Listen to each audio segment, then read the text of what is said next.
All right, hello and welcome. It's Thursday night. Running a little late tonight, but still here. Like I said, you can take it to the bank. Thursday night stream. And we had a poll. Here, I'm going to switch. We're going to lose the music here. But this is one of the longest polls I've ever placed. I put it in this morning, like before I started work. Right, like literally 30 seconds before I started working. And, let's see what we got. I had a poll. Let me get to the poll screen. Here we go. And we had Advanced Dungeons and Dragons, Pool of Radiance versus Ultima Quest of the Avatar. Hold on a sec. I think my chat screen. There we go. Cow Dizzle. You know what happened is I actually had run a practice stream that was private. Because, what was I doing? I was testing something in case I did the Ultima stream. Because Ultima is super loud and you can't change the volume. So I was tweaking a bunch of shit. And I forgot to set it back to public again. And so I actually started a private stream right now by accident. And I realized it almost right away. But what I forgot was that the chat window I was looking at was the same one I had open when I first launched a private stream.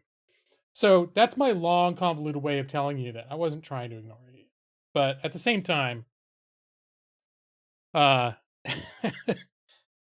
excuse me. At the same time, I do miss chat very frequently. So hold on a sec.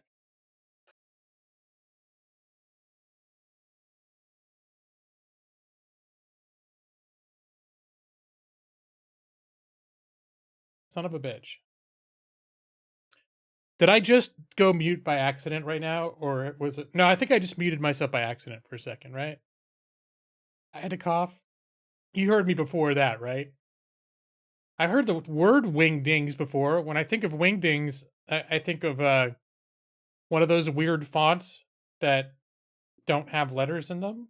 That's at the very bottom of the font selection. Aside from that, no, I don't know what they are. So it was Pool of Radiance versus Ultima 4, and we got 5 votes. It was a tight competition, but Pool of Radiance won out. For the second week in a row, then we are playing Pool of Radiance, which was a great, fantastic smash hit last week. But yeah, so we're running late. I had a little dinner, had a little spicy Cajun pasta. Do I know what you said? Well, let me see. You came in, you said hoy. Then you said lol. Then you said, do you know wingdings? And then you said, lol, do you know what I said? Oh, you know what? I think that got spammed out. Hold on. Let me change to all chat. There we go. You know what? I had a filter on that prevents that sort of thing from showing on my chat. But I just turned it off, and now I can see it. Yeah, I don't know what any of that means. And so that's when you said, do you know what I said? The answer is no. No, I don't. And I'm tempted to hide it again.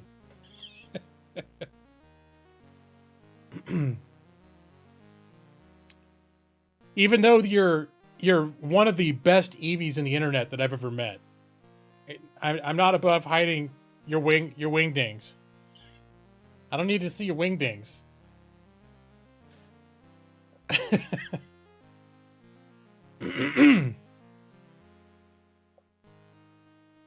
High gaming lawyer. All right, that's a big sort of roundabout way to do that. It looks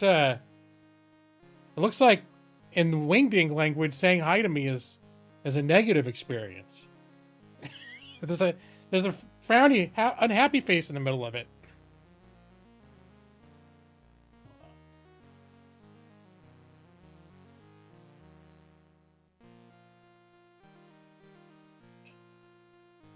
So, but I think we got the best of both worlds, because if you can hear the music playing in the background, actually it may be really low. I know. That is actually the That's actually the Ultima music. Because Pool of Radiance has no music. Even though Pool of Radiance came out like 3 or 4 years after Ultima 4. And is in some way slightly more modern than Ultima 4. Ultima 4 rocked it with the music.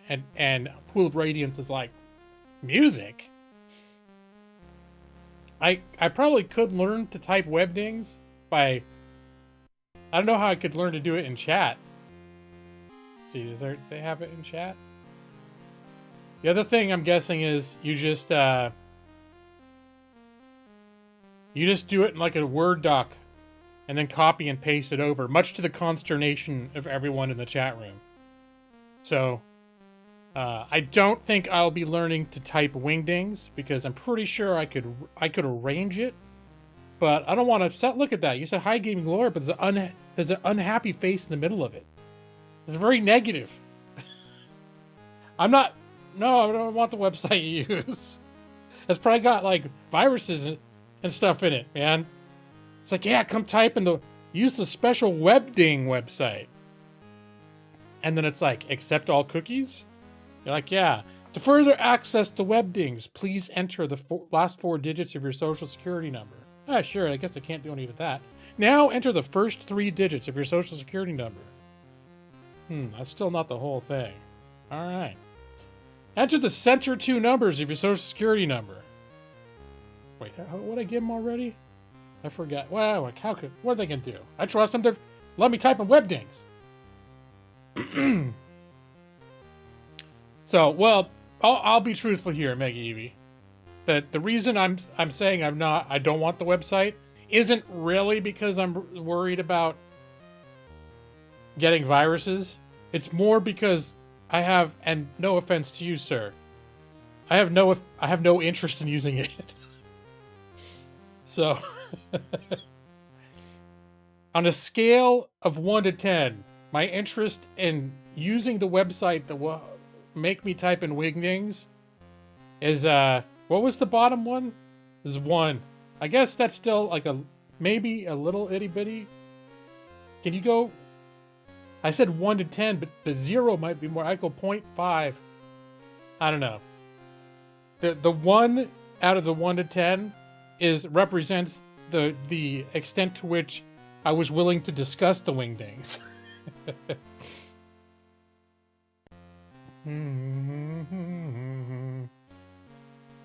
I'm not aware that... Oh, see, this is the lawyer in me talking. I'm not aware that it has any practical use. Or that it has any structured sense of play about it. Like, like a game like Pool of Radiance technically has no practical use. But I enjoy it because, you create characters, it's sort of a coherent thing going on. They go out, they kill monsters, they gain levels. Typing wingdings has nothing like that in it. It's just sort of like nonsense characters. You're like, look, I typed nonsense characters. But, I mean, I suppose for the right person, there's definitely some fun to be had in that. And evidently, because you're enjoying it quite a bit, so. Oh, Madros. Okay, so there are some use, like the symbols are actually for use, sort of like emojis a little bit. Oh no. Eevee, the other Eevee came in. Eevee 23! Sorry, Maggie, Eevee 7. You know who Eevee 23 is. No offense to you and your wingdings, but Eevee 23 is the best Eevee in the internet. Top notch. Best, undisputed best Eevee on the internet. Always has been. Right? But I'm sorry, Eevee, that you're not feeling well. And, you just a doctor in the man. It's a way to see a doctor online to get medicine. You think you have a sinus infection. All right. Well, I hope that the antibiotics take care of that, I mean, it's no fun having a sinus infection. But what's less fun is getting medicine and it turns out you just have something else. But I have a feeling we're about to be dazzled by various fonts from Mega EV7, who perhaps is trying to eke his way up the EV stratosphere and attain a closer to top spot by introducing weird characters into my chat. Oh wait, no, but then he restrained from doing it. I think you just moved up a space. EV7, you're catching up now. EV23 is still up here. But by not typing more weird characters, you were like... Sorry. This microphone has a very sensitive button. I don't think I can pivot it so you guys... Oh wait, I can. I think. Maybe if I do it like this. Alright. So there's a button here that all I gotta do is like tap it. And it turns red.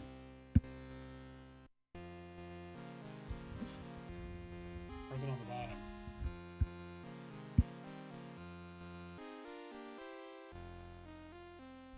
bottom? This illustration is not gonna work. I'm just making a mess of my stream. And anyways, suffice to say that there's a touch activated mute button on this microphone, which I love, because my last microphone, you had to push it so hard that I actually eventually ended up breaking it to make it work. Oh look, I can read that. Hi everyone, how are... Now! I know what you mean. Now, how are you? If I read that too much, I'm gonna have to wear my eye patch. I have an eye patch that I got kind of as a combination of joke, but also because I spend so much time at my computer working that it seems like I think my left eye must be my dominant eye or something, because this eye will get like where it'll just start to see like a, like, you know, when you look at the sun and you get like, or not the sun, you know, but you look at a bright light and you get like a spot, like where you can't, wherever you look, you sort of like, you got a spot where you can't see. This eye does that when I'm straining to look at like small font, small writing, or a lot of work in general.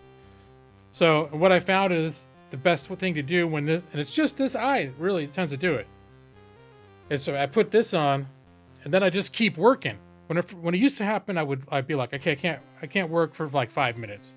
And then I'd go like sit somewhere and like close my eye and whatever, and not just let it relax a little bit. It's because I was looking at the sun. Well, yeah, they say if you look at the sun just right, you can see the corona and you can see the sun, the flares. It's pretty amazing. I never saw that stuff. In fact, I don't see much with that eye anymore, but I'm pretty sure if I do it long enough, it'll become desensitized, and then I'll be able to see the flares, you know? Looking at the sun, boys and girls, don't do it. That was just, you know, that was a joke.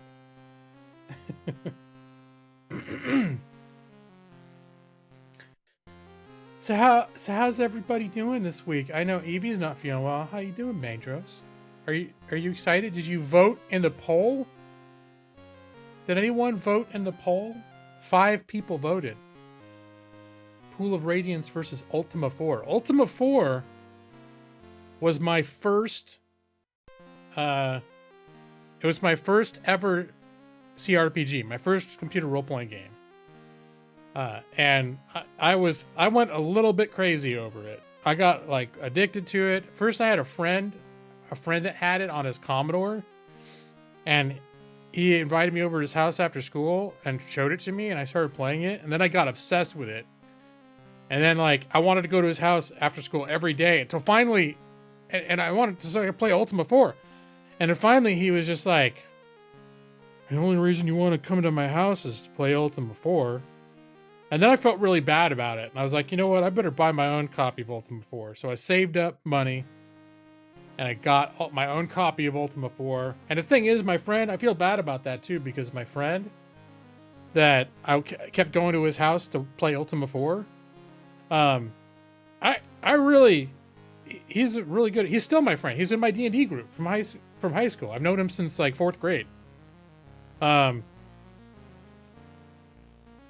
yeah, so I didn't just like him because of the Ultima, but it turns out during that couple weeks there when I got Ultima obsessed, I had an abnormal interest in going to his house, and it was because of the Ultima.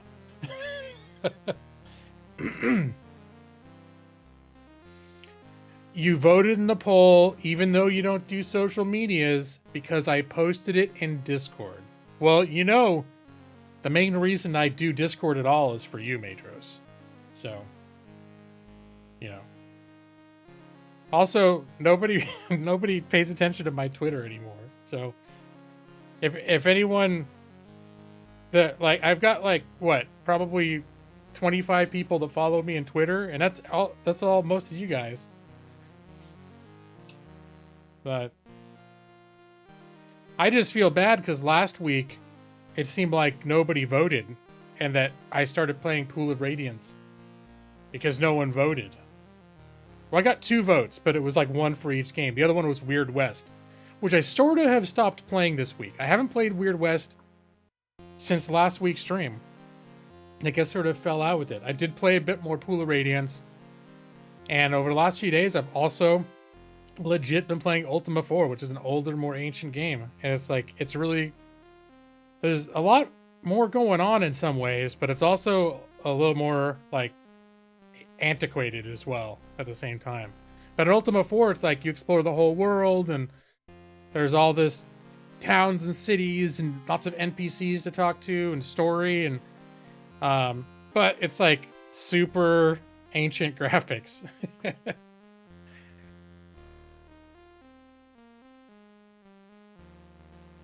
Excuse me. Now I hope I'm not getting something. I'm pretty sure it's just my regular combination of sort of allergy, congestion, and the fact that I just had like a bowl of pasta. Yeah, Weird West was a good game, but I think you know how I am. I play a game for a week and then I'm like, eh. And the whole time I was playing it, I was like, yeah, this is cool. But I wasn't super in love with it. But I was having fun with it. I thought it was a neat game, and it's neat enough that, you know, I want to go back and keep playing it. But I just rather play this game from 30 years ago more. That's all.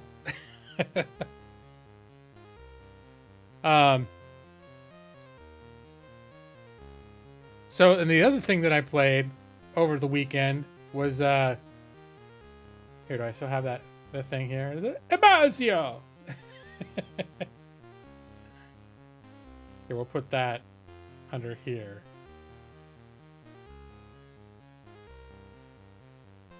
There. No. I get the shipwrecked. I played, what's that MMO that Amazon made? Now, it's New World is what it's called. And it's basically like the era of colonialization, like conquistadors exploring, I think it's like the Americas have been discovered, and then there's this weird island that's sort of like, I don't know, it's a mystery what it is, and it seems like it's maybe some sort of a purgatory, like it's not really a real place, where people end up from, like, in the seas, their ships crash into it, and they end up there. And so, anyways, I played that. They had a free trial this weekend, and it's gotten panned really hard. People have made it sound like it's a terrible game, but actually, well, I think it might be, the complaint is if you're someone that jumps into MMOs with both feet, and you grind to max level, and you want to have the highest stats and everything else, that's a whole different thing. And apparently, the way this game makes you work is like super grindy, and so you see all these people done reviews, and it's like on Steam it'll say 2,300 hours played, thumbs down. It's like, damn.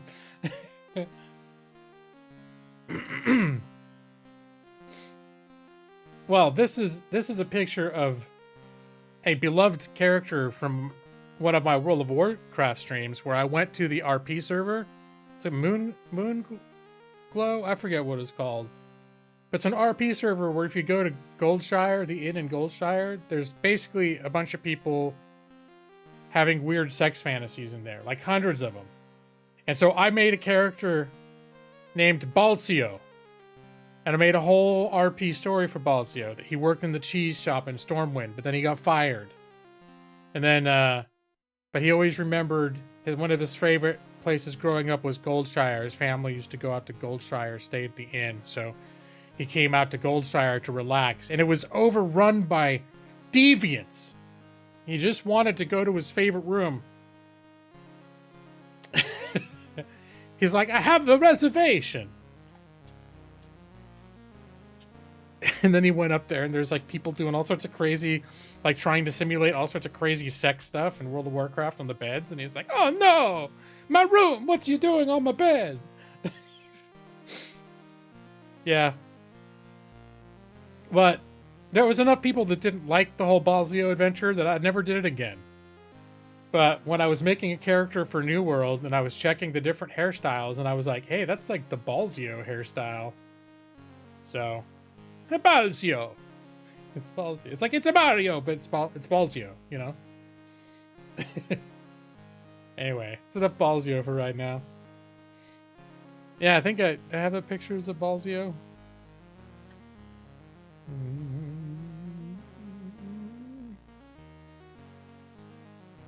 I can't remember if I got it. I think I still got some pictures of Balzio.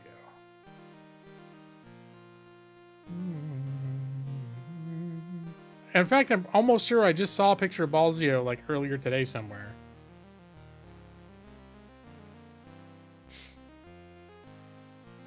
I've never ever wondered how wingdings sound in text-to-speech. My guess is that they don't. Although, if each one represents a letter, they probably just sound like everything else. It's just, you won't be able to follow along if you're trying to read the webdings. Like when you wrote hello gaming lawyer or hi gaming lawyer, if you did text-to-speech, I bet it would just be like hi gaming lawyer. And Nick, how you doing, man? And Brad, Nick, and hey, did you guys vote in the poll? We ended up in Pool of Radiance again. It was a hot competition. It was neck and neck between Ultima 4 and Pool of Radiance. And then somewhere, it was like a 10-hour poll too. Somewhere around like hour 7, one vote tipped in favor of Pool of Radiance, and then no one. There were no votes after that. Yeah. Okay. Long as you voted, you know. And hey, I didn't say hi to Pause Time. How you doing? My thumbnail looks like the cover of the game Light Crusader. Let's see. I have.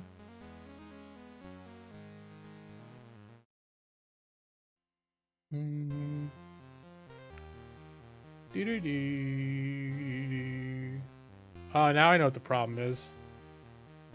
I was looking in the wrong pictures folder. All right. Here's a Balzio. Here's a picture. This was Balzio in the basement. This is Balzio in the basement of the inn in Goldshire. A bunch of naked dudes came after him, and somebody shot a rainbow into his crotch. Yep. A lot of people were not into that stream, so I didn't do it again. But I always had a fondness for Balzio. Let me see what. Let me even look. What was the chat? No, there's not enough going on in the chat to see. But yeah, Balzio. That's who it is.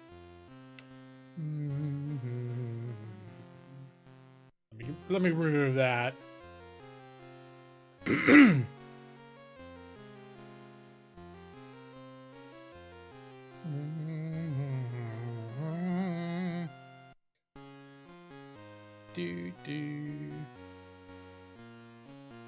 And yep, here was the big the Ultima 4 versus Pool of Radiance.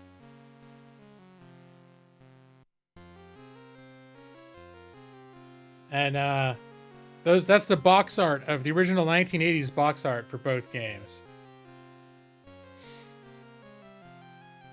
Yeah, people were shooting their horny ball. Weren't you there, Nick? Don't you remember? Or did you block it out?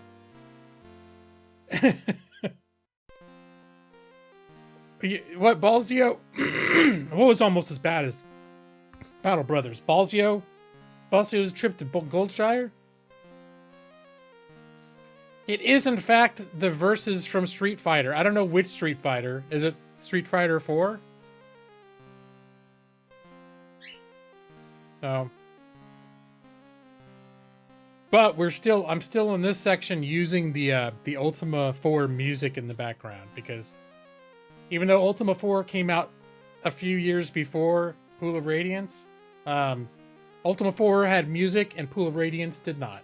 So at least I don't think it did. Unless it was something where they lost it in the port for some reason.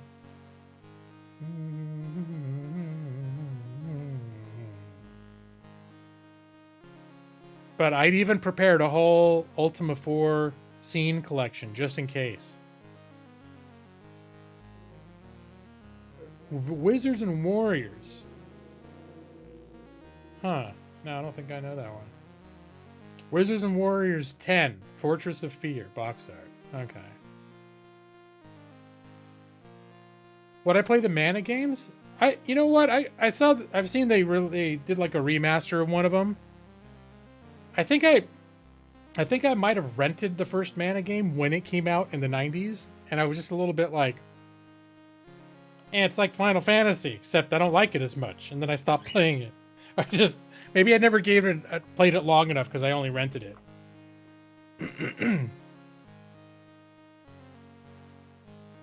Is that for reals, Brad?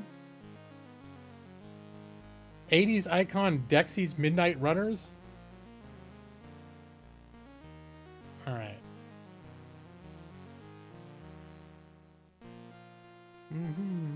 Now I've got to... You may be making that up, but now I gotta know. Pool of Radiance music.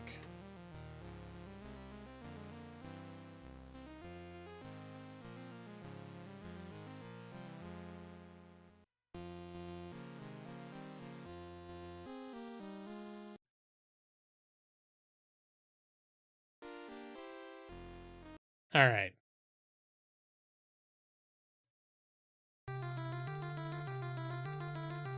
Well, this was for the Nintendo Entertainment System. Oh, it's got like 37 minutes. Really?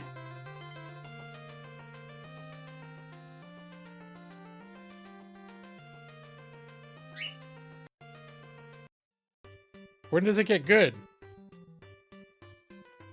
This does not seem to go with Pool of Radiance.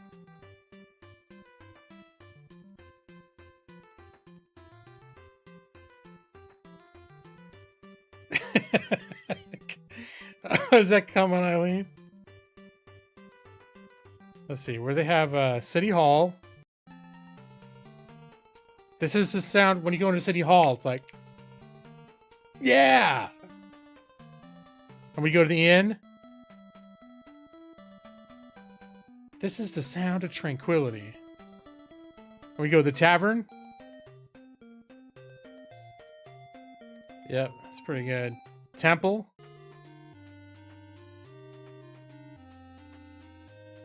Yep. It's got a reverence, and yet that same sort of playfulness.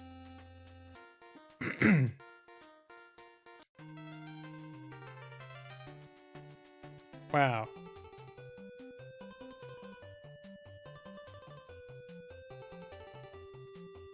I don't think I want to play 40 hours of a game with this music. I guess it's not terrible. Are there any other options, though? There's the Amiga music. Alright. The Amiga version's music is much preferable. This is actually kind of cool. Hey, food brother, Fila Contreras! How you doing, man? Welcome to my Pool of Radiance stream. Long awaited, by popular demand, second week in a row. According to my statistics, this game has drawn 4 people from the World Wide Web to watch. Although some of them may be idling right now. There may be more.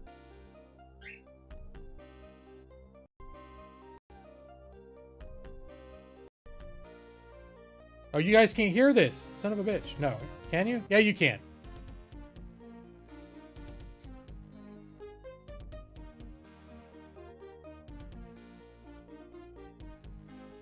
All right. Well, that's enough of that.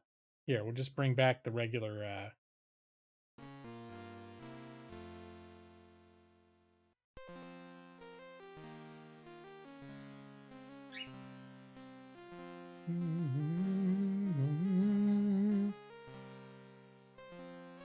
And then there was a Pool of Radiance sequel that came out that was supposed to be hot garbage. Came out in like 2001, 2002.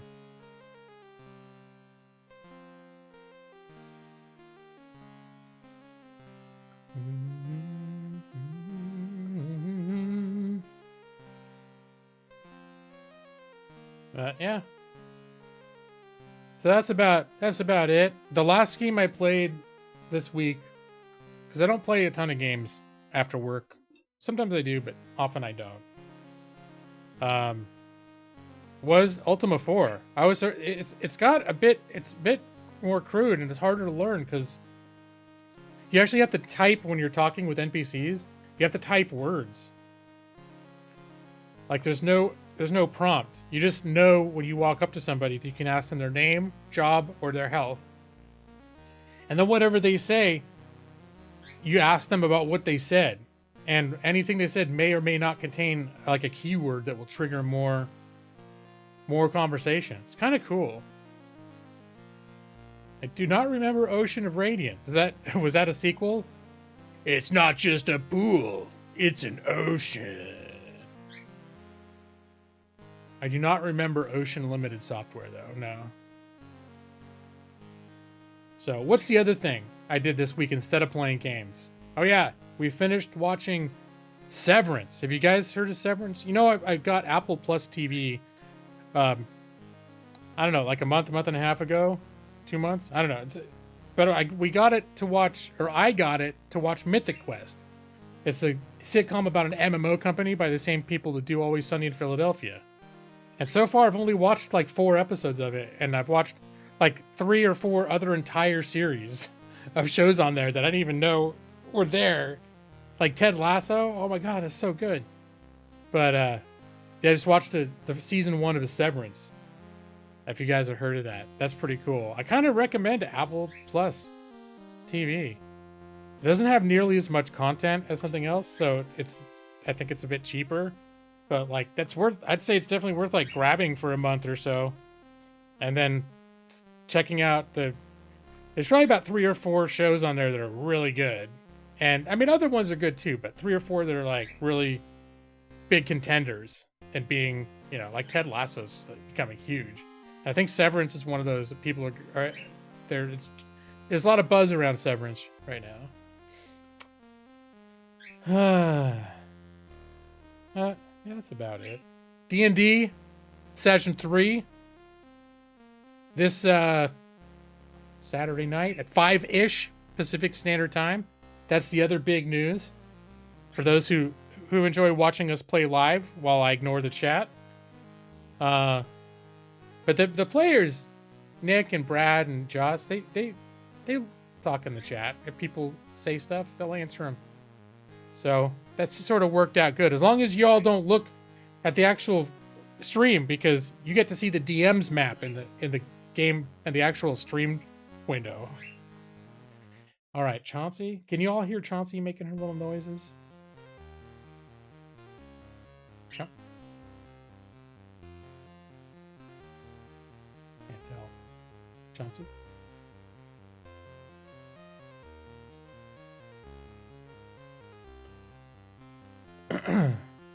You tested negative for COVID again. Only have to pass one more test to ensure they won't haul you away before session 3? That sounds scary as shit, man. Yeah, Chauncey's been a little bit weird today. She's been I don't know what, she gets in these weird modes where she just makes lots of little yippy sounds. They're like little nervous tick sounds or whatever. And then she'll get all into it. She won't stop. But, yeah. We'll give her a chance to make bird sounds. You know, she's not screeching or anything. They're just little, you know, little weird noises. It's all Gundrim Poop Seeker. Oh, I feel like you're not showing the proper affection for Gundren Rockseeker, Brad. I feel like I failed in that aspect of a dungeon master by not, like, at this point, by the time the adventure started, all the players should, when they think of Gundren Rockseeker, they should get a warm feeling inside about what a great guy Gundren Rockseeker was and how much Gundren means to them. And the Gundren's been abducted, and it should be highly distressing. Maybe when you guys are like sitting around the tavern and you drink, you call him Poop Seeker. But serious times when he's abducted. I gave her cashews already, Brad. Sometimes the cashews are not enough. So I give her sometimes a little bit of Huel too, you know. That's what I mentioned. I was running a little late because I'd had dinner, and I finished dinner right before stream. And you know what I had for dinner? I had a new flavor of Huel, Brad. It is Cajun. What is it? Cajun pasta flavored Huel. It's actually really good. They're getting better at it. There's no grit, no grain. They're nailing their savory Huel art. So it's pretty good. It's true. Chauncey does love grit and grain. That's true. She does. You're fairly distractible. Yeah, I've been prepping the session over the past couple weeks, thinking about this and that. I don't prep like what's going to happen, but I prep certain things that I know are going to happen, but not like the course of the entire game. But that was one thing I was like, yeah, that's a character that I needed to maybe develop a little more. That sister lady that you met, because I forgot she was even on your character sheet. Like, I knew about I have a list of all the people that live in town that are like, that have things that they may bring up to people and a little bit about them and stuff, and rumors about them and things like that. But I forgot there was something on your character sheet that was like, as you're riding into town, it's like, nope, going straight to the sister's house. So I was like, shit, what did she do? What was her deal again?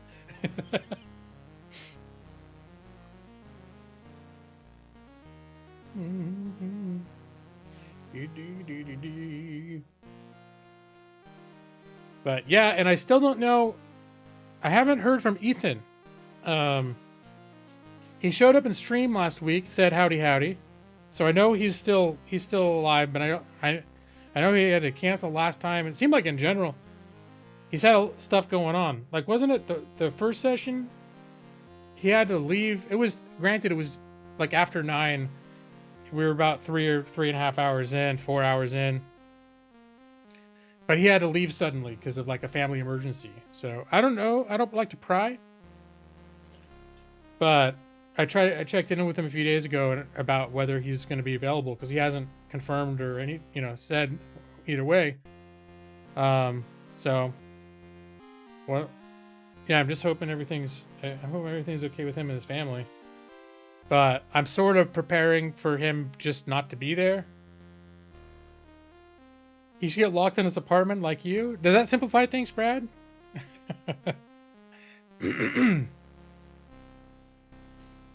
Well, the thing is, Ethan's character is the only character in our group whose background is that he lived in Phandalin before. Like, within like the last year, he didn't grow up there, but he lived there with his aunt for a while.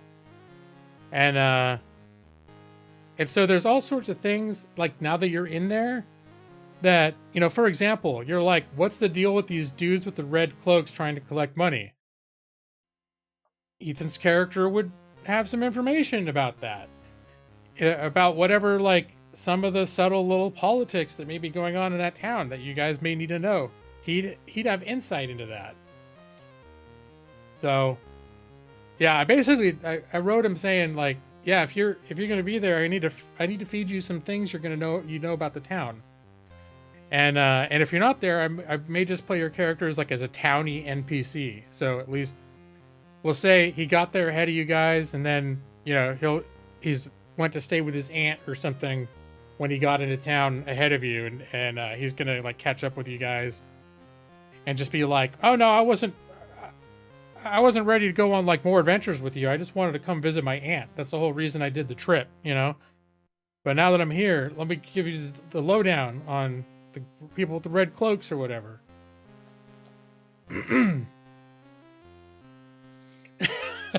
Just knock on every single door. It's just good D&D. Yeah, well, that's even some of the advice, because this is like in some ways it is kind of a sandboxy adventure. And a lot of the individual adventures you can seek out end up being kind of lightweight, and most of them are optional. So it's not like you have to see everything there is to see. And so that's like one of the pieces of advice that more veteran dungeon masters of these adventures have said is like, don't just unleash 20 rumors of different adventures on the characters and then tell them, okay, now what do you want to do? It's like, you know, try to limit their exposure, or at least don't force their exposure to everybody in the town. Or like have everyone in the town lined up with whatever rumor that they have about some adventure that's to be had. Like, oh, the old haunted cave, you know, whatever.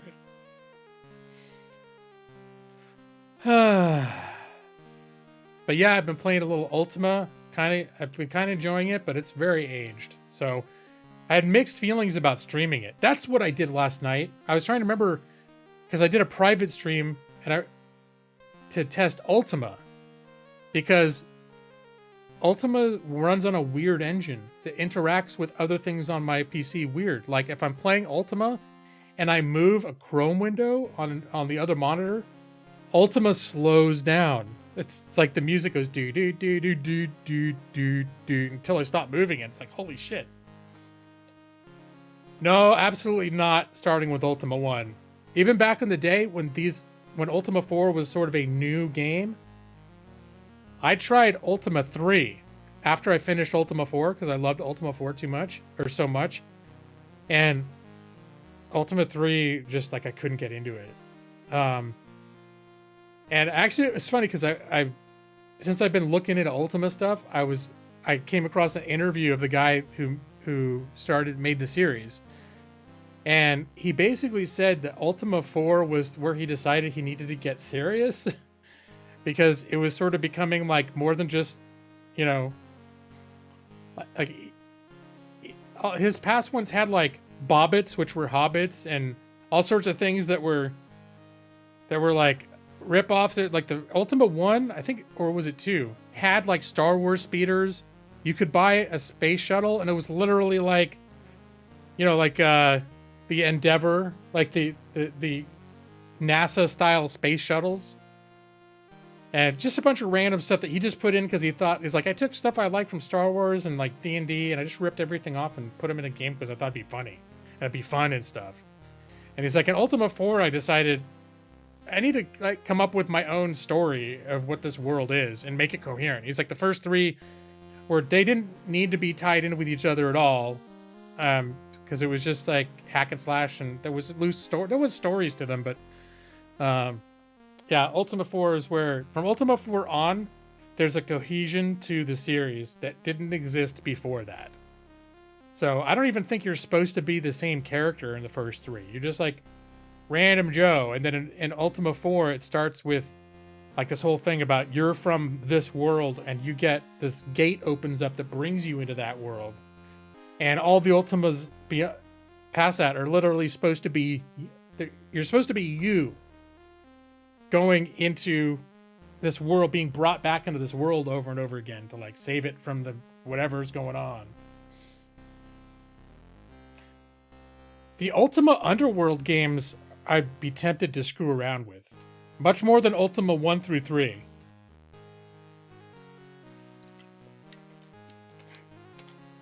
Although there are callbacks to the first Ultimas. Like, just in the time I was tinkering around earlier this week, I met somebody that told me about the Skull of Mondain. And Mondain was like the big bad villain from Ultima 1. So it's not like they're completely disconnected, but the stories are, you don't need to know them. Well, modernish in the sense of Ultima Underworld's like the early 90s. Wasn't that like 91 or 92?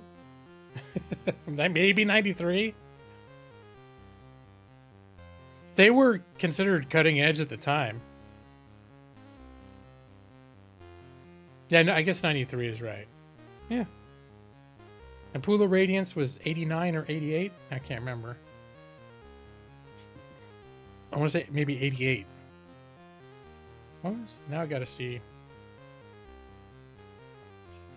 Pool of Radiance.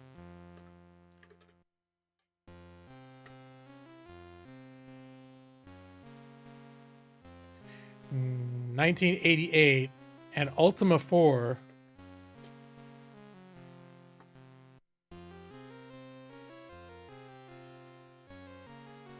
$1985.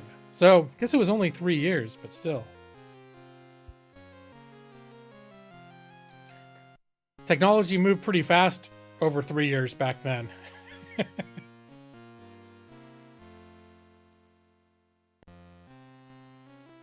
All right, let me get...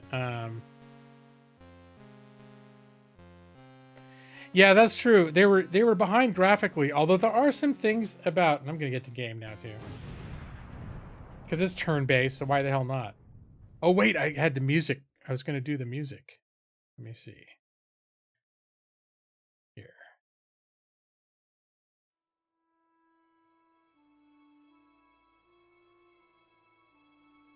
So, and now I even cleaned up this whole background thing, so it looks a little bit less like you're looking at my desktop. I've fudged out the like the Windows bar at the bottom and the icons across the top, you know.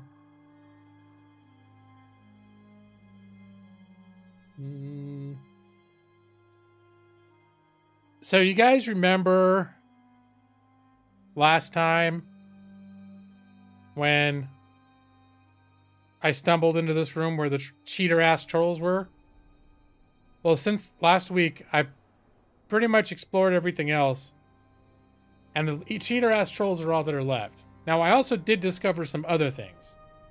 One is that this interface mod thing that I have attached that comes with the game offers you a lot of very convenient ways to avoid some of the more antiquated things. So you remember when I leveled and I realized you need to spend 2,000 or 1,000 gold to level each character? There's actually a button right here that just says, like, level up, if anyone's ready to level up. And it just does it for free. And I think it even maximizes their hit points. So I was just like, yeah, I think that's something I'm going to use. But there's a rest button that immediately heals everybody. And I'm like, that might be too much. I mean, you can't do it in combat, granted, but I don't know. I have to decide if that's too much.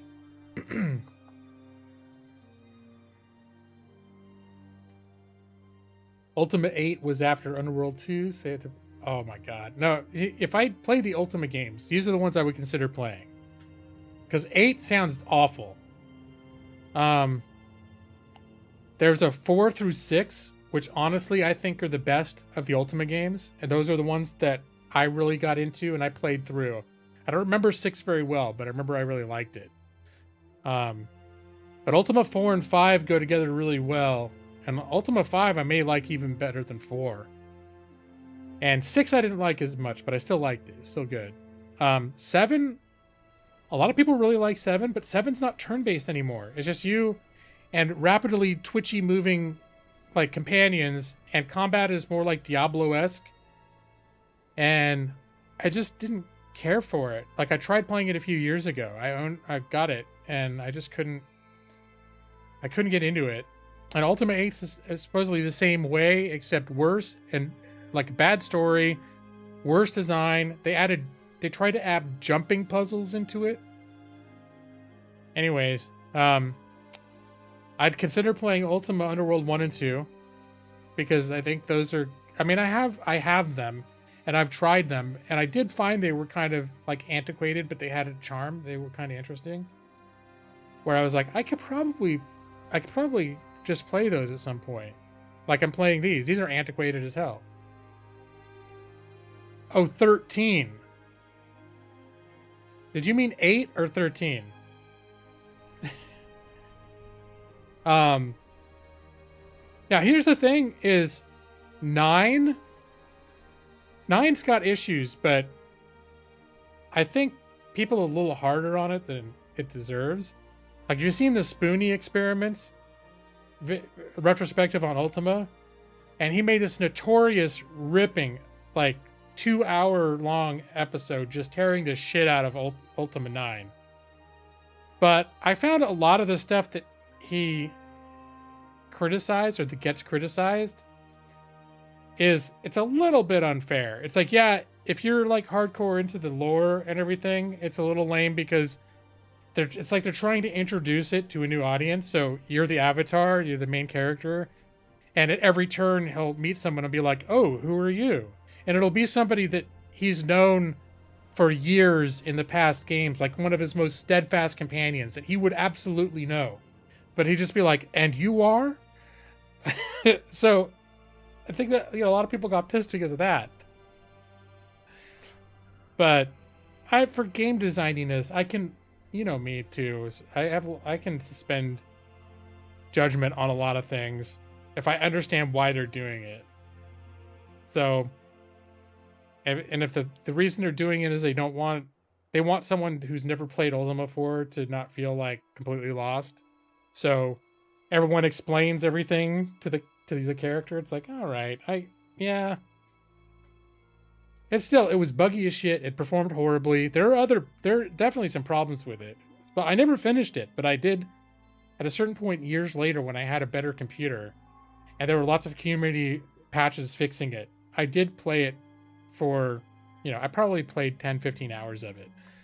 And I actually was sort of like, yeah, it's got its own kind of charm to it. It's not terrible. It's not as good as the previous ones, but it wasn't awful. 8 though. Well, again, that was Spoonie who said 8 was terrible. So maybe 8 was okay. But I just know 7 was supposed to be a hell of a lot better than 8, and I couldn't get into 7. Like, I couldn't get into it enough that I don't think I'm going to go back and try 7 again, even though some people say it's one of the best RPGs ever made. I just don't like the way it plays. And I heard 8 is like 7, except with worse controls, basically, and worse gameplay elements added into it that people didn't like. So, having said all that, I'm gonna go into the troll room. We may be doing this over and over again. I tried fighting them a few nights ago and they kicked my ass. Actually, I was beating them, but then the trolls started getting back up.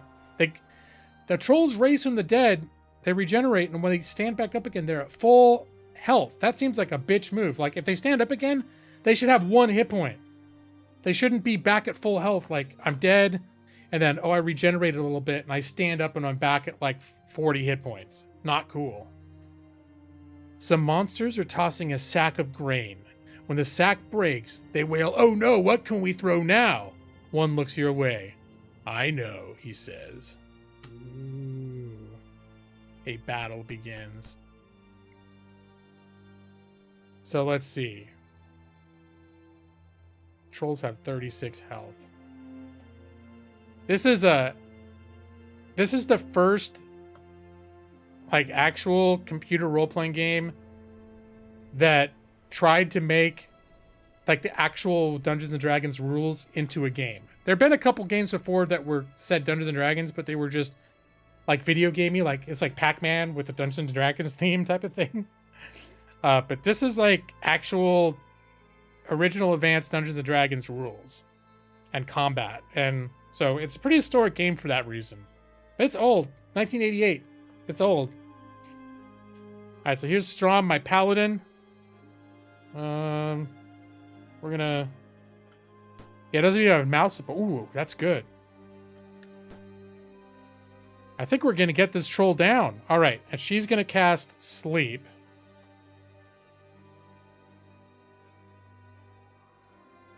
We're gonna cast Sleep right here. Wait, hold on. Let's do this. No, dude! Oh, man. Oh, I think I fucked up. I forgot it would... Since my dude was in the radius and he's the weakest creature in the radius, it only affected him.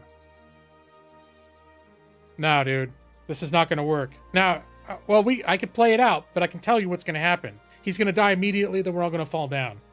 So, accidentally putting my own dude to sleep is an example of the kind of thing that goes wrong that you just need to start the fuck over again. Because once you're asleep, you're one-shot. Any hit automatically hits and like kills you, basically.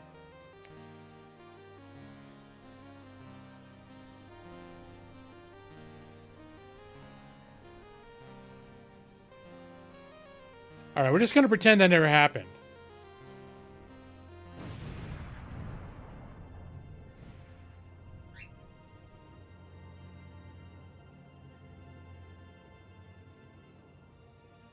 I don't remember there being D&D themed. I mean, there are games obviously inspired by D&D, and there were people playing D&D over text. I don't recall there being actual implementations of Dungeons and Dragons from like a developer. But there might have been MUDs. There might have been MUDs that did D&D before this. So maybe I should revise my statement and say, this is the first like studio developed graphical game that attempted to recreate the Dungeons and Dragons rule set. All right, let's try this again without putting my own dude to sleep.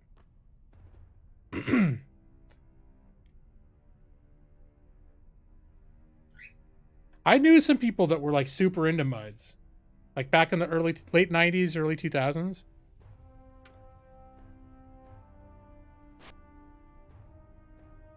All right, let's try this again. We're gonna cast Sleep, manual targeting. Gonna go up to here. All right, these guys are strong enough that just the one's gonna fall asleep. So you're gonna move. Ooh, 14. No, that's good.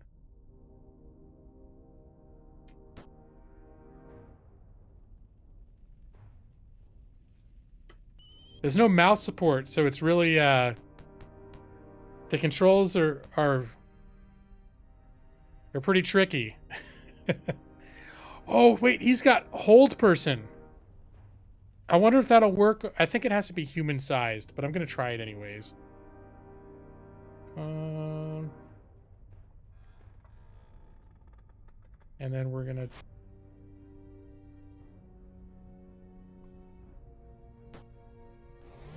all right, we got one troll down. And let me see if we can get the other guy. Manual. Target. Manual. We'll hit this guy twice just for good measure, because I don't think it's going to affect the troll.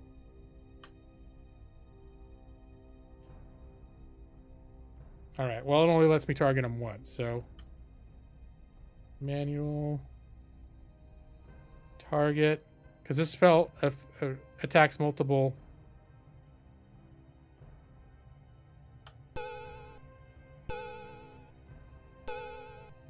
I had a feeling it was going to be like that. All right, why don't you hang tight there? We're gonna move her up.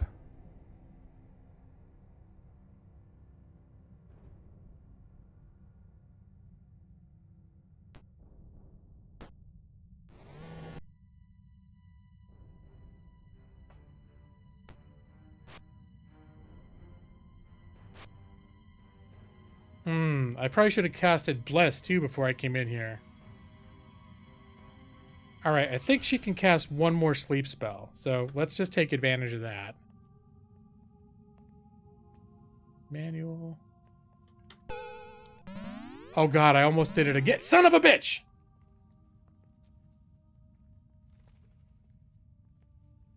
I just put my own fucking guy to sleep again. All right.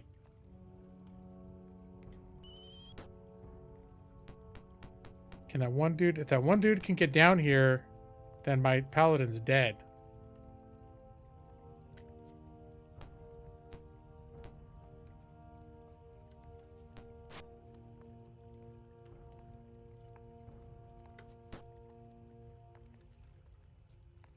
All right, well that'll at least keep him from getting killed right away. And I think he can change. I can switch him to, I think he's got a longbow.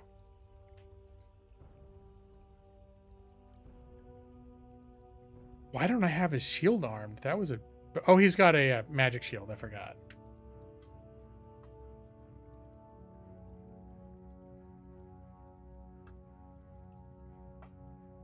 The manual aiming here.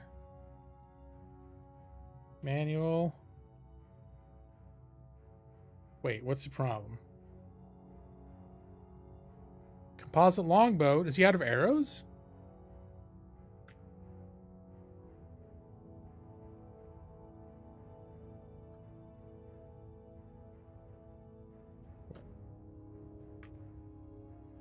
No, he's got... Maybe it's because he's standing next to something. They're not letting him fire.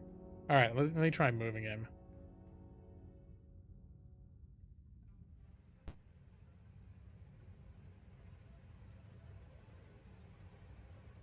Okay, there we go.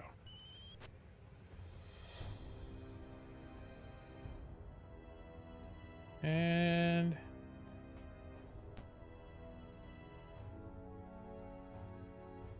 she's got her little darts. They're practically useless, but... at least she can do something.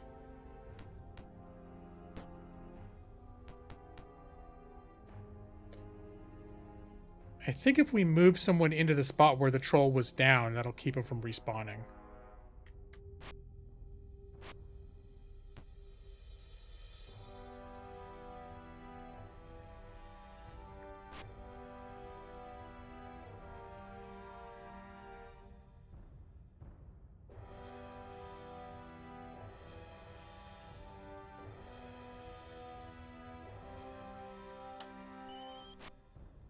Oh yeah, state-of-the-art animations.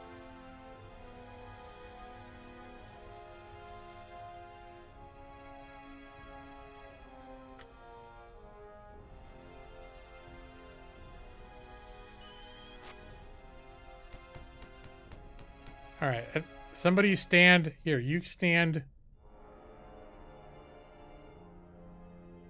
Move.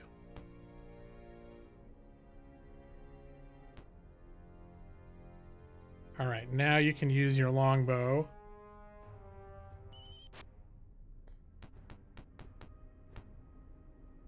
I'm gonna have to take that other guy out soon. I wonder if I can wake up my one guy.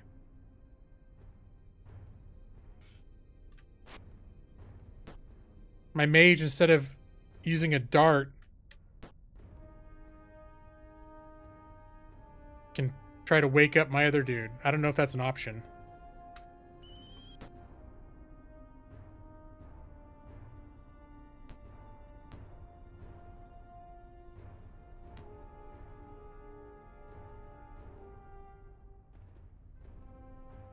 No.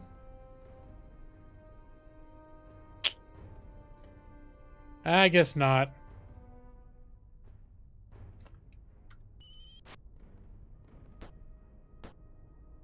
Youch! They're beating the crap out of Mandra.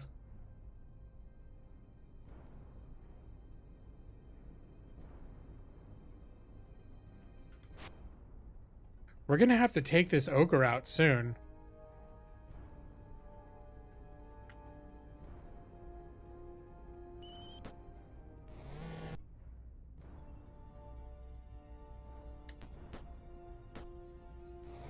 Oh, son of a bitch.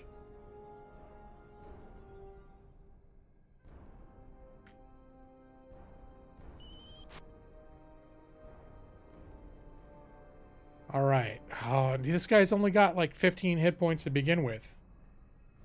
Shit. All right, time to gear up. Get on the front lines.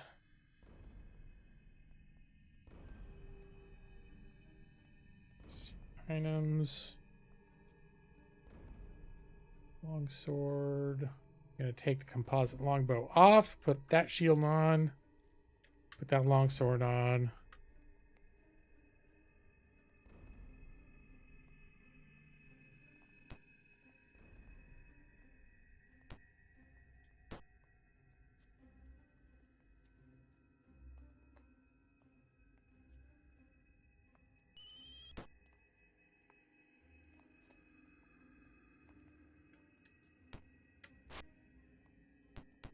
All right, now now it's time to take a dart on that last sleeping ogre. Actually, no. Hold on. Arrows can actually... Oh, here we go. This is... We're going to take this thing out with a dart. One shot, because it's sleeping. There are a couple of D&D video games that predated this one on the Apple II. Right, and I had actually 2 of those games on the Intellivision. There was one called, like, the Mountain of Doom, or the Mountain... Something... Cloudy Mountain, or whatever. And then there was another one...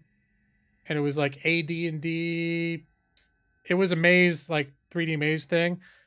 What's the difference between those games and this one is that those games were like I said, it's sort of like, oh, we're going to make a game. It'll be like Pac-Man, except instead of Pac-Man, it's going to be an elf with a bow and arrow. And we're going to call it Dungeons and Dragons. There was a bit more going on than that. But they were not attempts to bring authentic Dungeons and Dragons rule sets in an accurate way into the gaming world. But I had both of there were 2 games, and there may have been other ones. I don't think I know about the previous one in the Apple II. And maybe there was an attempt in the Apple II earlier to do an accurate representation of Advanced Dungeons & Dragons rules. Yeah, Neverwinter's Nights is good.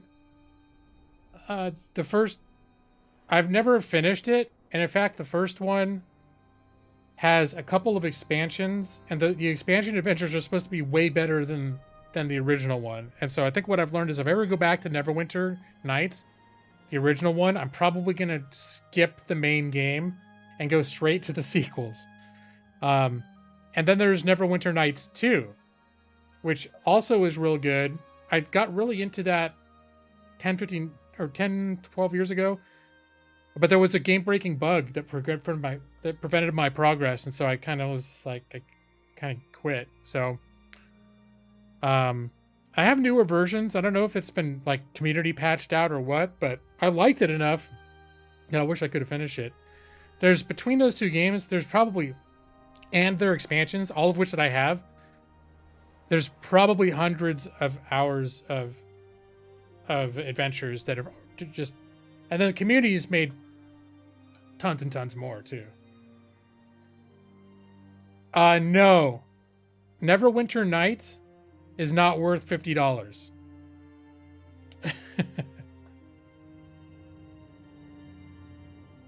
No one beat any of the gold box games. I beat this game when it was new.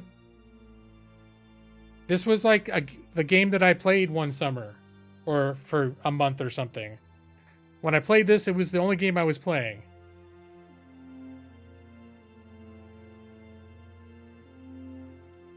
I still don't think it's worth it for the enhanced edition, no. I didn't? Oh, maybe. Well, it's been 35 years, so I thought I remembered beating it. But in my brain, I beat it. Maybe I just made it to the final boss and never beat the final boss. Yeah, but even with the DLC, is not. I don't think it's worth 50. I mean, if you were dying to play it, yes. But I think I've seen the Platinum Edition of Neverwinter Nights on sale for like $9.99. That has the game, the base game, and all of the expansions for Neverwinter Nights. If we're talking about the Neverwinter Nights that was released in 2003. There's a whole bunch of like Neverwinter stuff that's come out since then that's newer that may be different, including, was it Neverwinter Nights variation on Neverwinter Nights that came out last year? I want to say no, that it was something else.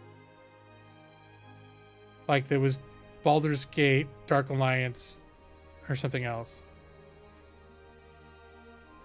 Well, now let's see.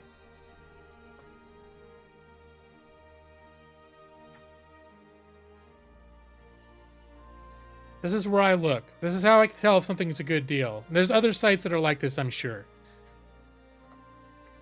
Neverwinter Nights. So right now you said $49.99. Right now, just at a glance, I'm seeing Neverwinter Nights Enhanced Edition for $4.99. Did you mean $4.99 and not $49? Because this game's not worth $50. Not right now. Not anymore. If you're asking me if it's worth $5, yes. Let me see if there's any.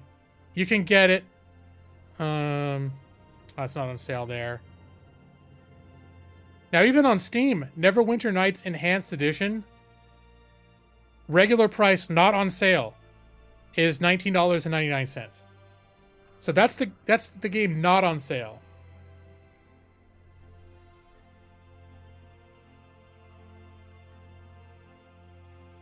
Well, the fact is, at this point, generally, if you're getting Neverwinter Nights, you're getting something bundled with the original DLC. And then there's a bunch of, like, here, this is a bunch of extra stuff.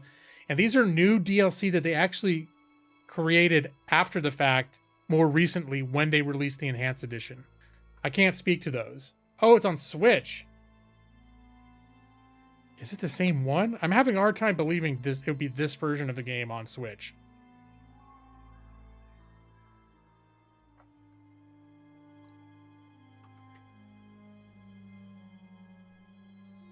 For reals?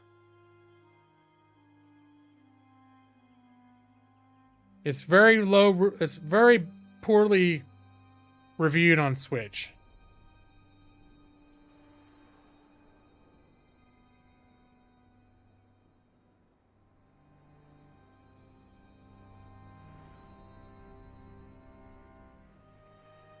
Are these used? I'm seeing them for under $20, but they may be used in places. You get on Amazon for $31, but I personally would want to look into like why it's getting horrible reviews. The Switch version suffers from not having the touchscreen enabled for navigating menus in game. I have a feeling it's gotten bad reviews because it was not a well-executed port. But I'm not going to dive deep into it. But what I would say now is I would not recommend spending $50 to play it on the Switch. And in fact, I'm hesitant to recommend it on Switch at all because it sounds like they may not have done a very good job and the version that's on Switch may not be worth getting. But it does look like it's a port of the one that's the same game we're talking about.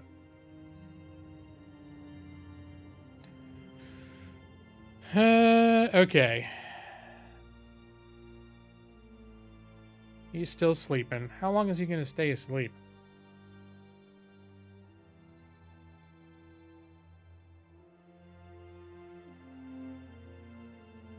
Okay, I think we're in good shape.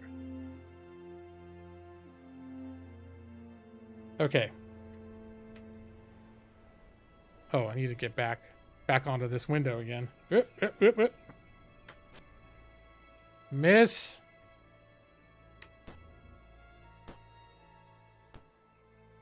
Youchies. Okay.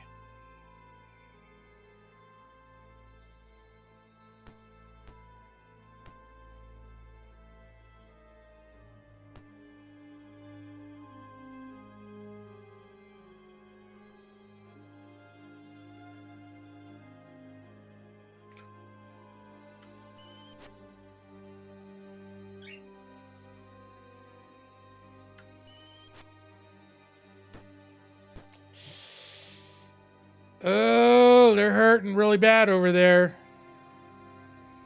Is it even worth?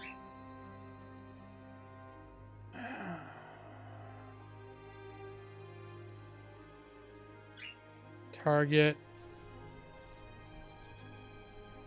Didn't he? Did he cast a spell?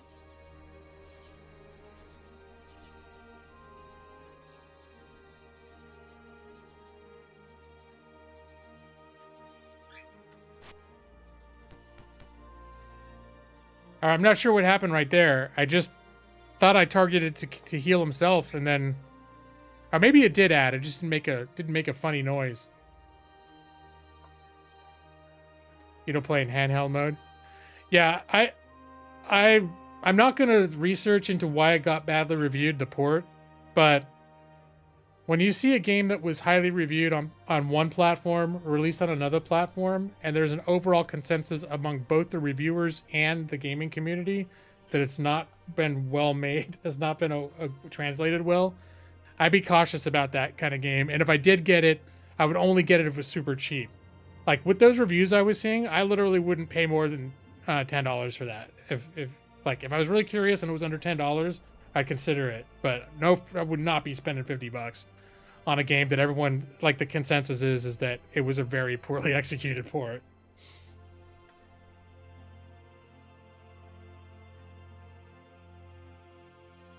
Yeah, I have a feeling this combat, because I put my main warrior to sleep by accident, I think this is going to be a loss.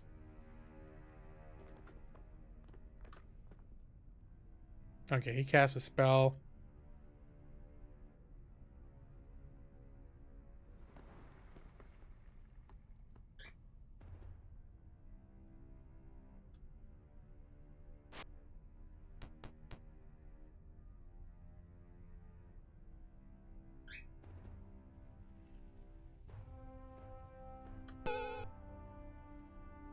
All right, Thandros is looking a little bit better now.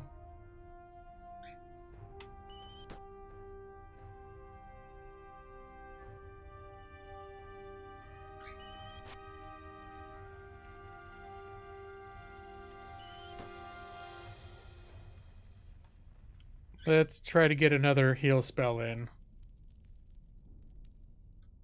Light wounds.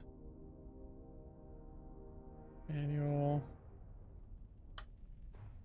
All right, so he was healing himself. You know what? Let's get another.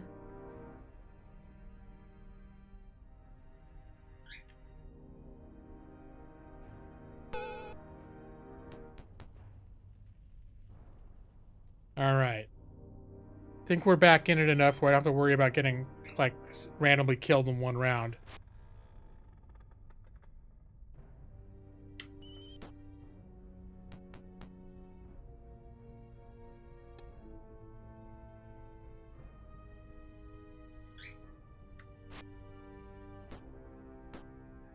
Oh, shit, man.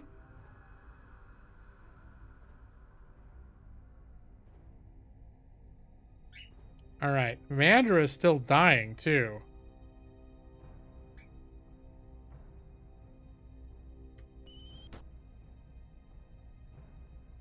Ooh, okay. But Strom is awake again. Thank you for waking up, Strom.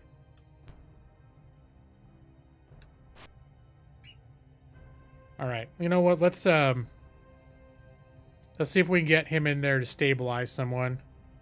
Gonna think he's got a sword and board on hand. He's a fighter thief. So let's take that bow off and put on the shield. All right.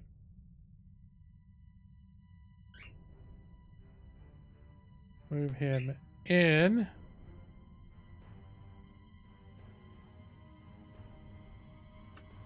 All right, he can bandage.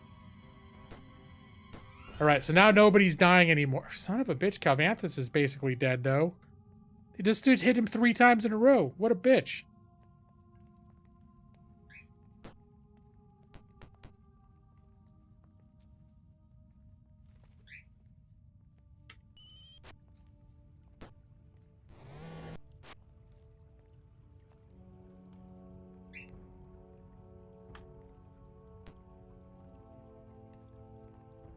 Let's see. We'll bandage Calvanthus so he doesn't die.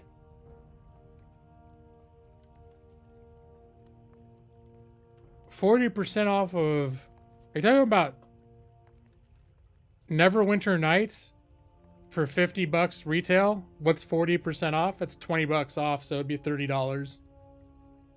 But if you're still talking about Neverwinter Nights for the Switch, my official stance is I don't recommend getting it. Almost don't recommend getting it at any price. Because, I don't know. Or if you do, look in those reviews and figure out why people... I mean, I saw one little blurb of a sentence that I read out that said something about the controls being weird. But there was a whole other few hundred words in there about why that game was getting like 37% scores and shit. Buyer beware. Oh, they're really wailing on this.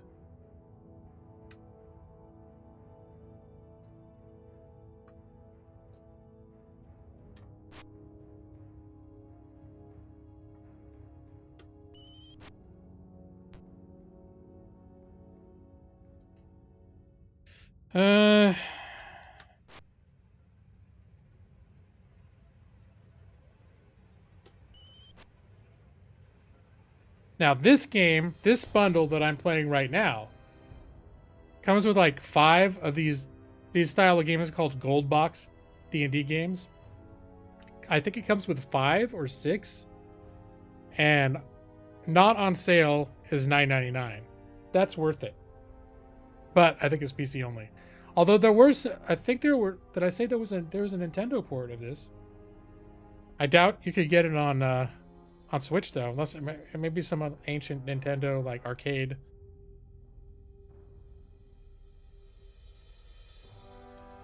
Pool of Radiance alone was worth 70?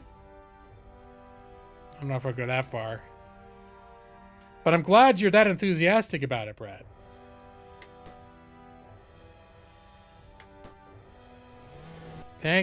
Oh, son of a bitch. We may actually take this shit down.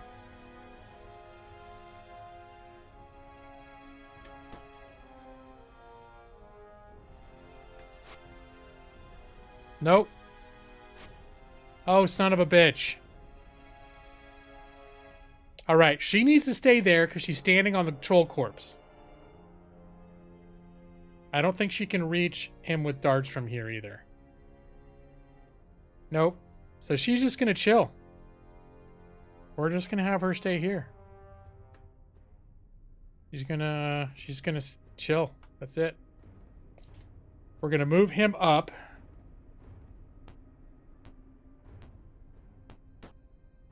$10 points of damage. Oh, man. All right, we're going to move him to where the troll was standing. The last troll was standing right here. So it can't get back up. We're going to get him back on his... Oops. Take off the shield and the sword. And get that longbow armed again. And while we're at it, let's join those arrows. Let's stack 53 arrows.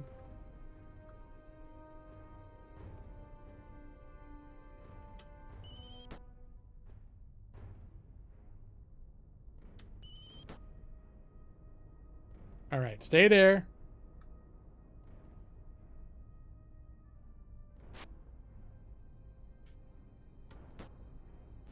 Oh my fuck. Okay, no. Just finish the damn battle. Yeah, we look at everyone who survived leveled. And that sucks that half the group was unconscious.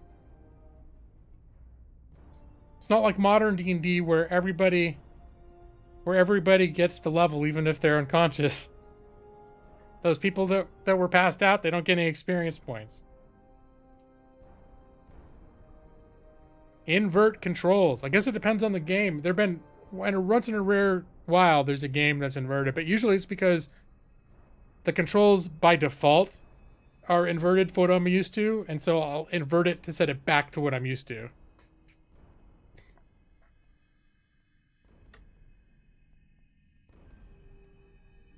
All right, I'm just curious how much money they've got. That's not bad.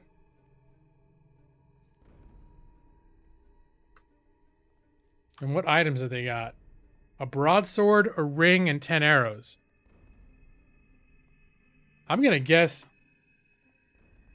all that shit's magic. Taking all of it.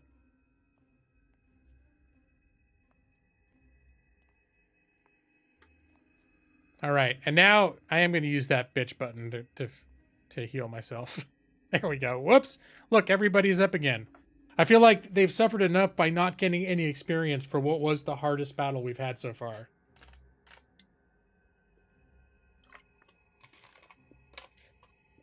But we also do need to rest and regain our spells. Sorry, your feet are cold, Mega Eevee.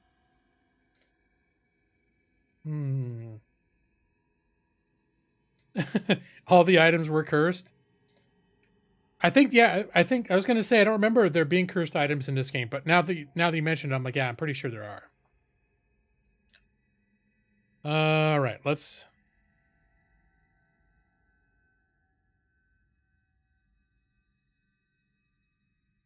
We got to do some spell memorizing. Let's see, Thandros. Right now, level 1, it's all cures. Should I do one bless? No, we'll let Calvanthus do a bless.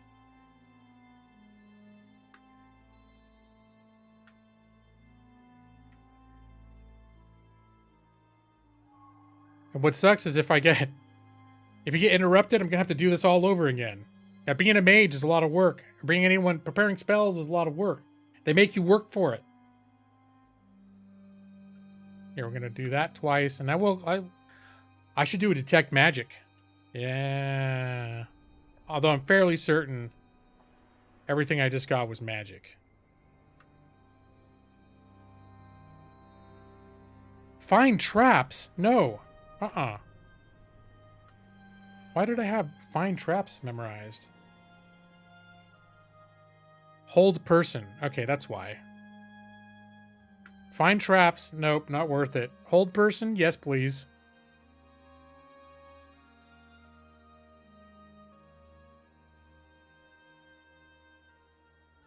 And detect magic.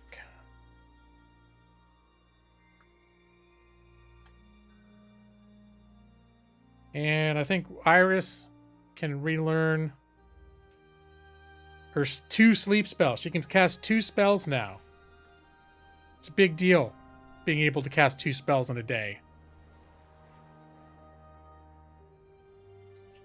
Yeah. And the best way to avoid those traps is to reload and then step around them after they've killed you.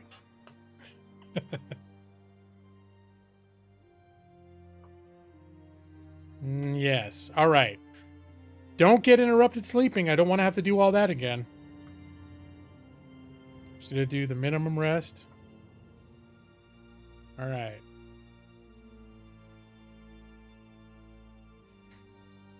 And now let's cast that detect magic.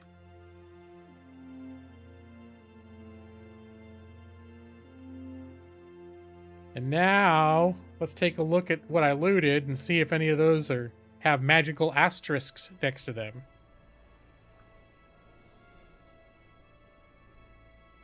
Yeah, in fact, the broadsword, the ring, and the 10 arrows. I gotta see, what kind of damage does a broadsword do?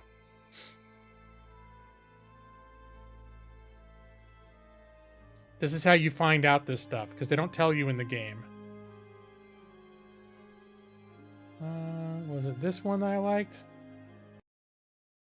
Oh no, son of a bitch. Here, where was the music I was listening to? Medieval Cavern, Woodland Campsite,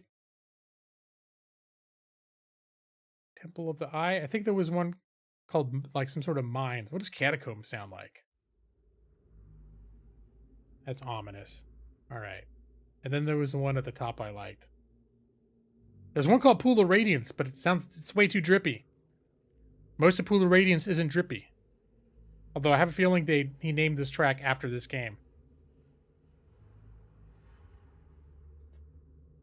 There was one that was, let me fantasy. Here it is, Hidden Valley.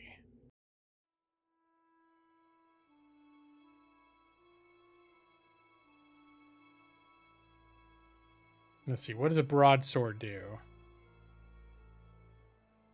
Sword, broad. 2 through 8, so that'd be a 2d4 plus 1. You know what, I'm not going to equip it till I make sure it's not cursed. I'm going to ID that shit.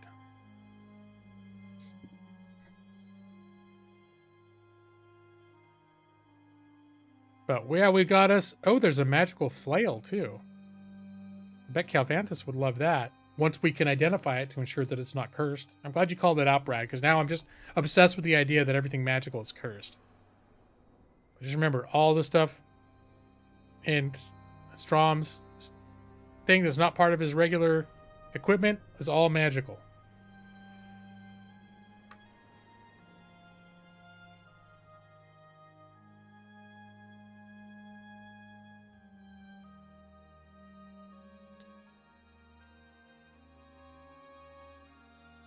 Do we do another sleep just to get that one spell back for Calvanthus? Memorize. I think we'll do Bless.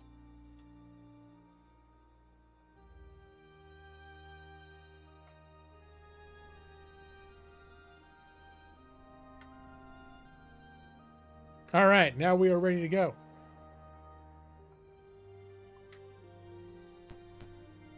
Gonna take a little search here. Nothing. But I think we cleared the level. So now we can run back.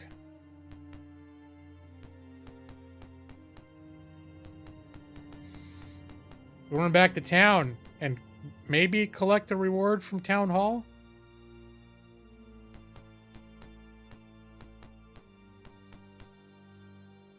Oh, we have to pick the lock. All right, hold on now. Let's get Goodwin involved. Yeah, Goodwin. Good job, buddy.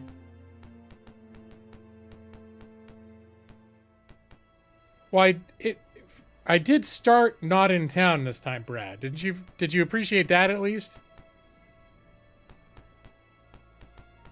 Because it would have been worse if I'd started the game in town and just spent an hour in town.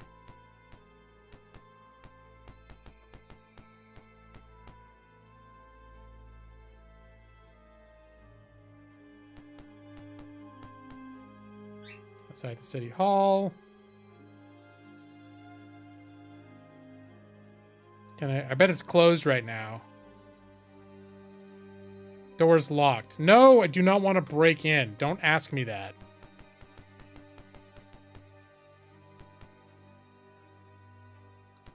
Let's see. How do I guess I can hit look over and over again till the sun comes up.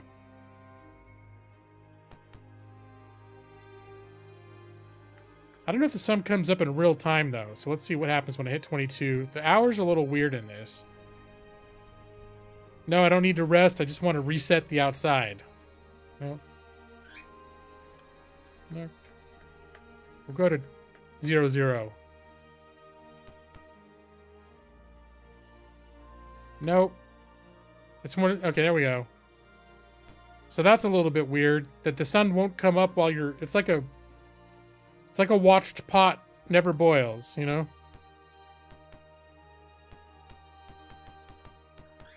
All right, let's go to town hall, bitch. Where'd it go? Come on, I got a little. Enter City Hall. As you face down the hallway, you see a guarded door. Don't worry, I'm not going to mess. I'm going straight to the clerk's office. You are outside the clerk's office. Guards posted around a door in the south wall watch you closely. Well, I'm going to stay away from that door in the south wall. Look at the clerk. She looks like Janine from Ghostbusters. Hey, city clerk, what do you want? At your entry, the council clerk begins looking through a stack of papers. Before I can offer any commissions, I must first see if you are due a current reward. Well, I think I might be. Your clearing of the slum areas permits us to expand. Here is your reward. Each party found treasure. Each character gets 450 experience points. All right, let's have a look around. Let's see what... First, I want to see... Before I share everything, I like to look at what's on the ground. 250 gold, 50 platinum. Okay, all right. It's not bad. Share that. And, the clerk shuffles through her papers. On the matter of commission, she says, I can offer the following. Sokol Keep on Thorn Island must be cleared. Okay, that must have been... Matus mentioned last time that he thought going to the island before the slums was actually a better idea. So maybe I'll check out Thorn Island next. The council is offering a reward for books, maps, tomes, etc., which provide useful information about Flan before the fall. The reward is tied to the value of the information. Okay, I don't think I got any of those. A weapon of great power is to be auctioned to our enemies.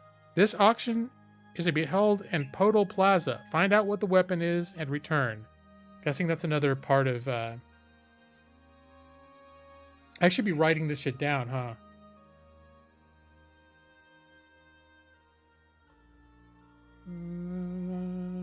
Where's my... I think I've got a special Pool of Radiance note stock.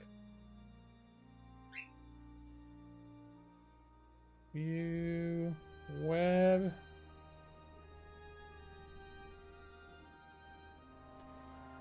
Alright, slums... Slums cleared. What we got?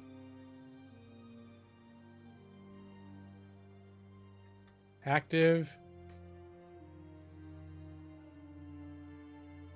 Let's see. Weapon.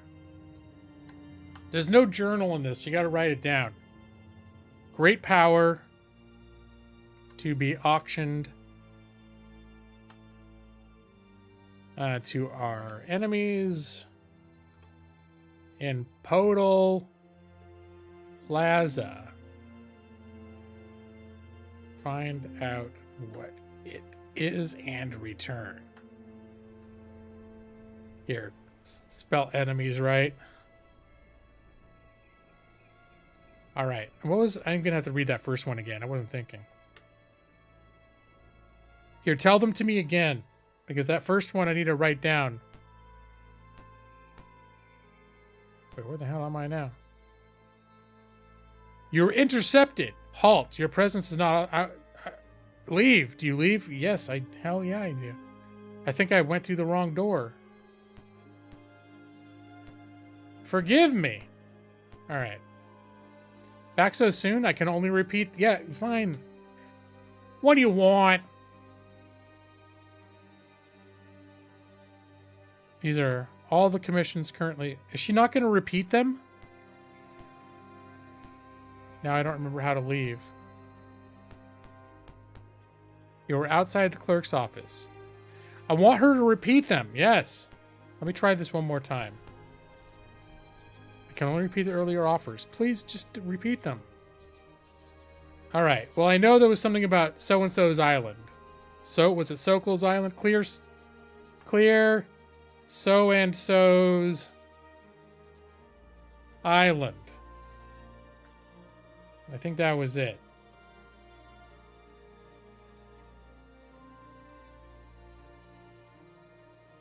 Here, we'll get that out of the way.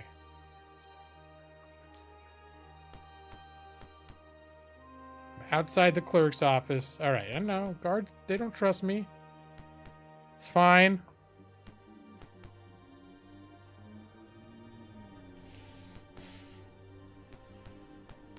Wait, where are the commissions?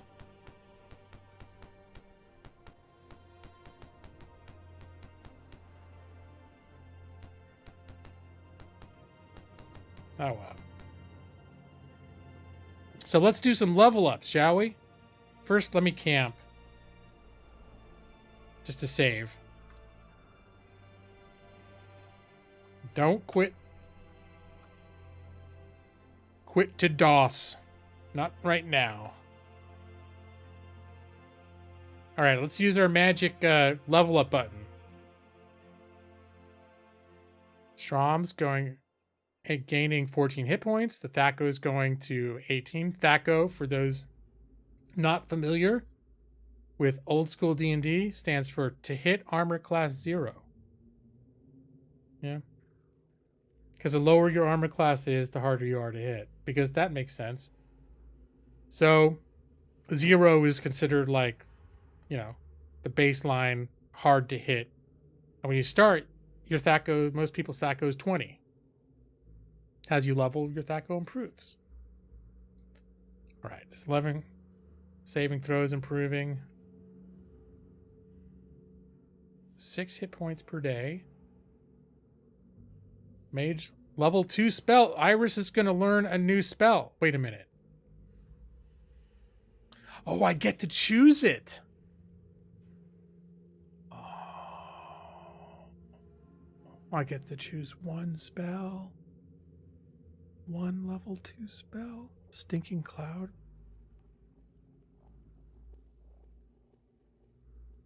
Wait, do I have a book to help me with this? A book to help me decide? Okay. The manual.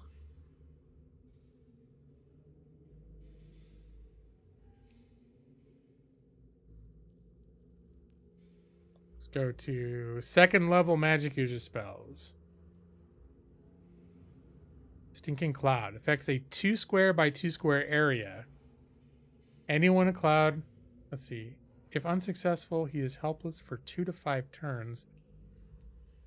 He can move out of this cloud, but he is still helpless. If he makes a saving throw, he is helpless only as long as he's in the cloud.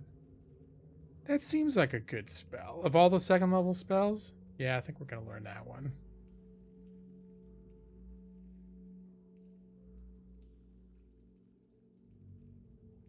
Stinking Cloud, please. Goodwin's leveling. He's getting 4 hit points, you know. I mean, 4. And oh, his thieving skills are going up. Good for him. Yeah, he looks, he's all like totally jazzed. Good job, Goodwin.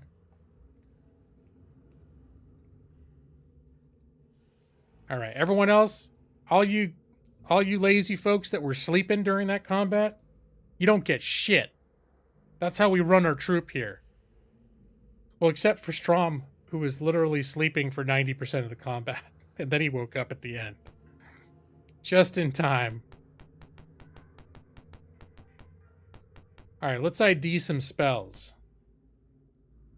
First, yeah, want to show me the wares. I'm going to throw everything on the ground. And then we're going to view Strom. Because I think if they're all on the ground, it draws from the community pool if you spend any money. I think. Items. Let's ID some of this stuff. The flail. Yes. Flail +1. Now I've got to look at that website to see what a flail does.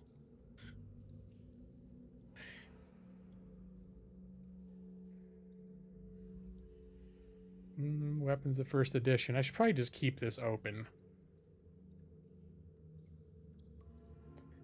Flail. Probably a footman's flail. 2 to 7.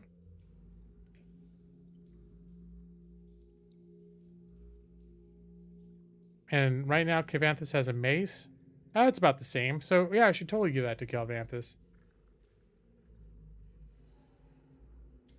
Yeah, dropping it on the ground. Now, the only problem, like Matus mentioned, is if you leave the shop without remembering to pick it up again, life hack ruined. You just destroyed your entire life savings.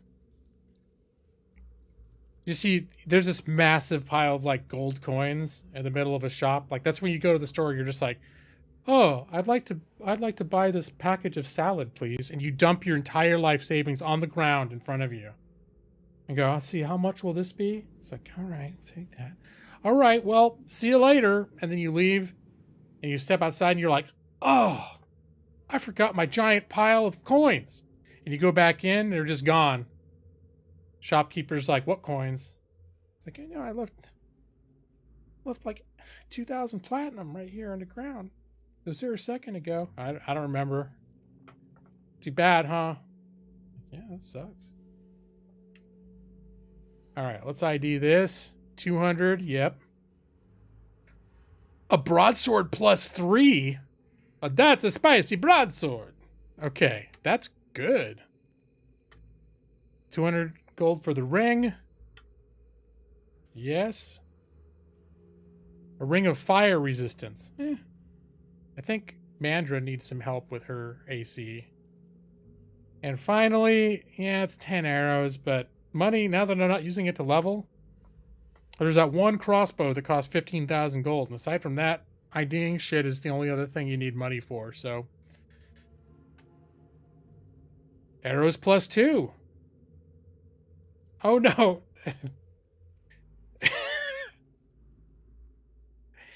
Sorry, Brad. That actually probably isn't cool. Although I did... Is it okay when I do it in the guise of Balzio? Or is that even worse? Alright, so we're going to trade this stuff. The arrows we're going to send to Goodwin. Yeah, he's our arrow guy. The flail...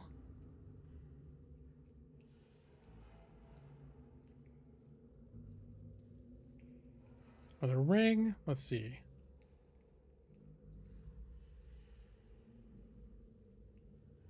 Oh, wait, Thandros, their health goes up so slowly when they're multi-class. Thandros is a fighter cleric.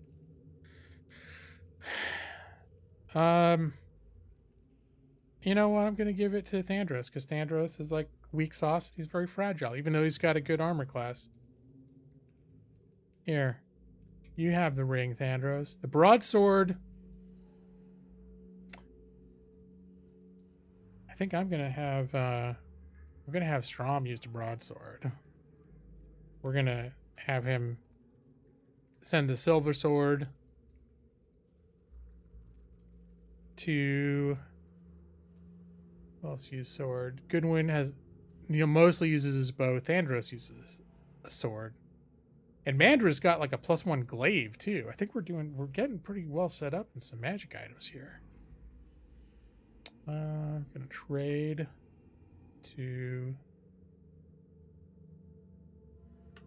Andros and flail to Calvanthus. All right, and I think I want to sell the short bow.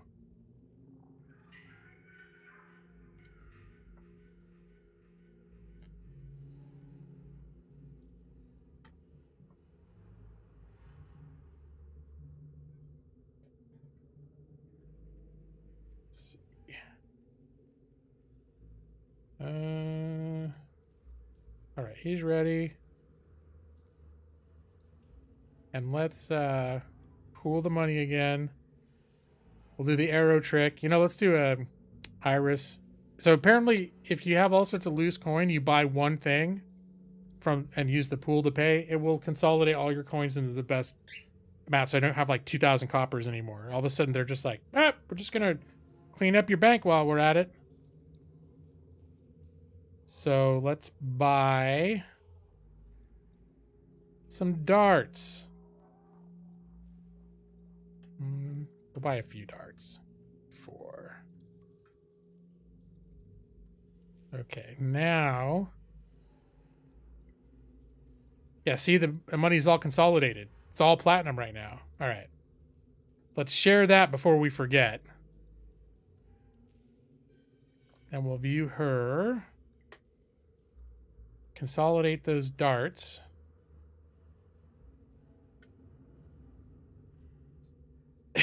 Cast spells. Or she can cast 3 spells now. But Brad, a combat lasts like 10 to 15 turns. What's she gonna do the rest of the time? Just sit there and go, wish I had some darts. Oh, how are they doing over there? It's my turn again? All right, cool. I already cast all my magic. I was done with this combat after 18 seconds. Yeah, well, should have brought some darts along or something, you know? Okay, there you go, Cower and Feeler. Yeah, there you go. Oh, can I ID the magic? Yeah. Well, what spell? That's what I wanted to know.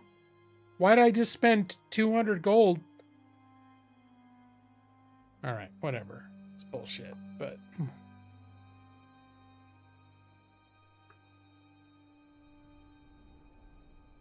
All right. What? And I just wanted to refresh my memory. Mandra...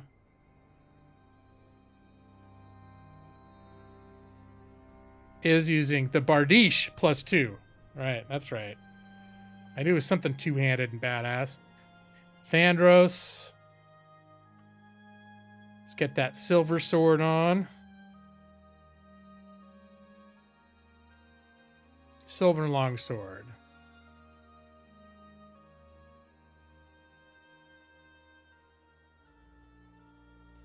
And let's make this official. Let's ID the shield. It's a shield +1. I think I figured that out. But all right, now we can get rid of the yes. And the non-magical shield we don't need anymore. Yes.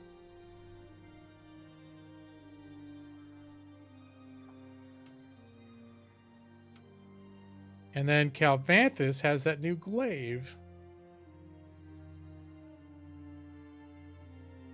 Or flail, rather. All right, let's get that mace out of there. And get that ready to flail. We'll sell the mace. 4 gold. Yep, I'll take it.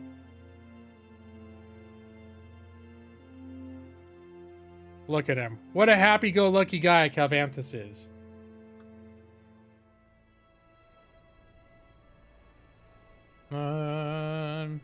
The only thing I want to do... I think Iris has... Nah, we'll keep it. I was going to say, I think Iris has a Ring of Protection +1. And I was going to give it to Mandra. Because Mandra's armor class is a little worse.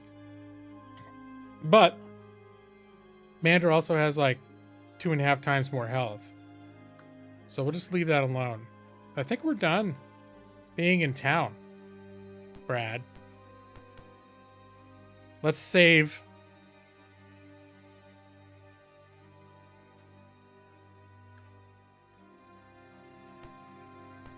All right, let's see about going to this island. Is there anything else we need while we're here? I don't think so.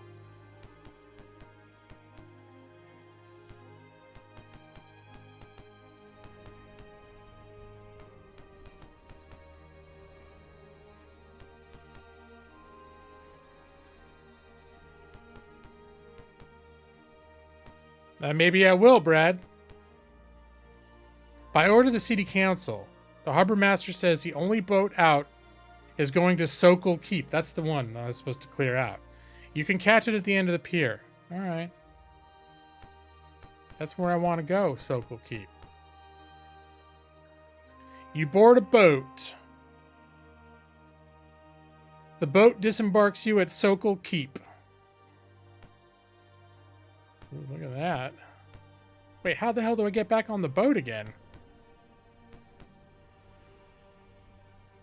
The once mighty gates of Sokol. Sokol Keep. Echoing footsteps are dimly heard within the keep. To the west rises a mound of reeds.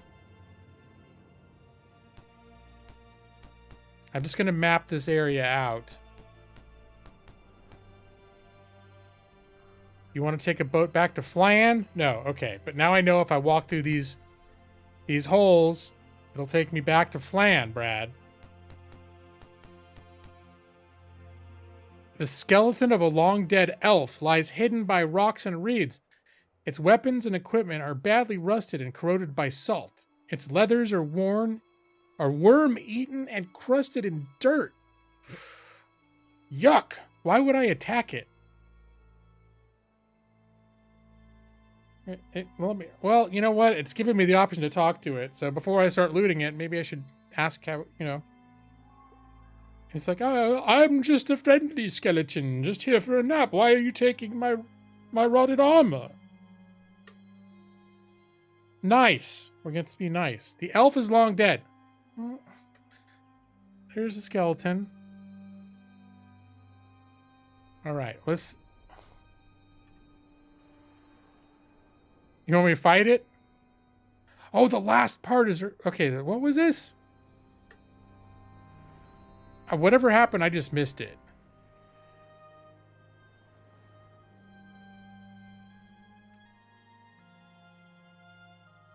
Weapons are criminally practical, blah, blah, blah, blah, blah, blah, blah, blah, blah, blah. In a pouch on the remains is a crumbling parchment scroll with the words, plus, plus, plus. The last part is eaten away. I don't know what that shit, any of that means anyways. But now they're not letting me do anything with it. So.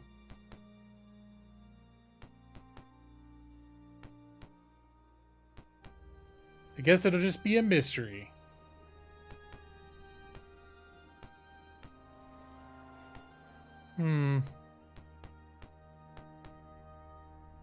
Oh, spooky. A pack of undead suddenly appears. Not gonna parlay. What kind of bullshit is that? No, we're fighting. There's no parlaying. Okay,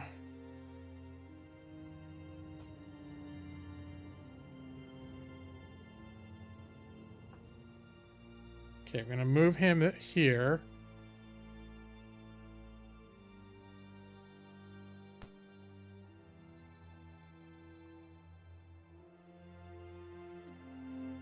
Shoot that spooky skeleton. Oh, I guess I aimed at the wrong one. All right, Calvanthus, move up. And I forget, can they turn as much as they want? I can't remember how that works. Nothing happens. Oh, that's bullshit. Here, you try turning. Nothing happens. I thought turning had a stronger effect than that.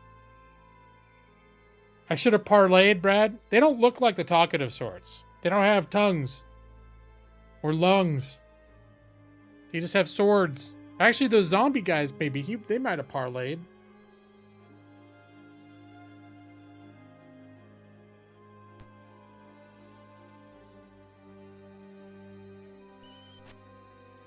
No. Wow.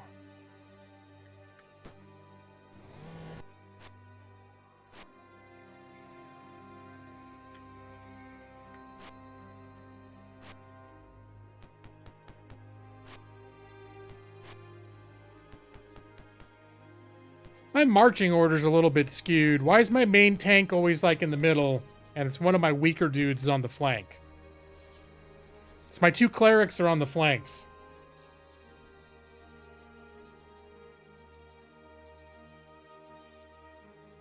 Let's see, how much do they got? Zombies. All right, they all got numbers.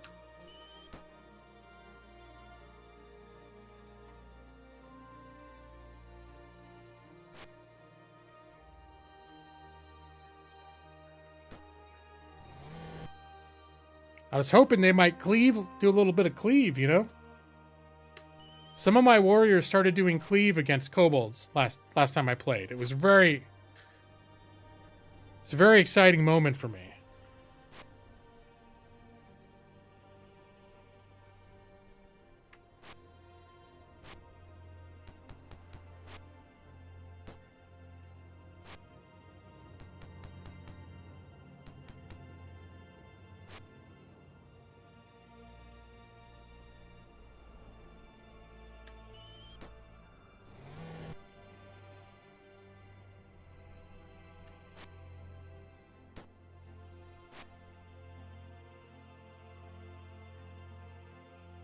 Hit this guy from here.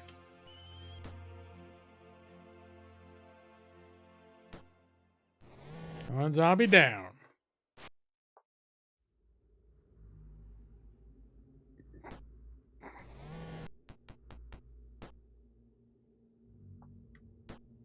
Nice. Way to go, Calvanthus. With your new flail.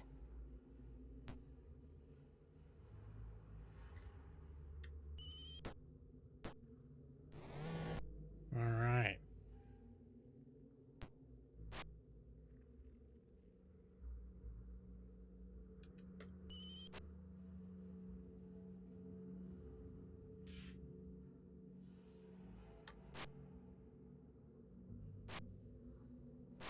There's a lot of whiffing going on.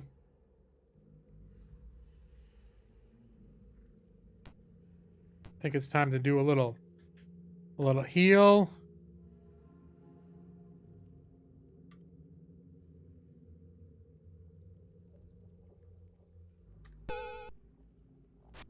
Ah, that barely healed anything.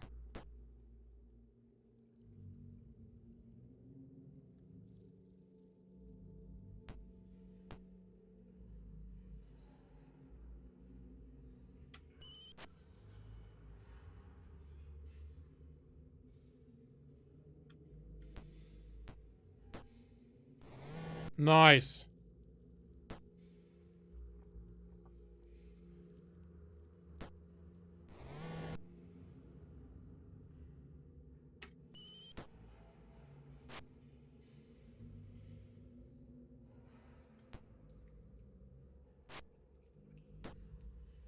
Oh, Mandra's hurt.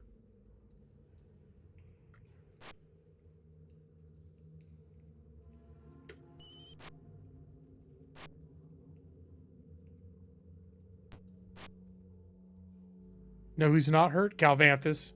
Oh, he's a little hurt.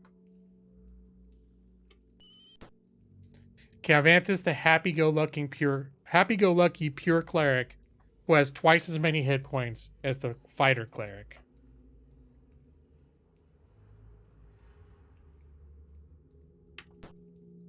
All right, that zombie's down. Down. Guess zombies don't, or skeletons don't get scared, do they? Because now would be the time to run.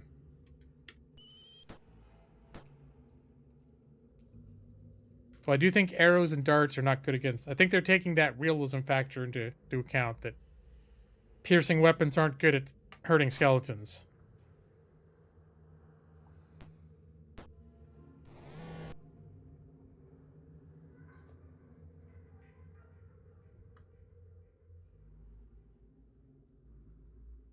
Oh no, did I accidentally stay in combat when I didn't mean to? No, leave the battle. Everyone gets 60 hit points. Well, see, it's a bummer. When nobody drops dead, when no one drops unconscious, we have to share all that experience. Nobody wins. Alright, looks like there's no treasure. Or I'm going to use the cheater heal button. There, because I can. And I'm going to use the cheater level up button. No training halls for me. Thandros is getting 6 hit points. Alright, that's an improvement.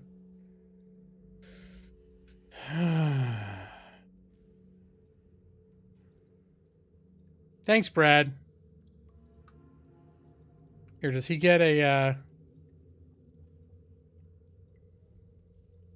First off, let's see if Iris can scribe that scroll. Ooh, wait, does she already have magic missile? She does already have magic missile, so that doesn't matter. All right, so let's memorize. I guess I never memorized Stinking Cloud. Yep. And I think we had Calvanthus cast a heal in there, so we'll replenish that. And then see if Thandra's got any new spells. Nope. Like, he must have leveled his fighter. Let's see.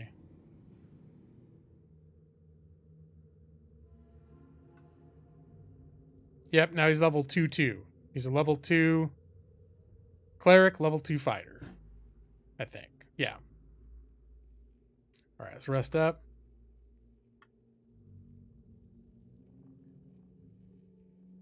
Oh wait, we should have saved the game.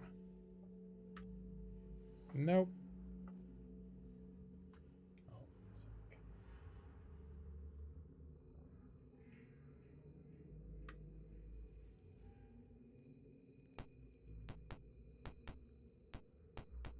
Just gotta map all them boxes.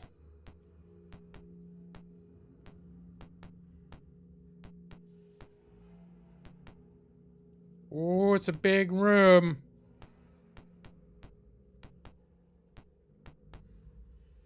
Let's see, we'll have a little search. Every little nook like that, you gotta search, you know? So I've done that and found a, like, big old treasure on a floorboard in one room.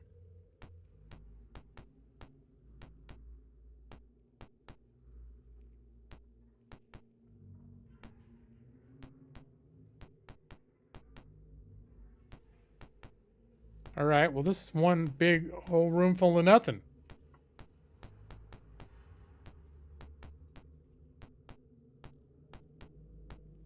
Let's see, what's in here?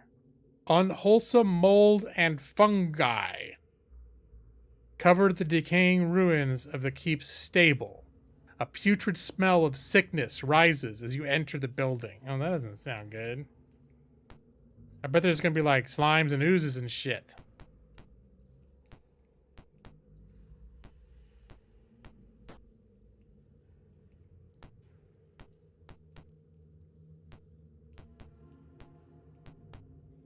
I'm gonna search here. All right, nothing going on in there. I mean, it's gross, but there's nothing happening. Hey, spooky skeletons. I'm not gonna parlay with them, Brad. Just a moment of whimsy could lead to 20 minutes of inconvenience.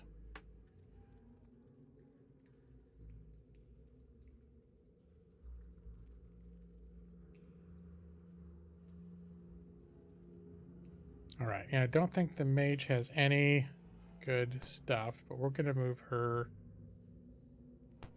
back.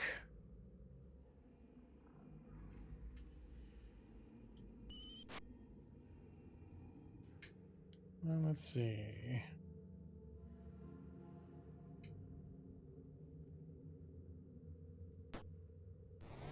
Nice.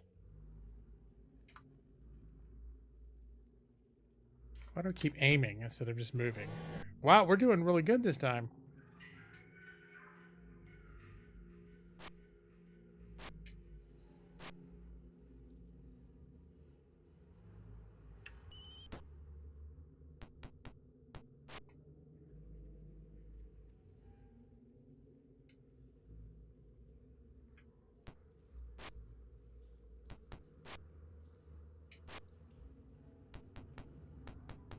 Hey, stay away from my mage.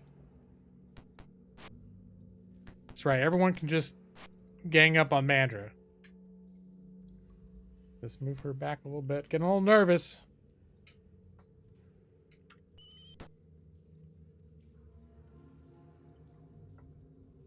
Let's see. Let's do this.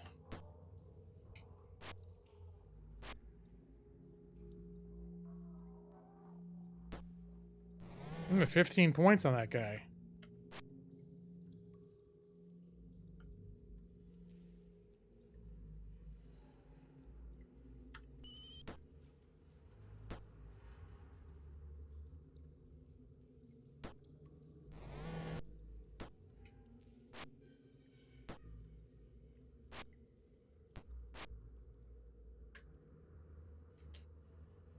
Yep, they're definitely plentiful.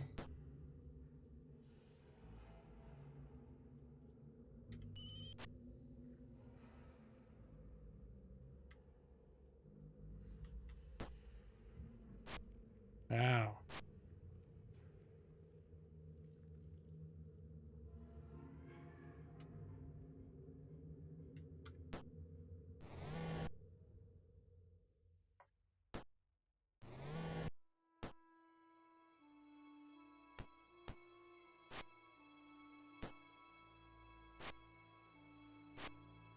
Oh, man was hurt again. That should be fine.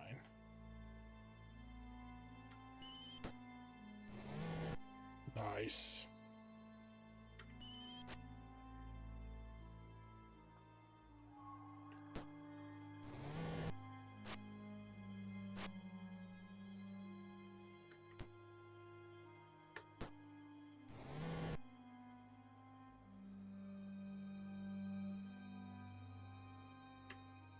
Oh, she's too far away. All right, hold on. Let's move her up. I think she's safe to move up a little bit.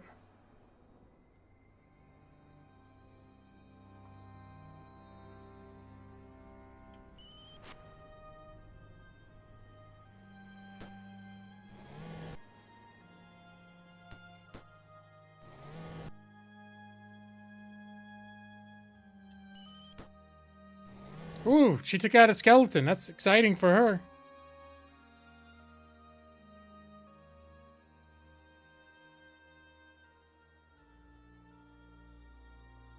Nope.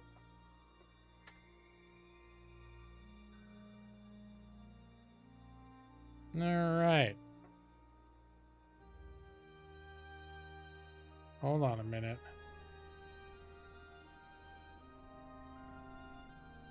Okay, I was suddenly scared I forgot to pool our money before. Or to pick up the pool when we were at the shop. No, that looked about right.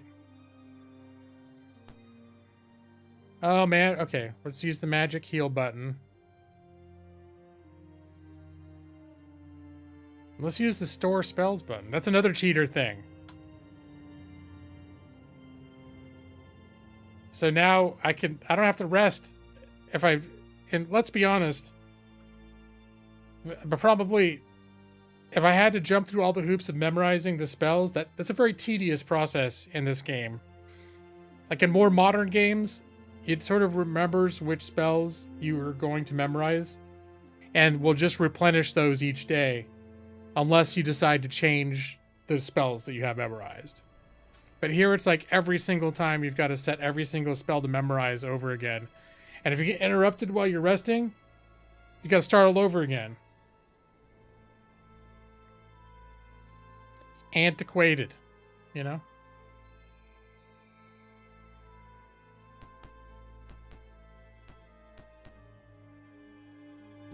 Hey, look! I took 2 steps and there's another skeleton.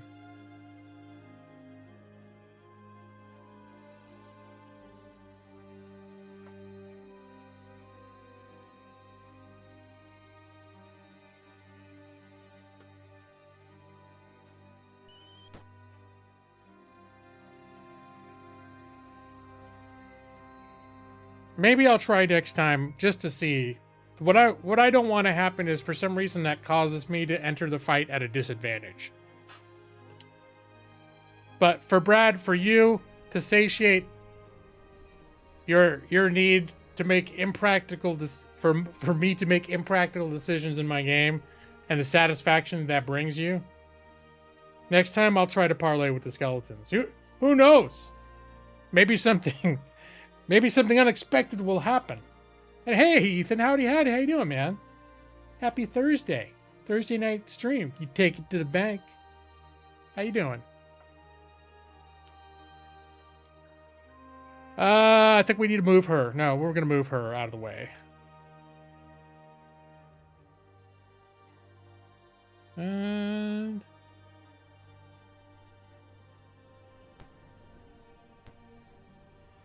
all right, that's about good. A bunch of trash talk.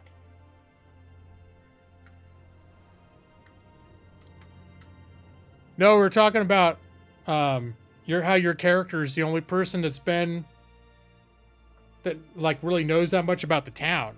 So it's like, yeah, I think next session, one way or another, Tarek is gonna start playing like the insider role.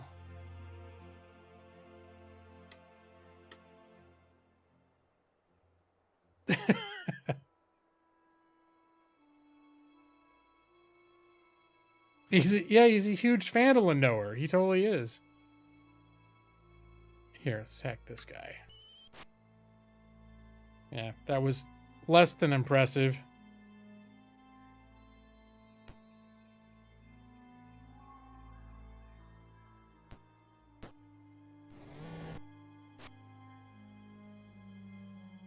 All right.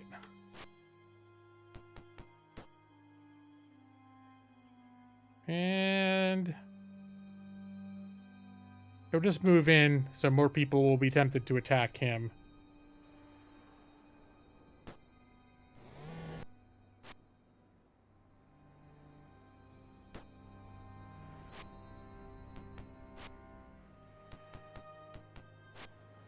You could say I'm getting a little overboard into the whole Dungeons and Dragons thing, though.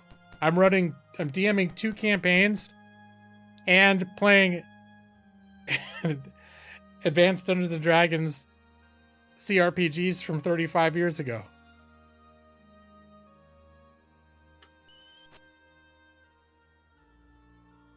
All right, I think Calvanthus is getting a little bit overwhelmed back here.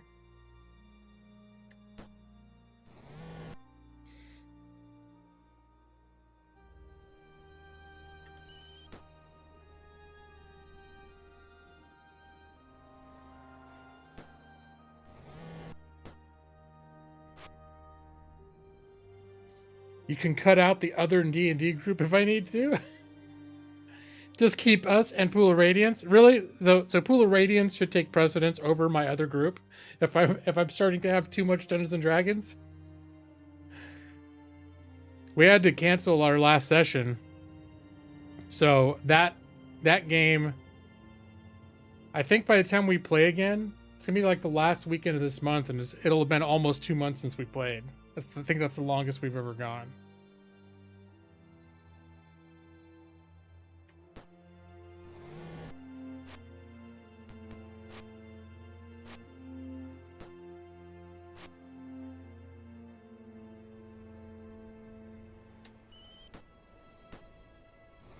Nice. Yeah, 0 points of damage with the dart. That's not good to see.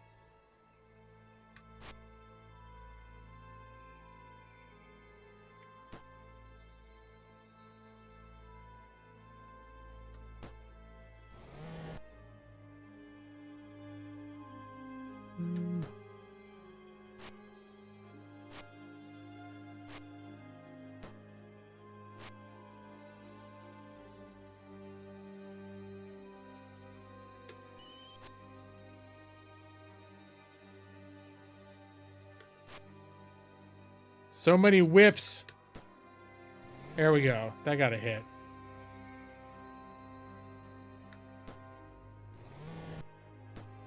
Getting some hits. Just hit the damn skeleton, Thandrick. Or Thandros.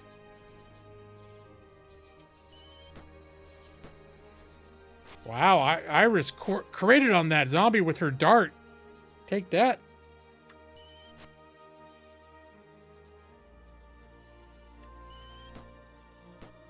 Oh, she owned the shit out of that zombie. That Iris is going crazy.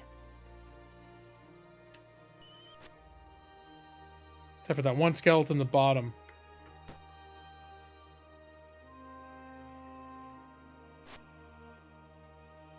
All right, now we're gonna have step aside the big boy warriors coming in now. Oh yeah, he's acting all like he's tough.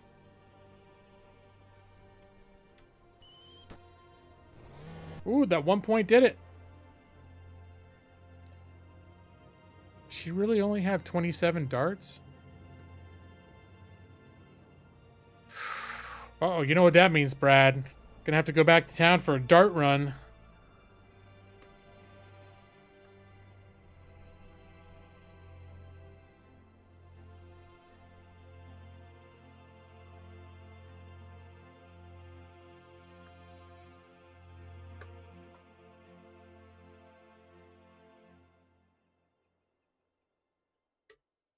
Let's see. How's Goodwin doing on arrows? Ooh, he's down to 15 regular arrows too. Yep, you know what you know what it is? I'll probably run into 3 groups of goblins on the way back to the entrance.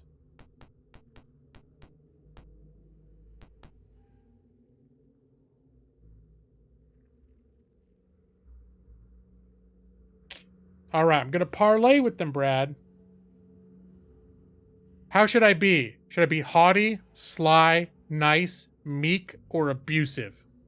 What do you think? What approach should I take with these skeletons during our civilized conversation? It's up to you, Brad. This is your rodeo right now.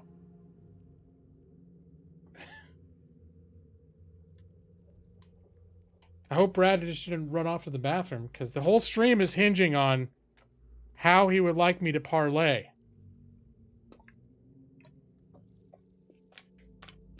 Abusive.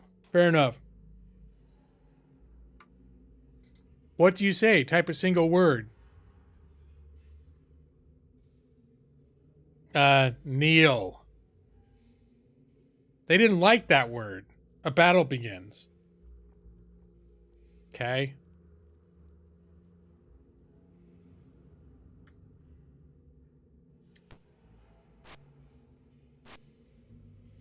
Well, that was anticlimactic.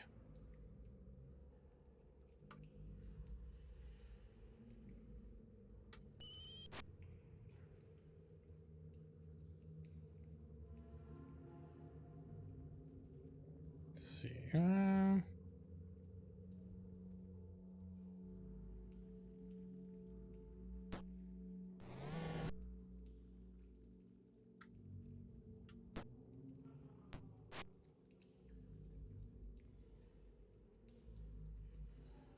Actually, other people may have arrows that I can share with him.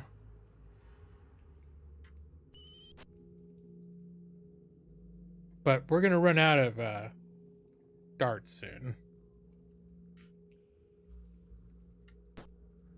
Thanks, Brad. Had to choose a good word. I wonder if there's a word you can tell the skeletons where they'll be like, oh. Hold on, fellas. This guy just said the magic word. Ooh, Thandros is hurt real bad. All right, now it's time to get real.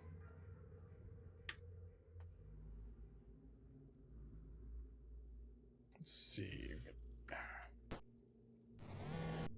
Clear out the stuff that's standing next to Thandros.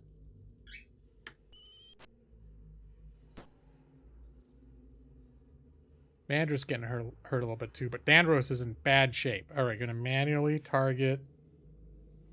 Oops. Thandros. He's partially healed. All right, well, it's 11 hit points. That's not a great improvement.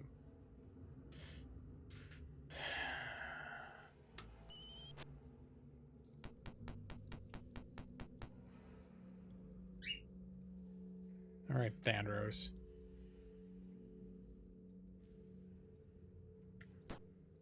Yay, Thandros killed something. I think that's the first time this session he's connected with something.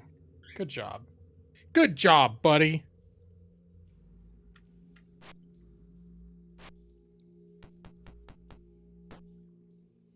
Oh, they went right up. Look at now he's got 4 hit points. Son of a bitch.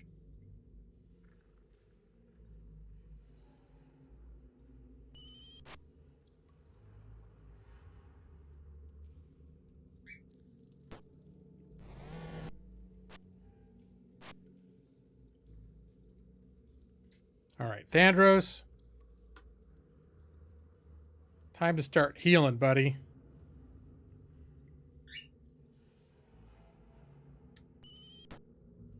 One point of damage.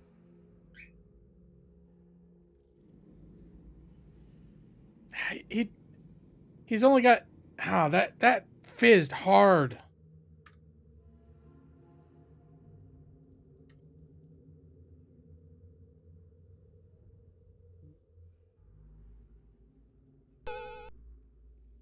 He got 3 hit points back from that spell? That sucks.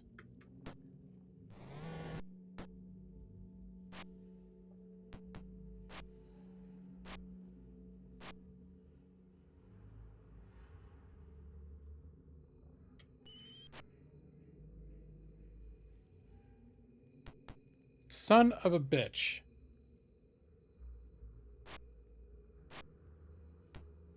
That was dumb. I meant to aim and I ended up running him right into them.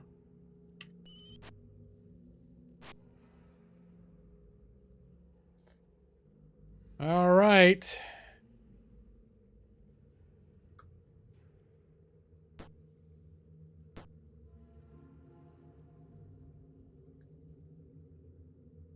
Well, he got 2 hit points back.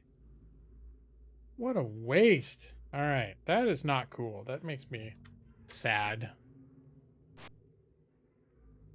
I've cast like 3 or 4 Cure Light Wounds on this guy and healed a total of like 5 hit points so far.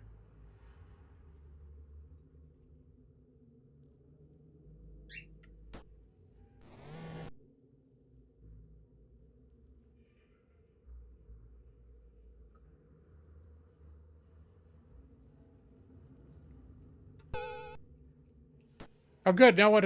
9. So he just got like 8 hit points right there. That's good. Everything's coming up Thandros.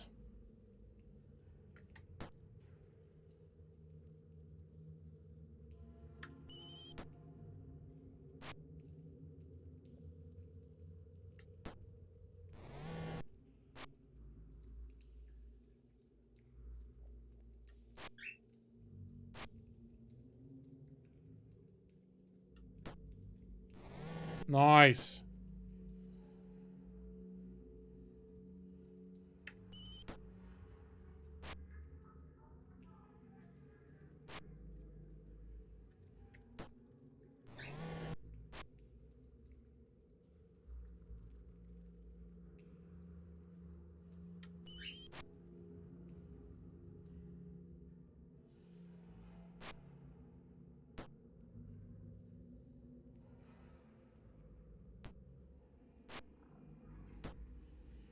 Ooh, Mandra's getting beat up.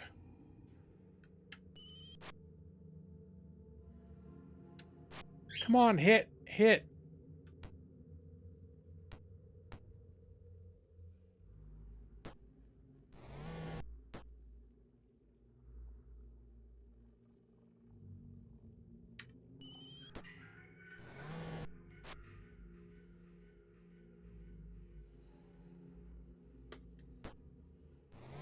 That should do the trick.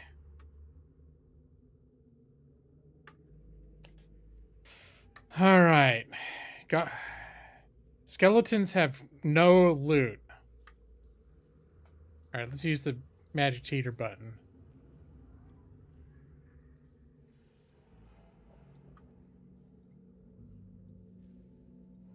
Give it a second to kick in. All right, everyone's good. Let's use the restore spells button.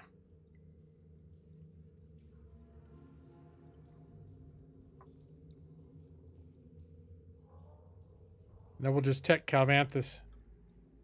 Yep, he's got all his spells back. All right. Yeah, it's kind of a bitch move.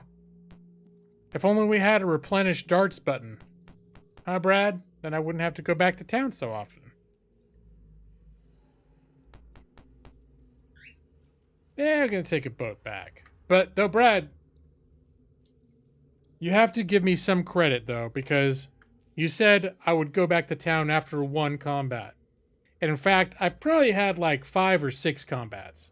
Wouldn't you say? And they were, it wasn't like 1 or 2 little skeletons either. They were swarms of undead.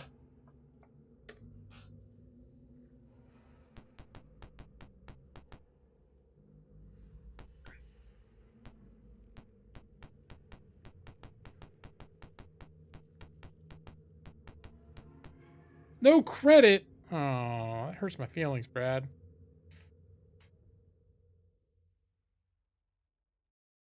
Yep. All right. Let's pool all of our shit. And let's check out. First, we'll check out Goodwin. Goodwin was down to 1 arrow. All right. Let's stock him up.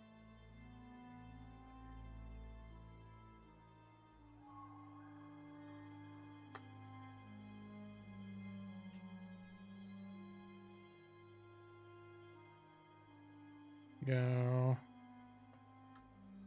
We're going to buy it until they say he's overburdened. Overloaded. And we're going to go back in.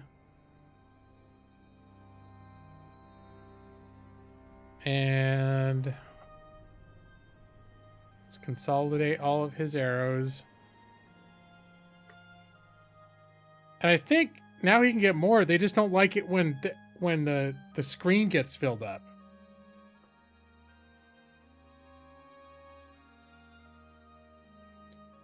Yeah, my magic user, well, she does have 15 hit points now.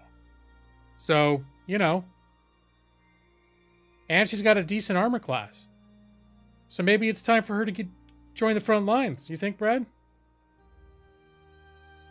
Whatever prevents her from having to replenish her darts.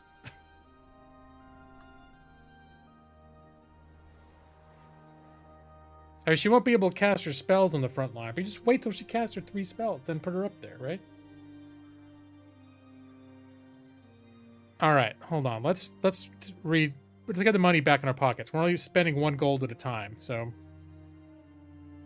let's buy.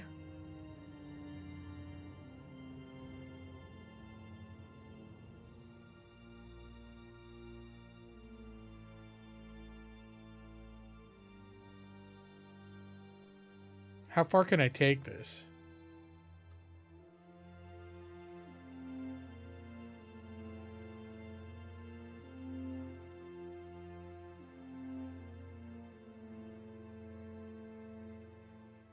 Okay, so I got 141. Okay, and how much can he carry? He's got an 1878. I think, you know what? I'm just curious. Try one more time. See how I'm gonna load him up one more time, and see if he can still walk, or if his movement goes down from 9. Because by default, I think their movement is 12. But as you start loading them down, they slow down.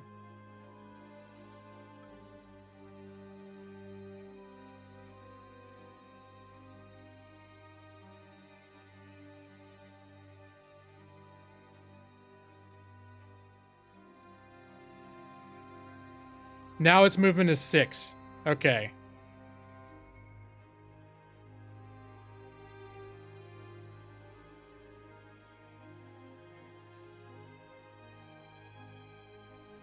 Alright, so let's give some of these to Thandros then. Gonna trade to Thandros. Thandros. Alright, now is he back up to 9? Okay.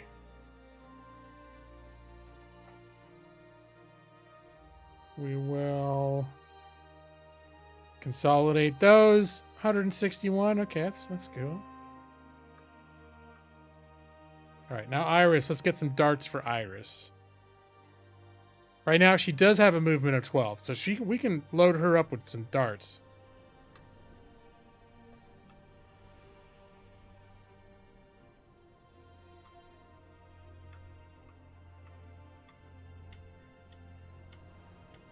Overloaded.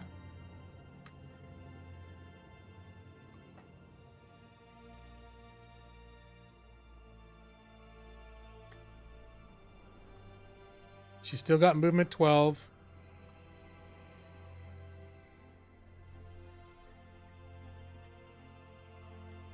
All I care about is darts.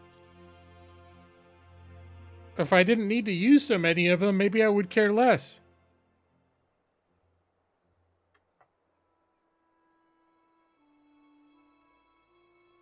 But this time I'm gonna load her up. Ship the 94. Now her movement is 9.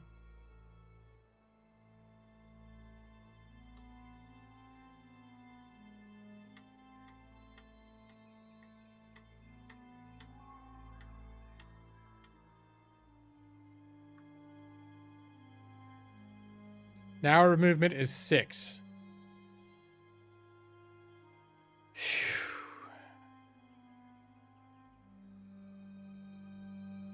Maybe she can pawn some off for Calvanthus can be like her dart backup carrier, dude.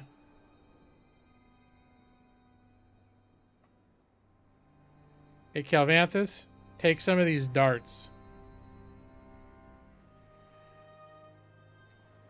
3, 4. How about that? Let's see. Am I back up to 9 yet? No. Calvanthus, have more darts.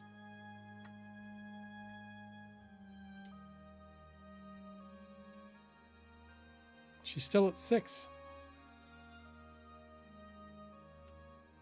Wait, is she not trading these?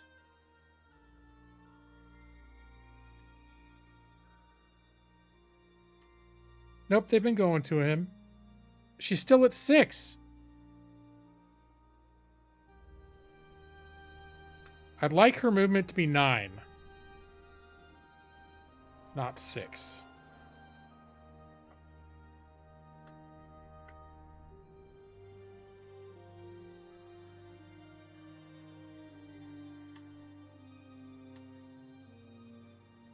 There, she's back up at 9. Let's see what the hell we did to Calvanthus. Now he's like, where's all these fucking darts, man? Yeah, he can still move 9, so that's good. All right, Calvanthus. Let's consolidate all those darts. You hold on to those. You'll be Iris's backup dart supply mule.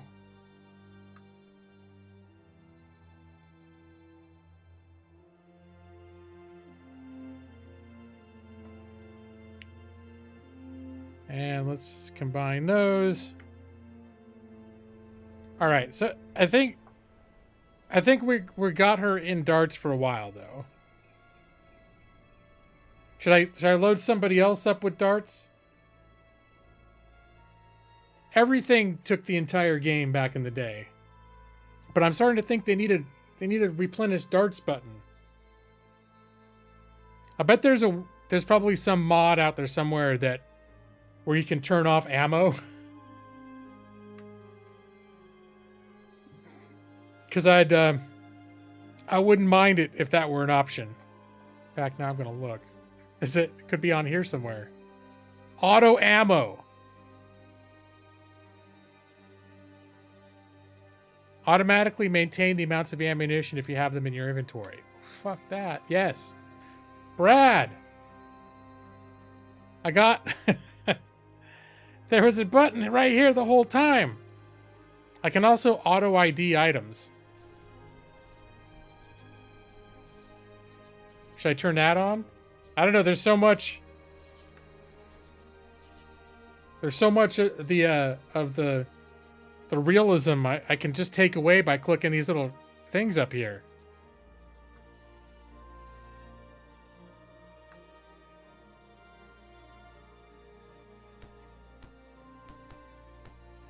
But now I'm not going to have to worry about darts no more, Brad. Are you Does that make you happy, or you respect me even less now?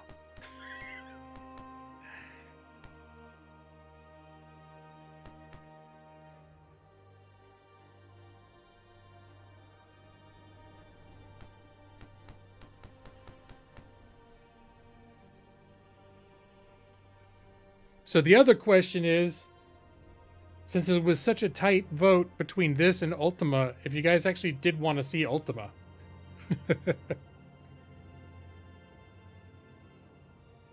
Although I'm fine to keep playing this.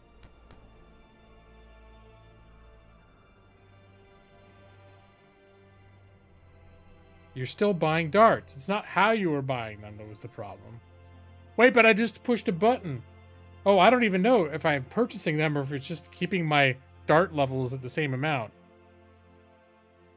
Automatically maintains ammunition if you have them in your inventory. I probably don't need to be carrying around 200 darts and 200 arrows anymore. Let's see. Play Ultima next week? Okay. But what if people don't vote for Ultima next week?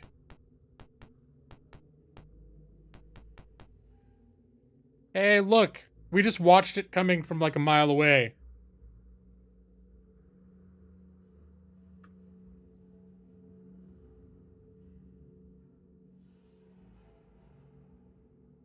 Son of a bitch. Now we're going to have to move him. No. He's got to form a flank.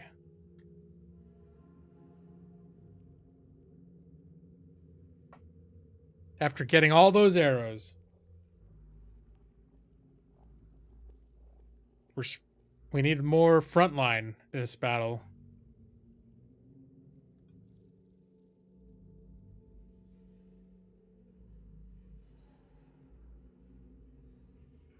Just play Ultima and don't even ask?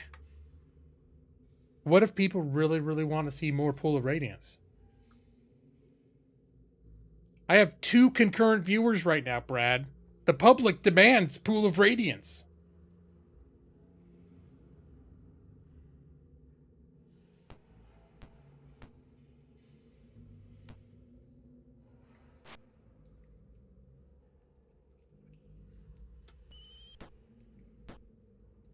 Nice.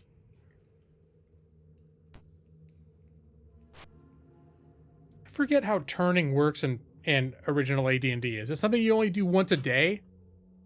Or is it something you could do at will? I can't remember. I know later it became like only a certain amount of times a day. But I can't remember what it was back in the 80s.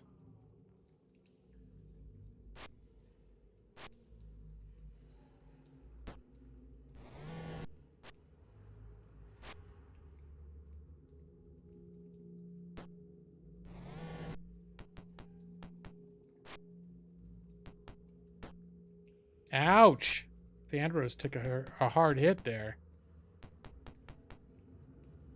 I think we're going to need to rearrange our combat order a little bit. We're going to switch Strom and Thandros, because Thandros is always on the side.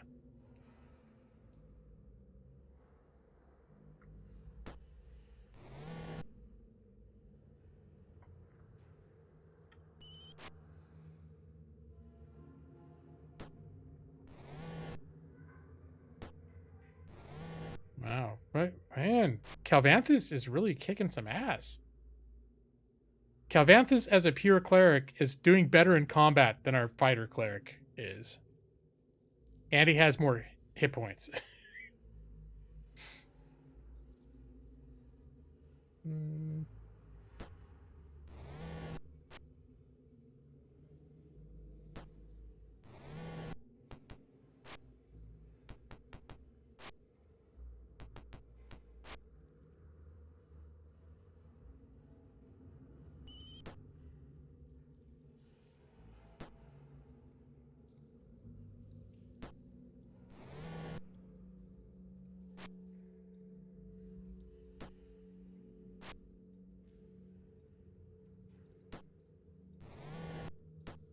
Yeah, going pretty well.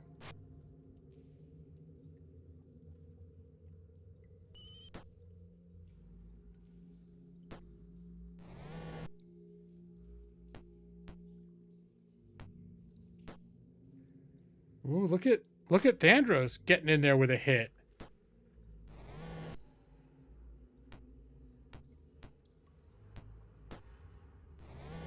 Oh, that was pretty badass.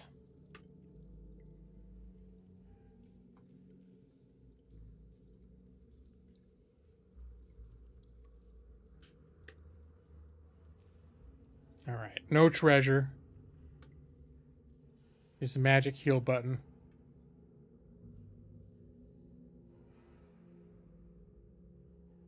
Yep, now everyone's healed.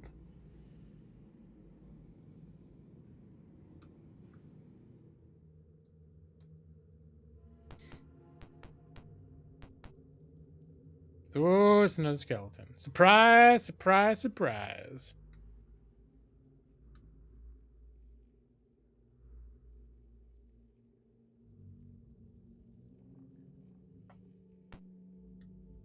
Okay, let's see. I'm going to try turning again. Ooh.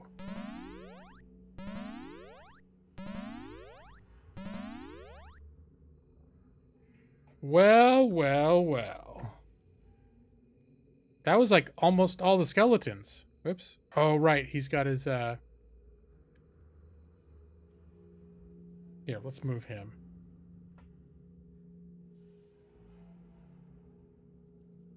Whoops.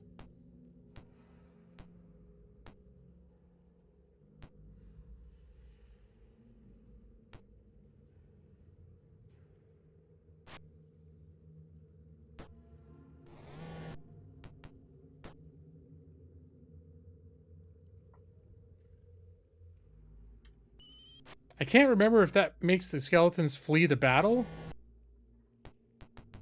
or if they run away and then come back. I know in the game they come back after a certain amount of time.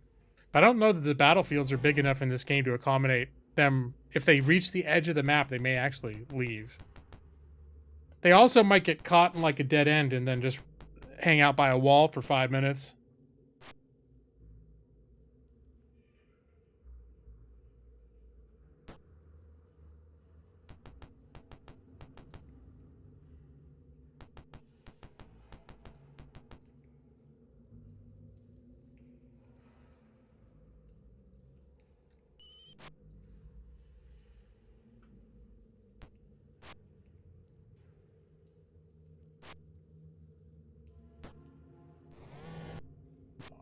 Fast-paced combat.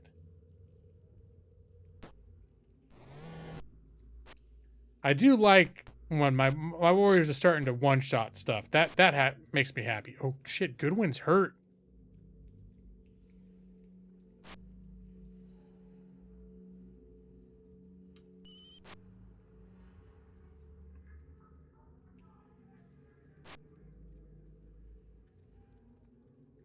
All right, let's go help Goodwin, shall we?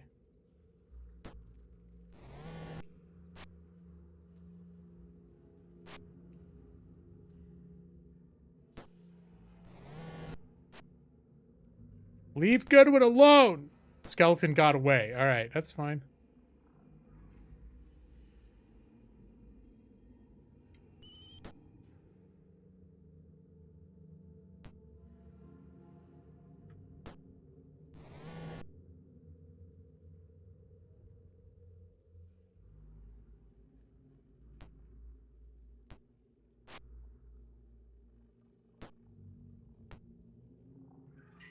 Oh, whoops. I didn't mean to make her move. I was move out of the way.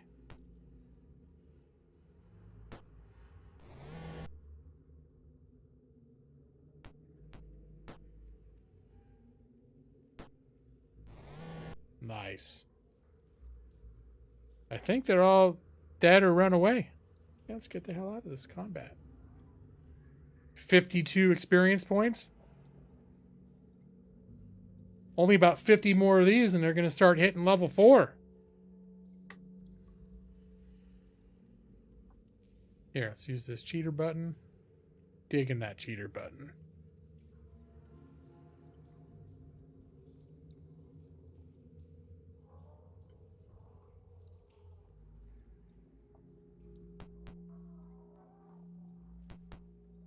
A broken hearth and bellows dominates the collapsed remains of a blacksmith shop. The floor is spongy and damp. The croaking of frogs greet your entry.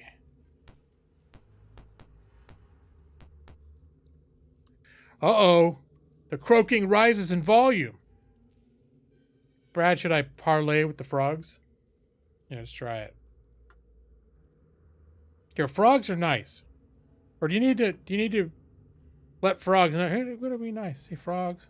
Nice. Croak. Oh no! Okay. Stupid frogs. I wonder if we can put the frogs to sleep.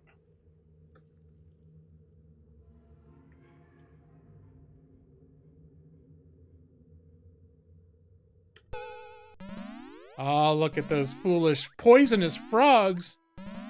Oh, they are so dead.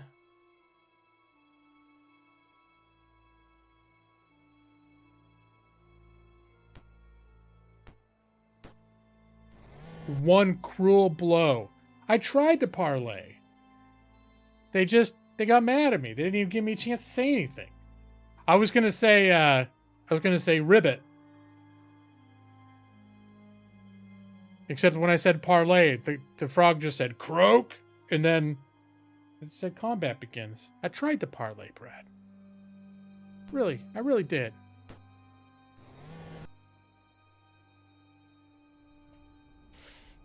All right, let's get his. Yeah, we'll give him a pass. No, we'll put his arrows back on.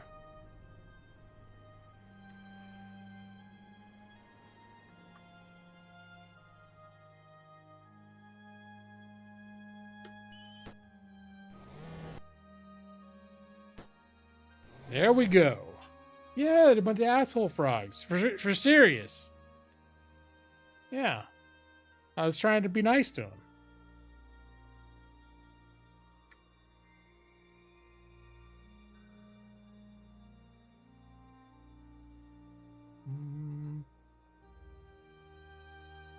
Frog and toad. So, because I thought they were going to be like, one of my favorite childhood books. It's Frog and Toad. And of course, when I was 6, I didn't realize it was a celebration of same-sex love. All I knew is they were great friends. And they cared about each other. That's what mattered. They looked out for each other. These are some of my favorite books as a kid. So I see frogs in the game, I'm like, hey, I wonder if those little frogs were wearing like what kind of hat is that called? It's not a top hat, something else. Anyways, if I'm looking around the room and I see a two-seated bicycle across the room, I'm gonna be very upset.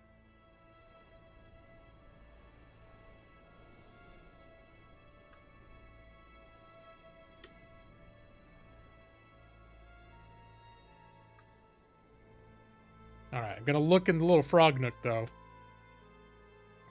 Nope, no surprise treasures there.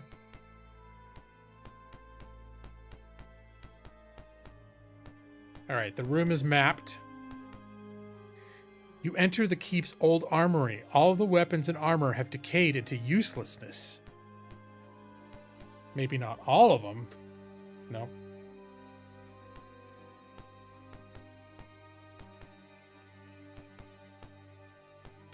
Ooh, look at it. What is this room?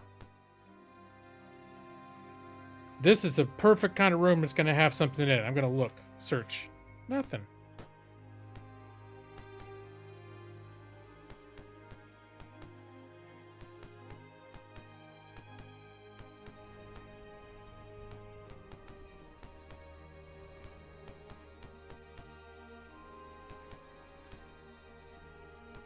Just a big square room.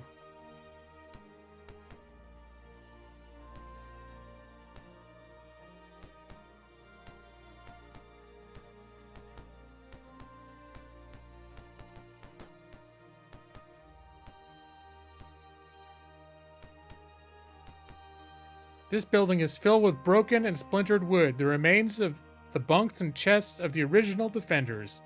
It seems everything has been well looted. Well, that's sad. I'm going to go into search mode.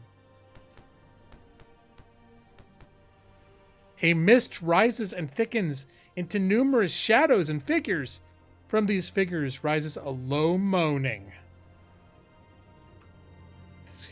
Ghostly shapes screech out a dreadful keening howl. Oh, look at that. I'll start combat now because that way they're not all up on our shit, flanking all my people. Whoa! The figures cry out piteously. Where'd they disappear? Oh, maybe they're not bad.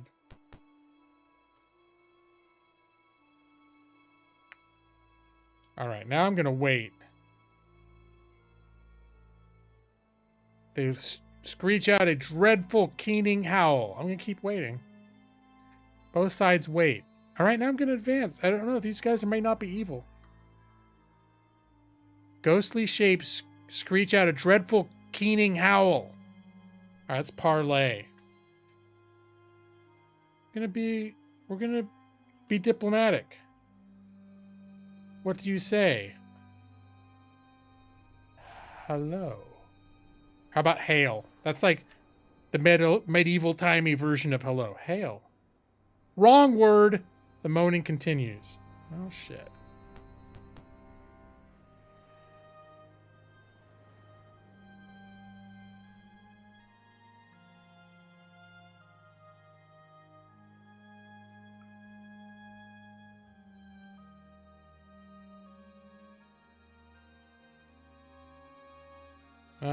Wait. Both sides wait. Parlay. We're gonna say nice. What do you say? Peace. Peace. Peace. Wrong word. The moaning continues. I'm not enjoying this role-playing session. Alright, let's get out of... No, I'm not in search mode anymore. Okay, I mapped the whole room. Now I'm getting the flip out. Oh. Alright, well, parlay. Why don't we go meek? Maybe I'm scaring them. What do you say? Rest. Rest. Wrong word. Alright. There's probably a very specific word I'm supposed to say to them. A loud commotion rises from the courtyard, bashing open the door. A large force of orcs and hobgoblins rush. They rush me. Oh my shit.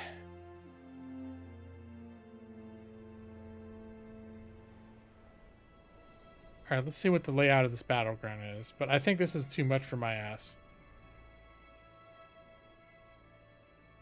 Hobgoblins. I mean, they're all kind of weak. I just don't think I can deal with these numbers.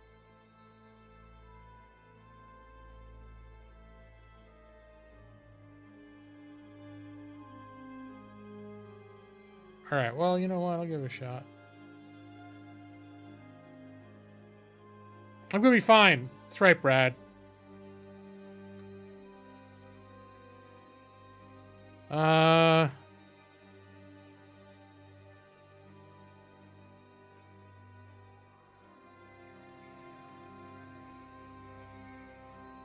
How far can I cast sleep?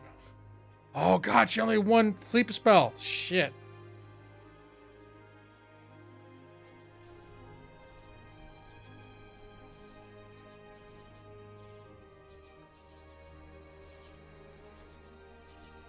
Oh wait, if they're out of range, she's just gonna lose the spell.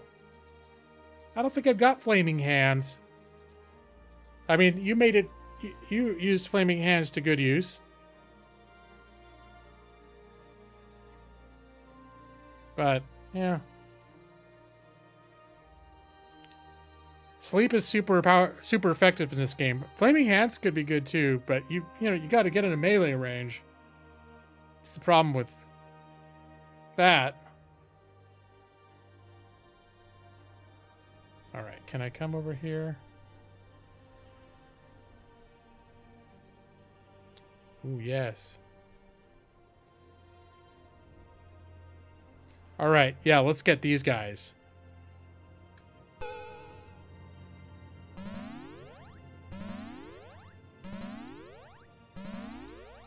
Okay, good. We're gonna box a few of them in there.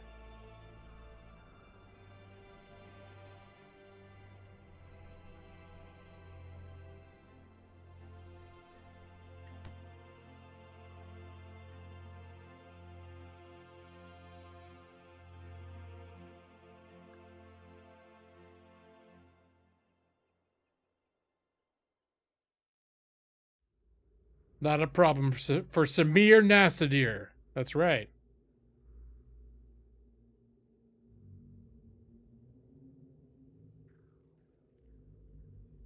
Everyone just chill.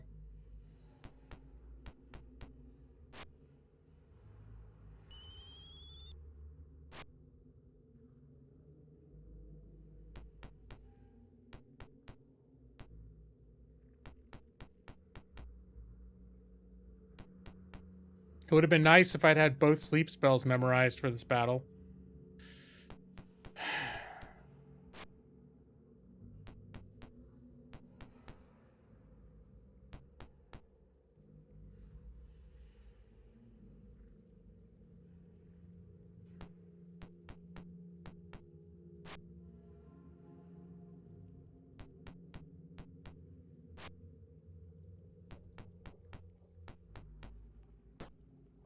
Yeesh.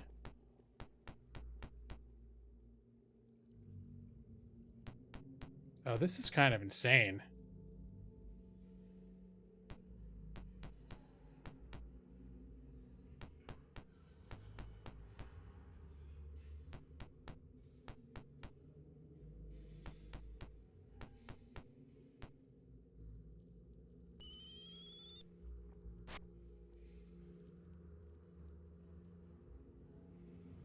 Can I hit that one asshole down there?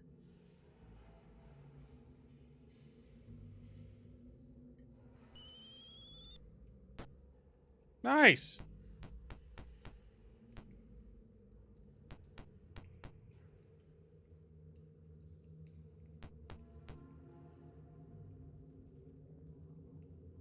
All right, everything's gonna be fine. I am on the island. I cleared the slums, Matus. We killed the trolls. 3 of our people were unconscious, but we got them.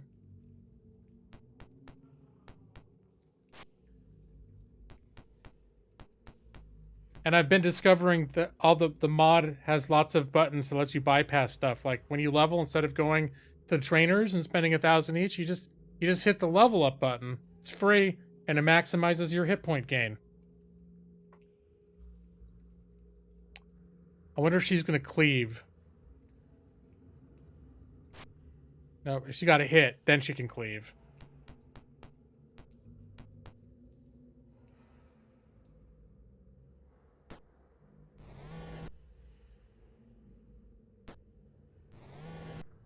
All right. It's a humble start to a long battle. Would have been nice if we could have located a choke point.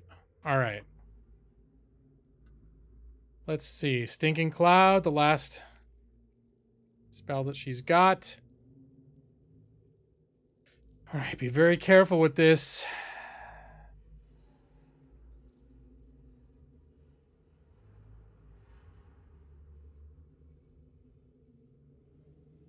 All right, I like that. Oh? I guess I like that because that's within range.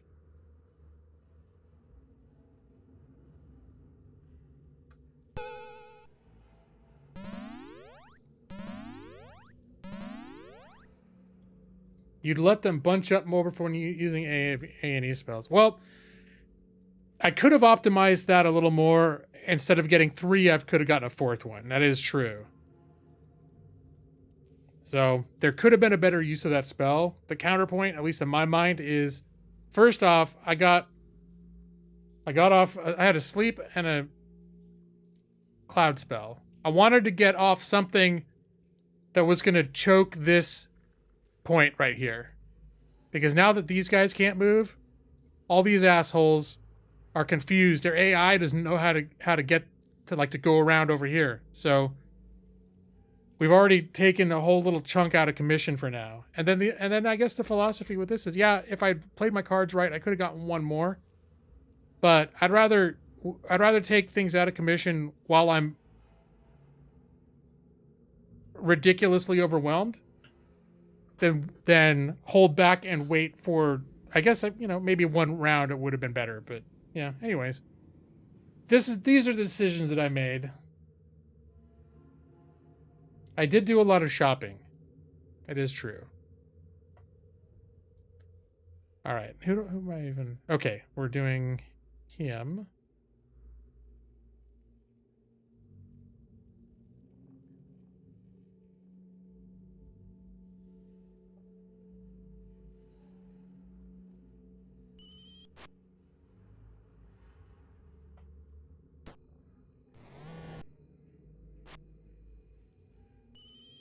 Oh, that one's still up. I forgot about him.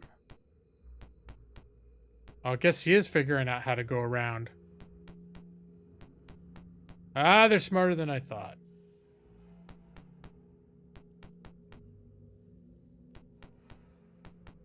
Oh, I thought they'd be dumbass and walk into the cloud, too. That would have been nice.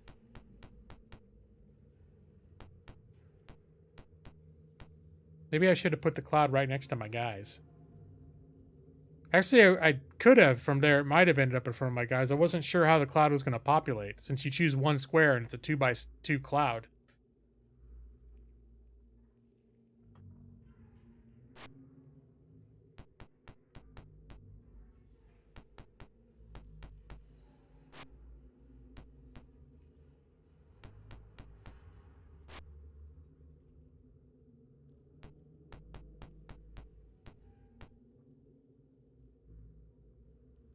Yeah, I could have gotten him in. I'm still, I'm not sure. Anyways, I'm going to leave it as it is. I'm happy with how it ended up working. Because I've already accidentally put my own people to sleep, not properly figuring out how the area of effects are going to kick in. Or not taking them into account correctly. Alright, with us having my one attack from anyone miss is painful at this point. Yikes.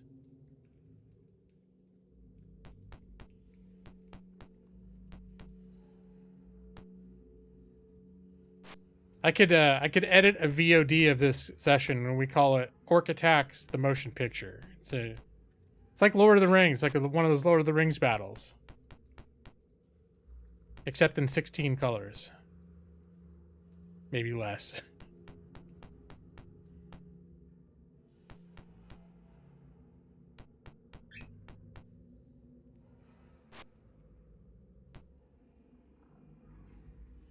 I don't know if I can stay up long enough to finish this battle. Yeah, I guess I could have my archer target their archers. It's not a terrible idea. It's far, but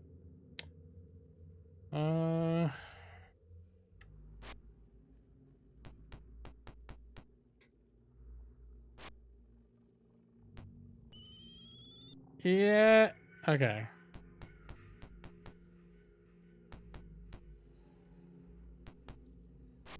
No! It's time for the mage to break out melee. Shit! Oh my god.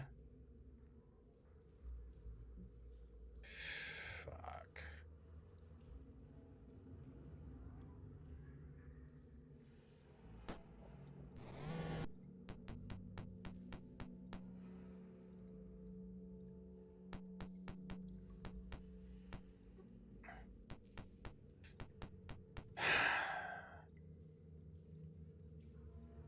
Well, targeting the archers was a good idea a minute ago.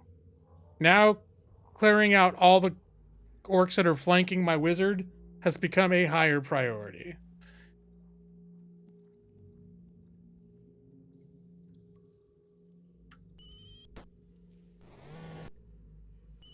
In fact, getting him in there with his sword and shield might be better at this point, since our front line has become extended.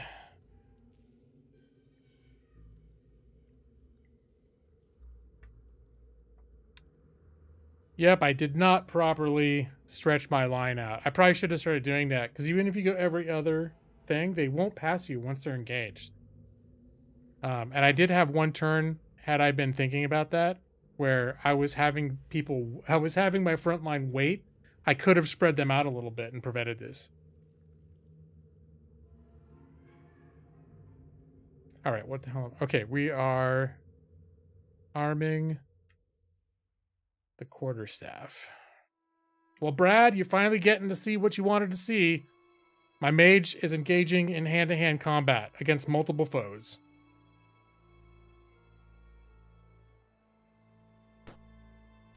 Wow, she just one-shotted one. Good job.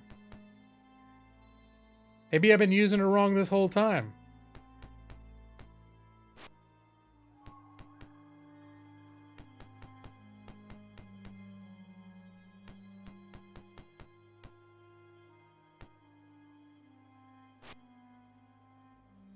You'll want to kill the hobgoblin on the left of your guy in red, and then move the red guy to the left. It will help a lot. All right.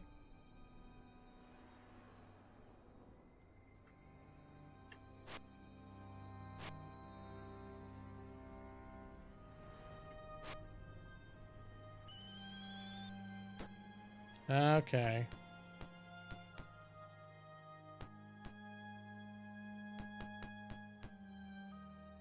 What we need is someone who can tumble, because right now it's all the area of effect shit that's keeping me from, well, and there's a wall of hobgoblins and orcs.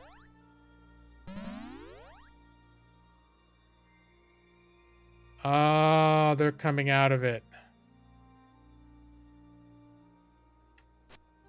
Miss.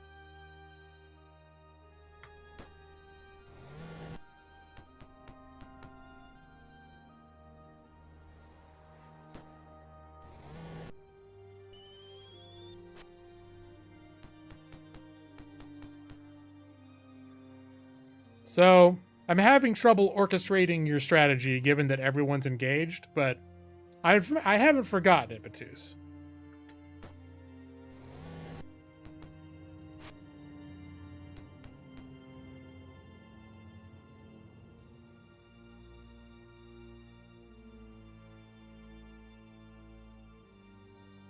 Let's see.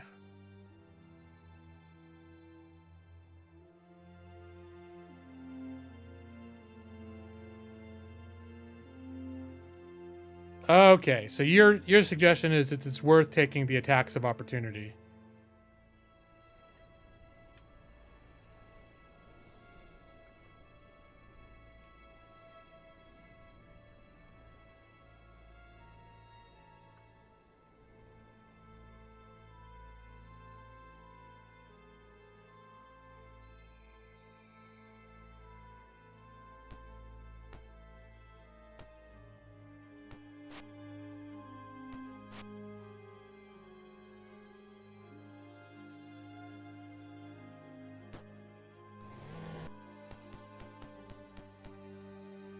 And you can hold on, I need to see what they're doing. There's no pause in this game. Even though it's turn-based, when their turn comprises 27 moves. Alright, that's not good. I can only afford to read chat. Okay. You can avoid the attack of opportunity by killing the hobgoblin to the red one's bottom right. A single move to the left will only trigger it from him. Alright, well. Yep. I think we may be getting it under control at this point, but we could afford to spread out a little bit, I guess.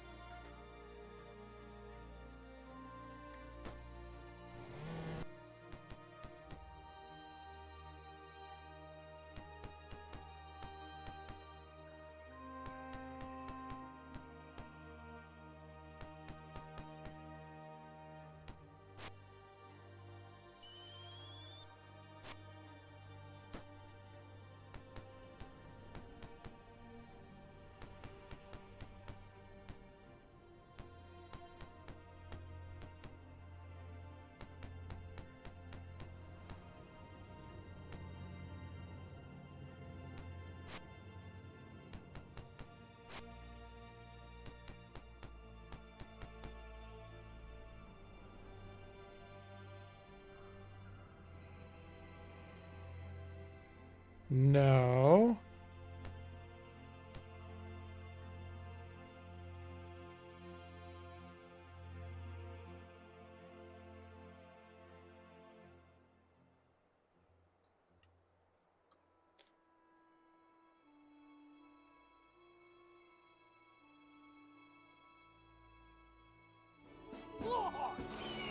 Oh my gosh! Joss has been a member for 49 months. That's a long time. Oh no, it's okay.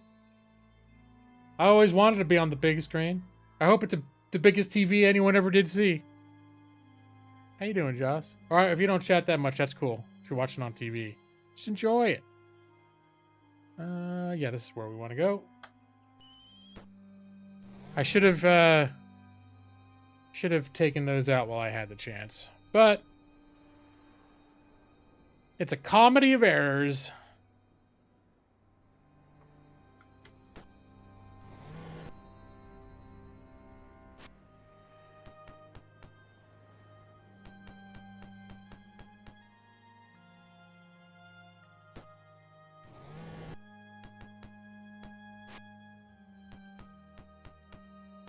Risk using the scroll. I don't understand. Oh, I guess it's a scroll of... Was it a scroll of magic missiles?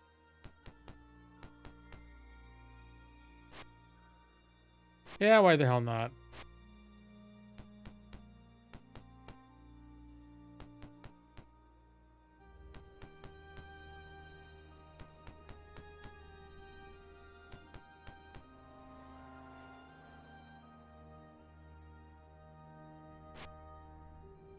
Oh, there was his one attack.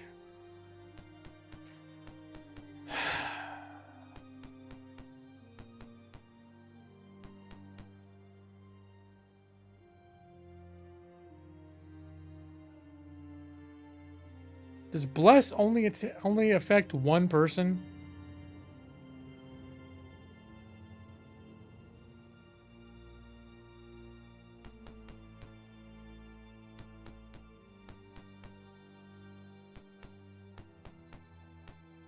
Now he got out. All right, I'm gonna read your comment as soon as everyone else, my 40 enemies stop moving. If you know what's on the skull, then it's probably a single missile. Yeah, I think it's a magic missile. Use it against an enemy that survives a hit to finish it off. Well, that's the good news is so far, most enemies, on the rare occasion that I hit them, actually get one-shotted. Oh, silence? Oh, fuck, dude. That's not what I meant to cast. Shit.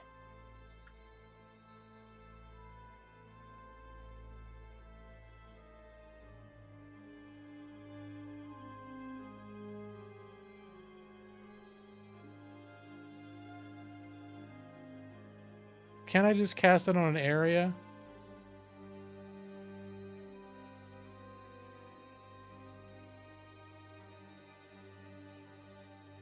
Because it's going to follow them, isn't it? Can I just not cast it? Yeah, fucking abort the spell.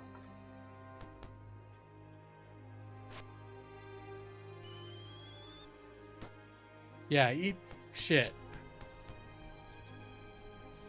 Yeah, as soon as this combat started, I almost just turned the game off because I'm too...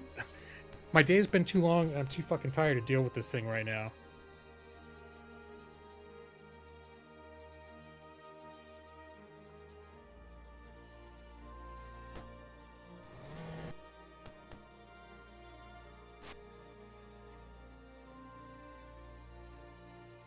No, it doesn't follow them. It's an instant effect. Any enemy gets silenced for the duration, but the effect doesn't linger. Huh.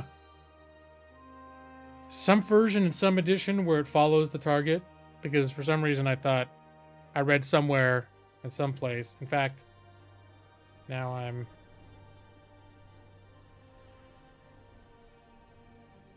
No, I just want to be absolutely sure.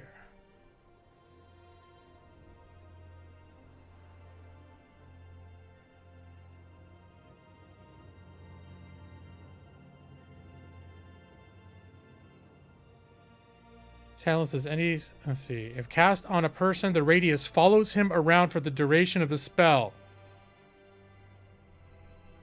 So, Yeah, I think in first edition AD&D, silence worked a little bit differently than later editions.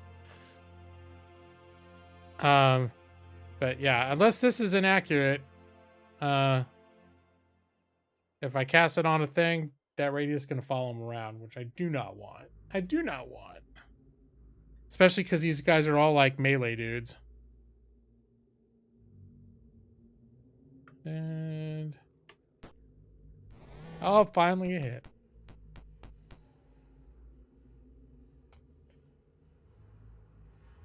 Don't use that when no enemy casters around. Yeah, well, it was a mistake. It was an accident in the first place that I selected that spell to cast, but it's not my first mistake tonight. All right. Yeah, I've had a few miss buttons. Surprise, surprise, right? All right. Use. Oops. The scroll. Okay. With one spell. That's magic missiles. We're gonna wait. We'll wait. Delay.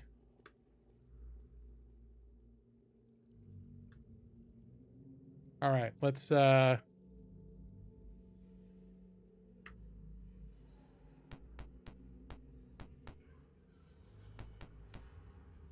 I forgot he had some hold person.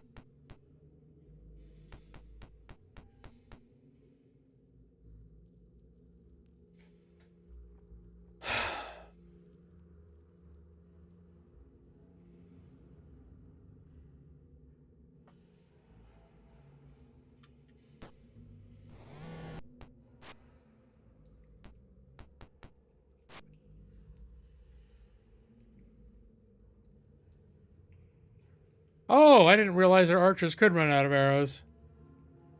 Well, that's nice.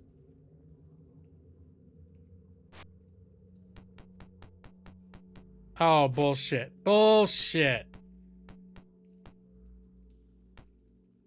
I didn't know they were smart enough to do that shit.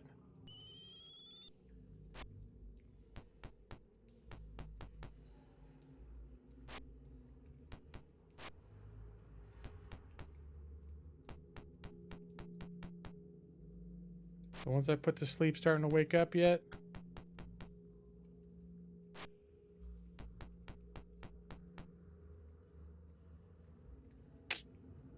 Shit.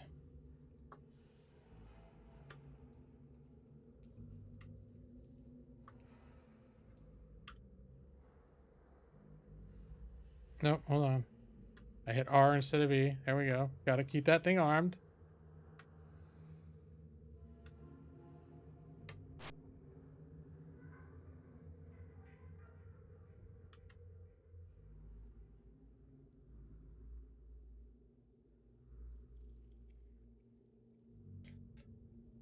Who do we really need to hit?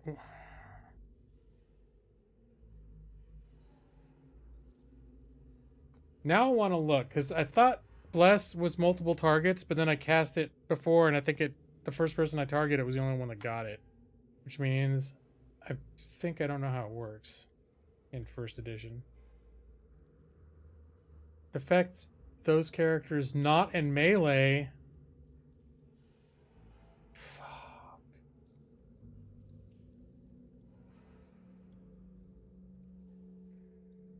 Well, that was a bonehead idea. Everybody's in melee. So now I'm just going to lose the spell. Right? That's great. Yeah, sure. Just whatever. Well, now I paid attention. I know how that works.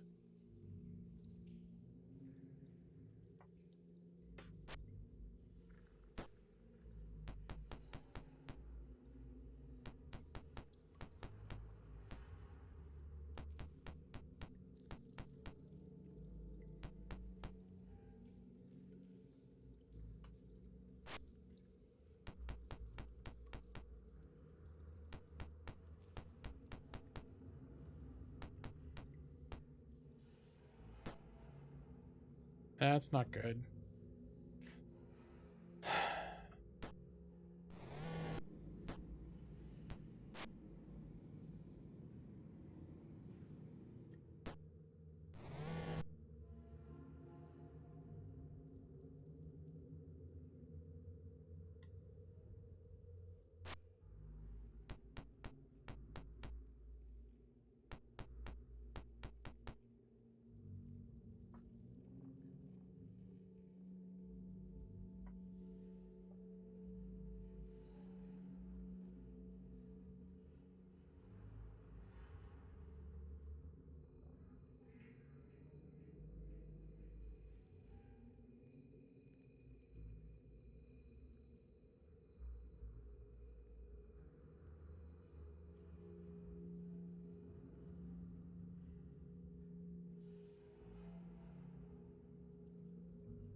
Hold the one on the top left, make the others go around him. But they're just going to diagonal past him. Oh well, I'll do that. I can't think of... I guess the other ones are going to have to go around him, huh?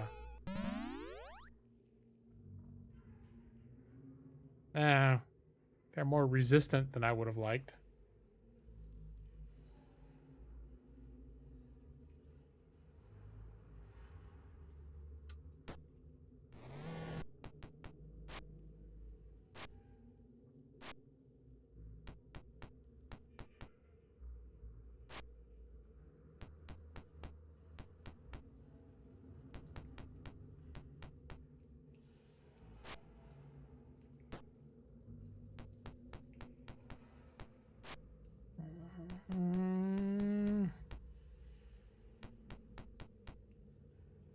This is a bad combat to start at 11 at night.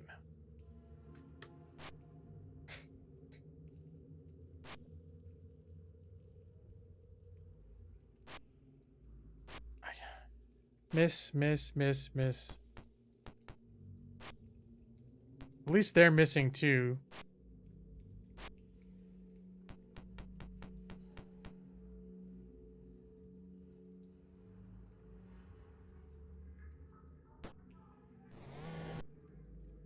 Hey, hit one.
Just bored at this point.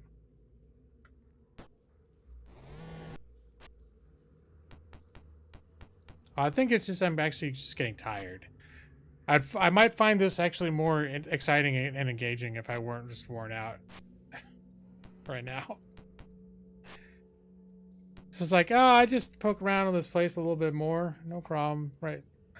Even like about 3 minutes before this combat came up, I was actually thinking like, should I stop playing for the night? It's almost 11.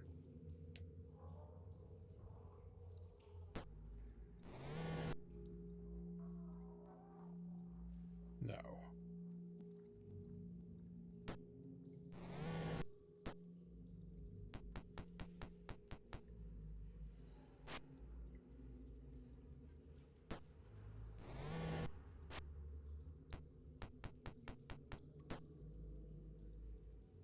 Shit.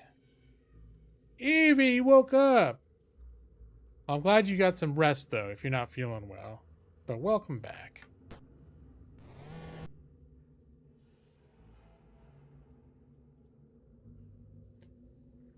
Of course, no one... Oh, Thandros needs healing.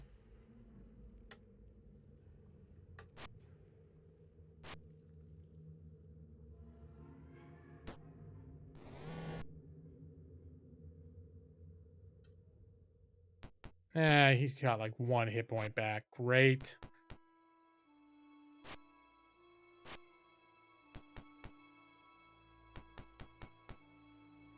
The good one's about to die.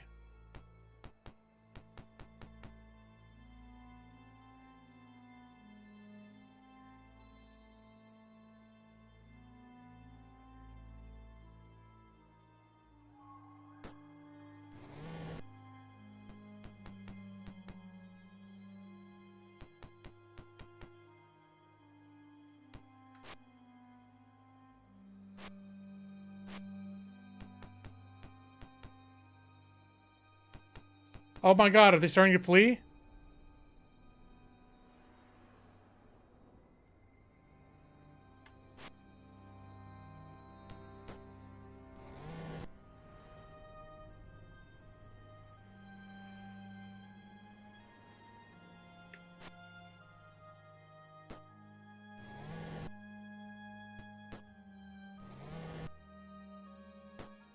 Oh my god. Oh, this couldn't have happened at a better time. I can't believe it. Hopefully they can all find a path out of the battlefield, not all just get stuck on some wall somewhere.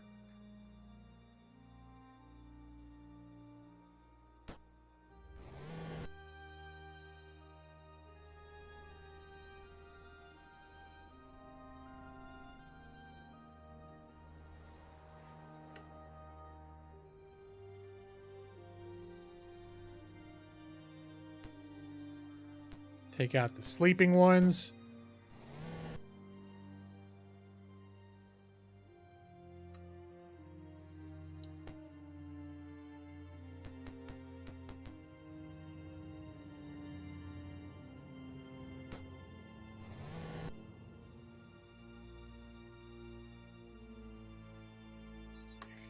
I-R-R-E-A-M.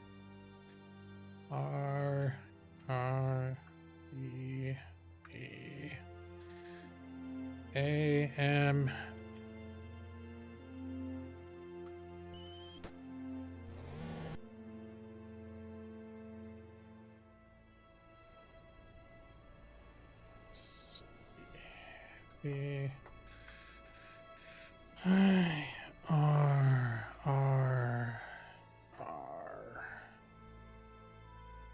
Whoops, why did I take off the armor? Luckily, they don't make that very realistic. I just took my armor off and put it back on within 6 seconds. It did not hamper my ability to find time to shoot a bow.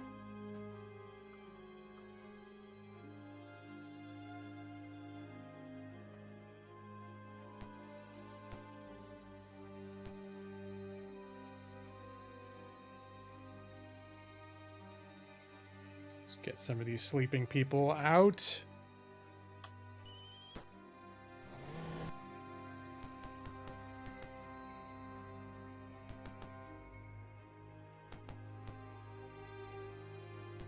Oh no, they got away.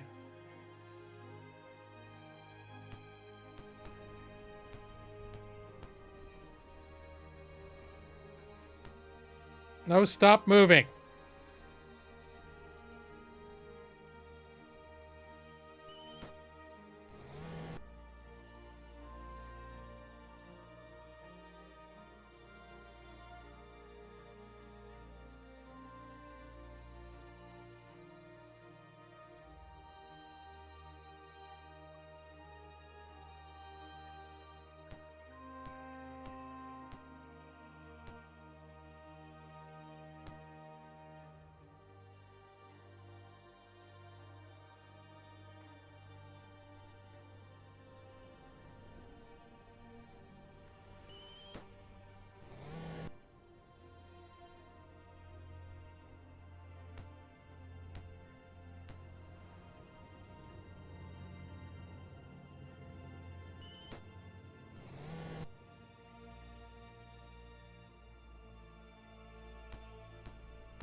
R-R-R-E-A-M.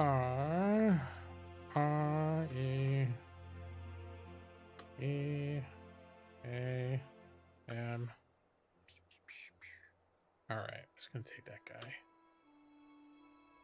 Oh, I made myself stand right next to him. Son of a bitch, what an idiot. Okay, hold on. For some reason, I didn't realize I was standing right next to him. I'll chase him round the moons of Nibia, round Antares, Maelstrom, and round Partition's flames before I give him up. I know who said that. That was Khan.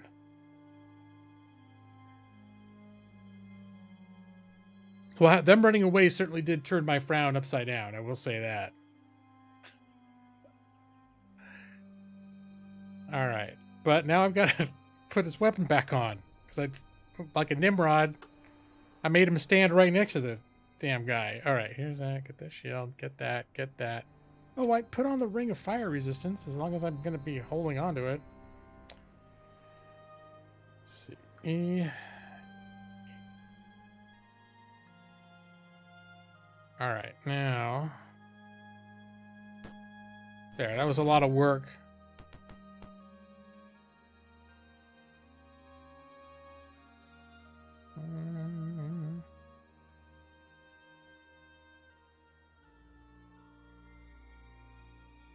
Nope. Go back in.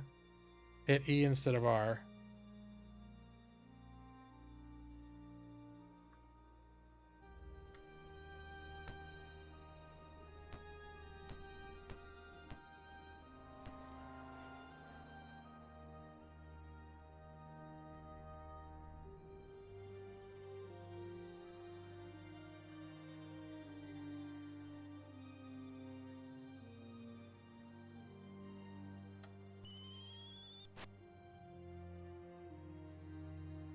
Oh, Calvanthus.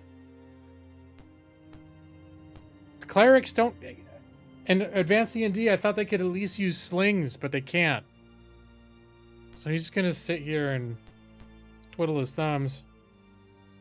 Because I don't want to... All those guys are going to be in like a guarding position, so I don't want to expose him to damage. Yeah, I could never... Because I thought in basic D&D, clerics could use slings. But apparently in advanced Dungeons & Dragons, they're like, oh, slings are advanced too. Now clerics can't use them.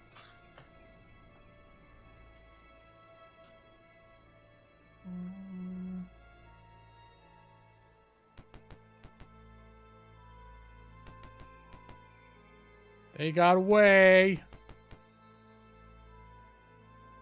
Got away.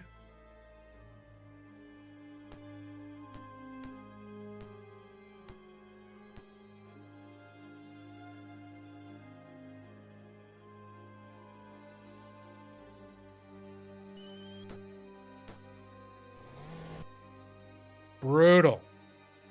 That's everybody. Done. Guard.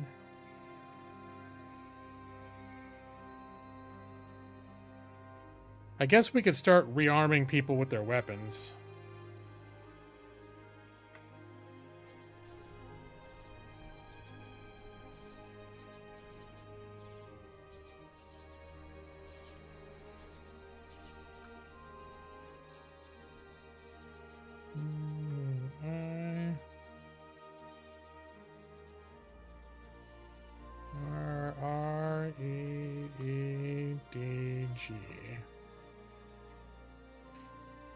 G. All right. Yeah, I am looking forward to the next session. You may have noticed, but Dungeons and Dragons sort of like I'm gravitating to everything D&D lately. So, but yeah, no, I'm looking forward to next session.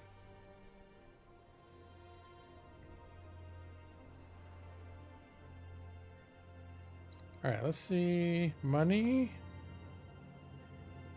Ooh, it's quite a bit of money. It's a lot of silver and copper, though. All right, let's see if we can split this without everybody getting weighed down. And then... Oh, my God. Okay.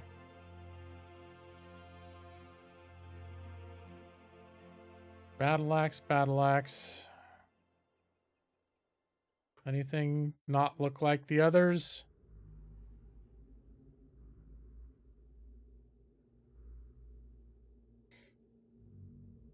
I can't cast detect magic, can I? I don't think no one's got it memorized anyways.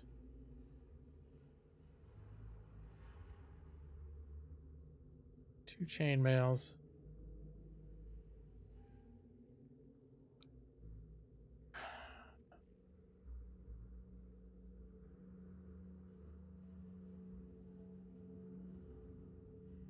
I'm saying everything is standard equipment. The bosses, I'm guessing, well, who had the battle axes?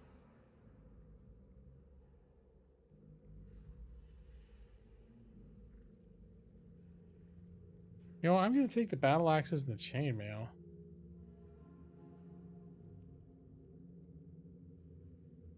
You're going to cast magic missile, Brad? All right.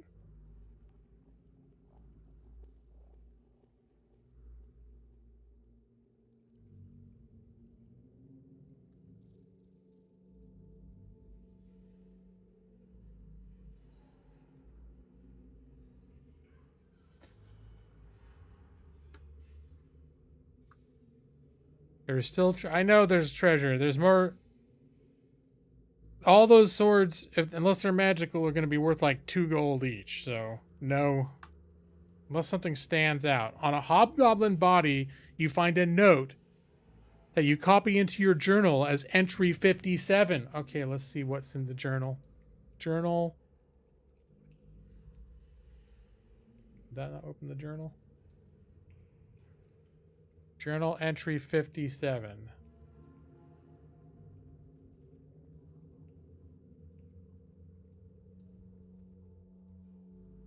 That's how they rolled back in the 80s.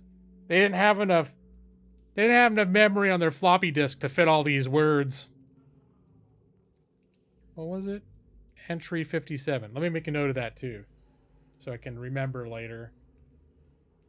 Journal. Entries 57. Hello? Okay. We had numlock off. All right, let's check out what's 57.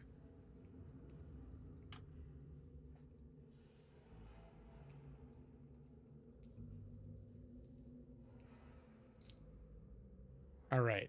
A ratty piece of parchment with... Hey, stop that. With large writing on one side. Our spies in the city inform us that a party of invaders will travel to Sokol Keep to free it. Ooh, they heard about us, huh? To combat these invaders, assemble a force of no less than 3 squads.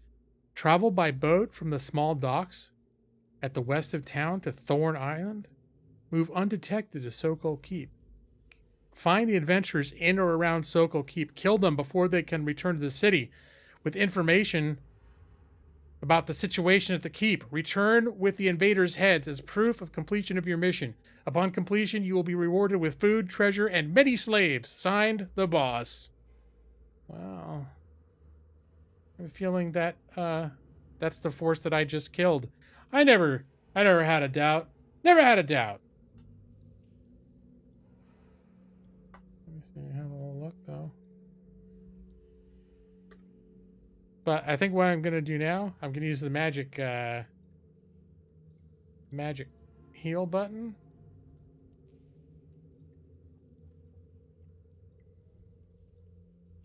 I'm gonna use magic spells button.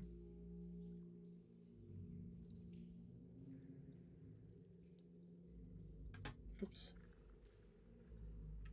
I'm gonna make sure Iris has her 2 sleeps memorized now. Yep, she sure does. Exit. I'm gonna guess that was like the big bad encounter of this place. Although I need to figure out what to do with those ghosts. Hey, Comic Sean 169. Signed the... Who's the boss? I don't know. It's a mystery. It's a mystery who the boss is. Throw swords instead of darts? Yeah, they're heavy, Brad. They're heavy. Darts are light.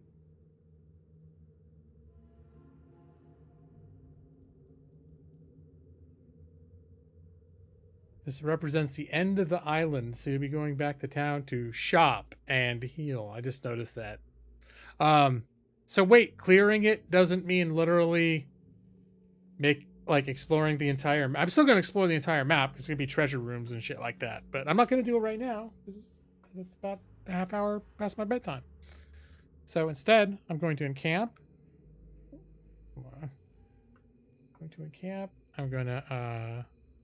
I'm just gonna save. Game B. Game B is what I use when I'm not in a safe place. And I'm gonna quit. I'm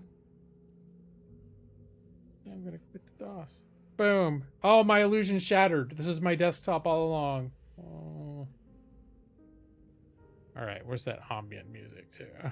Shut that down now. There we go. Yeah, I kind of thought when they said clear a place as your quest, it's basically just to unceremoniously go in and kill everything in it. Well, everything that's considered a monster. A monster. You need to clear the map or you'll shush me? Via text message. Well, can I clear it? Can I clear it next time, Brad? Although, do you think next week I should just play Ultima 4? And not even do a poll? I like my desktop. It works. It works for me. You should see my work laptop desktop. And I have to share my screen a bunch to show people stuff. And I always apologize. I'm like, just going to be a lot of... You're about to see a lot of stuff. Just relax. Just try to focus on what I'm showing you. Matus, Ultima 4 is one of your most favorite games. It was my very first real CRPG. Now we were talking earlier about what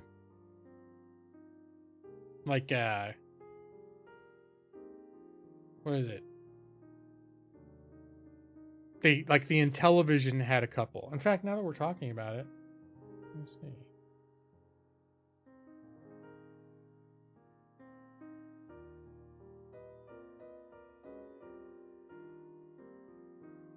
Intellivision D&D.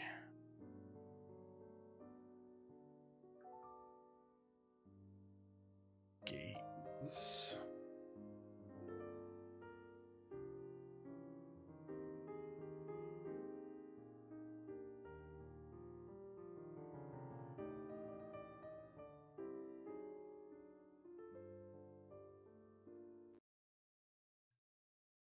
So this is the first actual Dungeons & Dragons game that I ever played. But as I was discussing earlier, it is not an attempt to replicate the actual experience of playing Dungeons & Dragons. It's more like just a,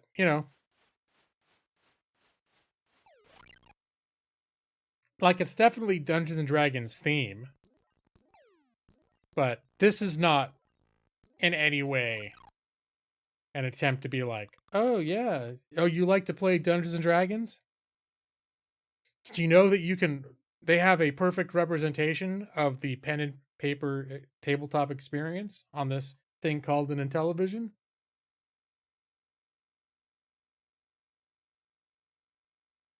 And then, what was the other one? Cloudy Mountain. Then there was this one, The Treasure of Tarman.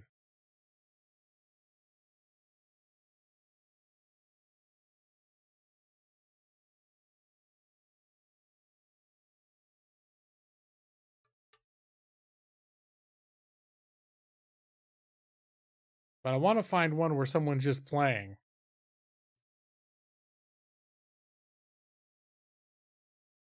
Yep. Oh, yeah. I remember the box art.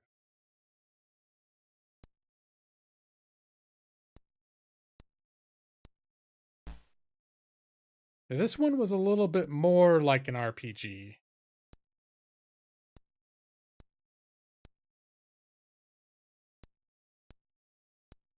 It was still pretty basic, but it was a real dungeon crawl. And the further you went down, the harder it got.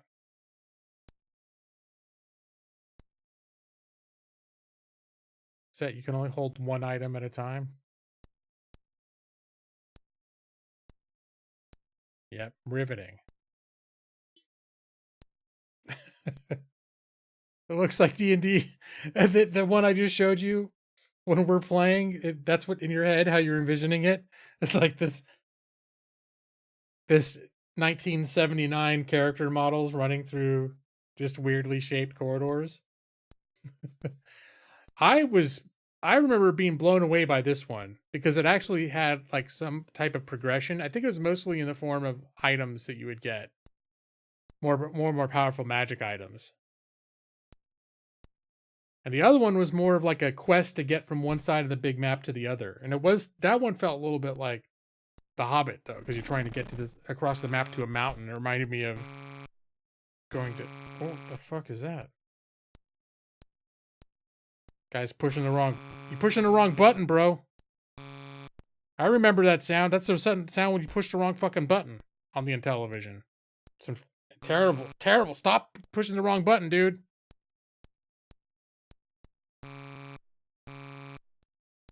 You know what? I bet it's going on the Intellivision. The Intellivision controller.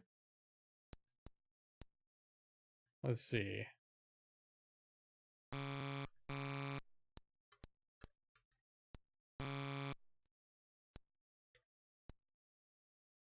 All right, the Intellivision controller.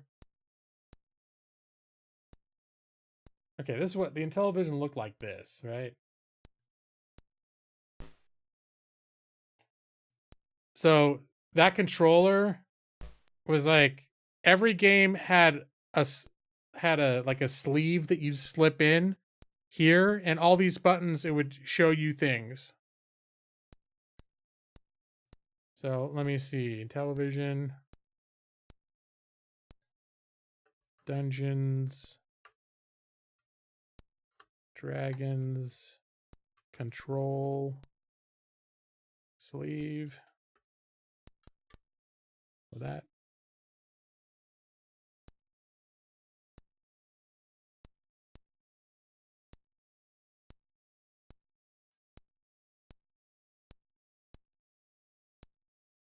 So yeah, like for the other Dungeons and Dragons, you'd slip this thing over this, and it would then you would know what the buttons do. So there's like count arrows, exit, pick up, whatever. If you somehow just got a hold of a cartridge or an emulator or something like that, well, the controls could be pretty screwball. But if you just had this, if you actually had an Intellivision, but you didn't have the little sleeve, you wouldn't be able to look and see what those buttons did. So, and when you push the wrong ones, it makes that sound.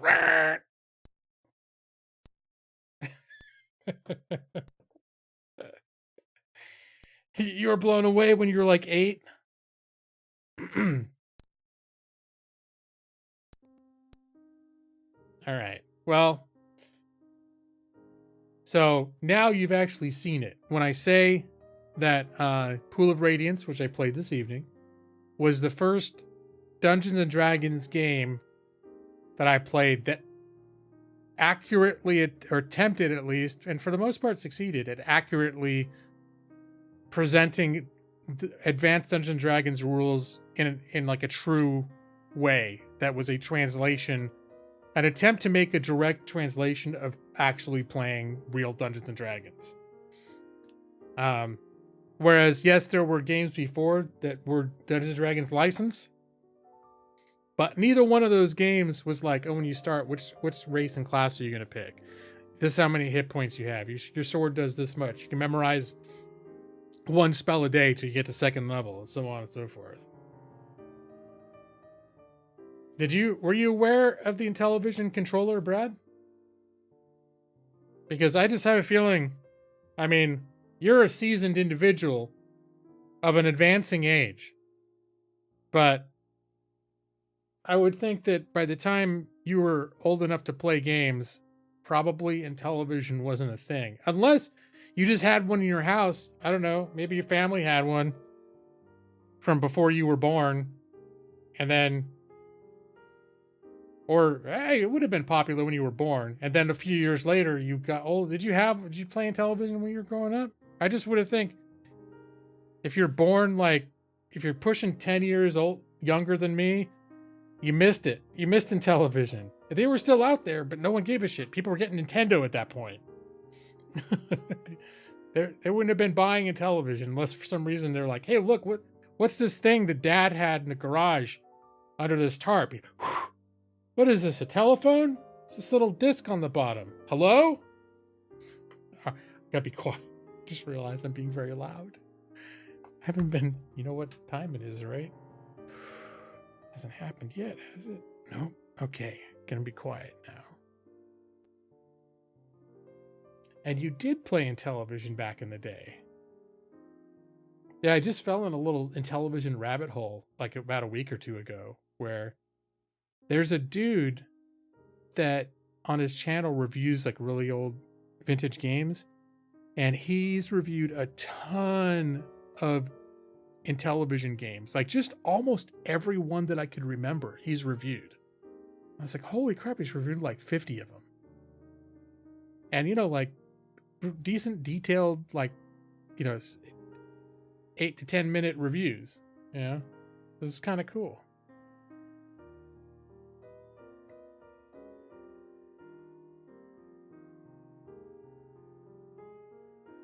Well, I guess you could start playing in television when you're like 4, because I think, when did we get it? I think we got it in 1979 or 1980.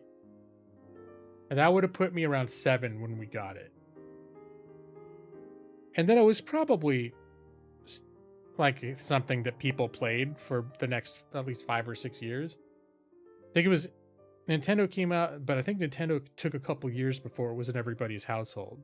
So until like the mid 85, 86, 87, maybe 85, 86, it was like Atari was the big one, and then there was Intellivision, ColecoVision.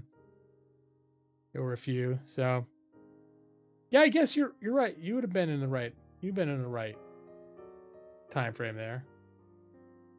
Oh no, shush him. Ulcer? Where'd that come from? Shush. Okay, I didn't get shushed. I didn't get a NES. I didn't get a NES until... Well, I think I got one in 1988. But when did NES come out? Nintendo Entertainment System.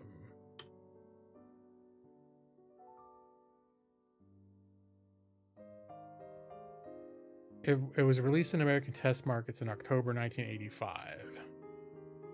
But when was it under wide release in 1985?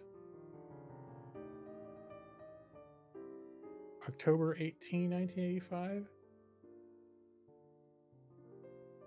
Yeah, it seemed like I don't remember hearing about it in 95 or 85.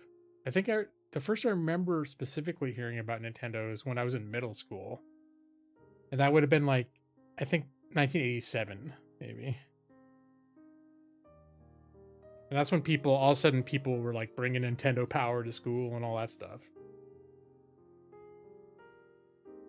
Nintendo got huge from 87 on. 86 when people started buying them in the USA. Okay, that checks out. I don't remember them in 80. Well, you know what? Maybe because I actually remember it was probably the 86 to 87. I remember from my childhood in terms of school years rather than years. So it was sometime when I was in 7th grade, and I was 86 to 87 is when I would have become like aware, and that I might have even gotten. I can't remember if I got the Nintendo that year or the next year, but yeah, we're playing the hell out of that stuff. You'll remember from 88 on.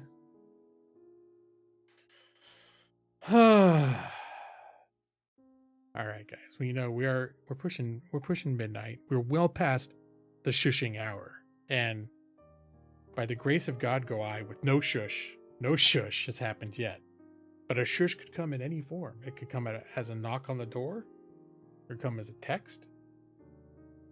I could get like a computer notification, be like a Facebook thing, like shush. Maybe a shush meme she sent me, or a GIF, a shush GIF. Get a little notification. This is my wife's. What is that? I click on it. And I go, shh. You're being too noisy. It's too late. You have to go. You have to be quiet now. So I think I'm going to wrap this up, guys. But remember, we got D&D. Real D&D. Actual tabletop Dungeons and Dragons. Well, not on a real tabletop. Virtual tabletop. But real D&D. This Saturday. 5 p.m.-ish. Pacific Standard Time. That's when the players and I meet. And then whenever we're ready, we usually take 15, 20 minutes. So then we start streaming it basically as soon as we're ready. So it can be a little, usually I say maybe more like 5:30. But keep an eye out if you want to watch us play live. And you don't mind the fact that I'm not going to look at chat at all the entire stream. But Brad and And Nick and Joss will usually talk with people if anyone does come in. now you want to see Ultima 5? You keep typing words that mean nothing.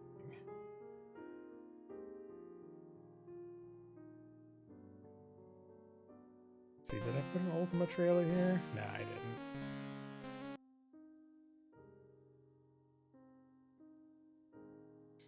Yeah, I haven't launched Fantasy Grounds in a while. I should. Normally, what I like to do is at some point, like tomorrow, I'll turn Fantasy Grounds on and just keep it on.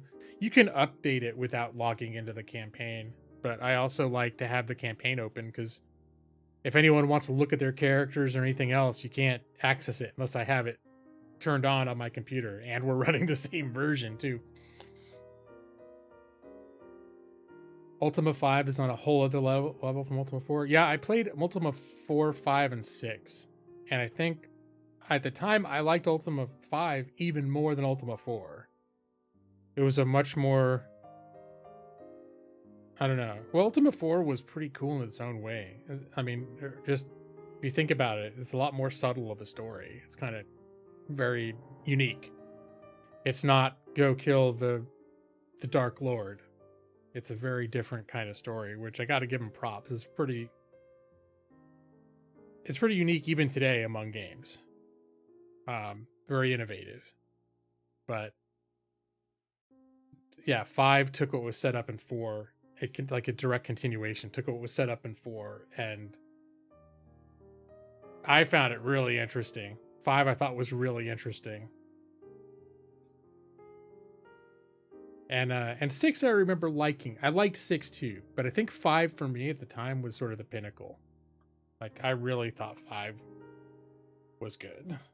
And I thought it was a step up from 4. Good night, Evie. Yep, that's right. I was gonna get off. I was gonna leave, and then people started bringing up Ultima. Sheesh, you guys, Brad, bringing up Ultima when you know that'll make me start talking again. All right, but we're not gonna mess around anymore. It's time. I'm gonna bring this in. You're gonna bring this in nice and close. Get my mouth on it. Like this. There you go. Super close. It's like right. You can even see how close I am.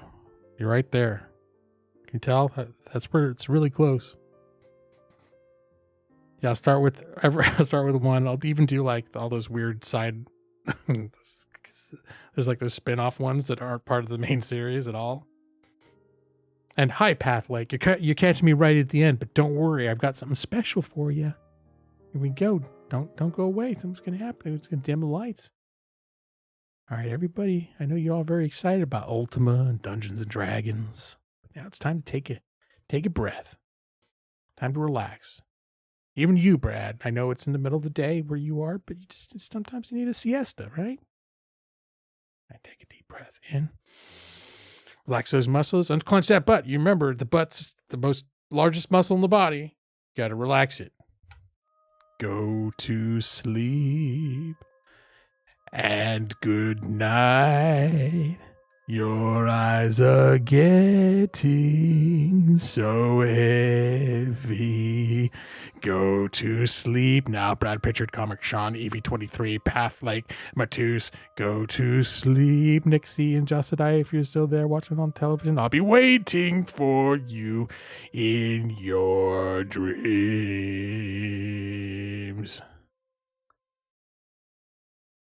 I'll see you in 10 minutes for Ultima.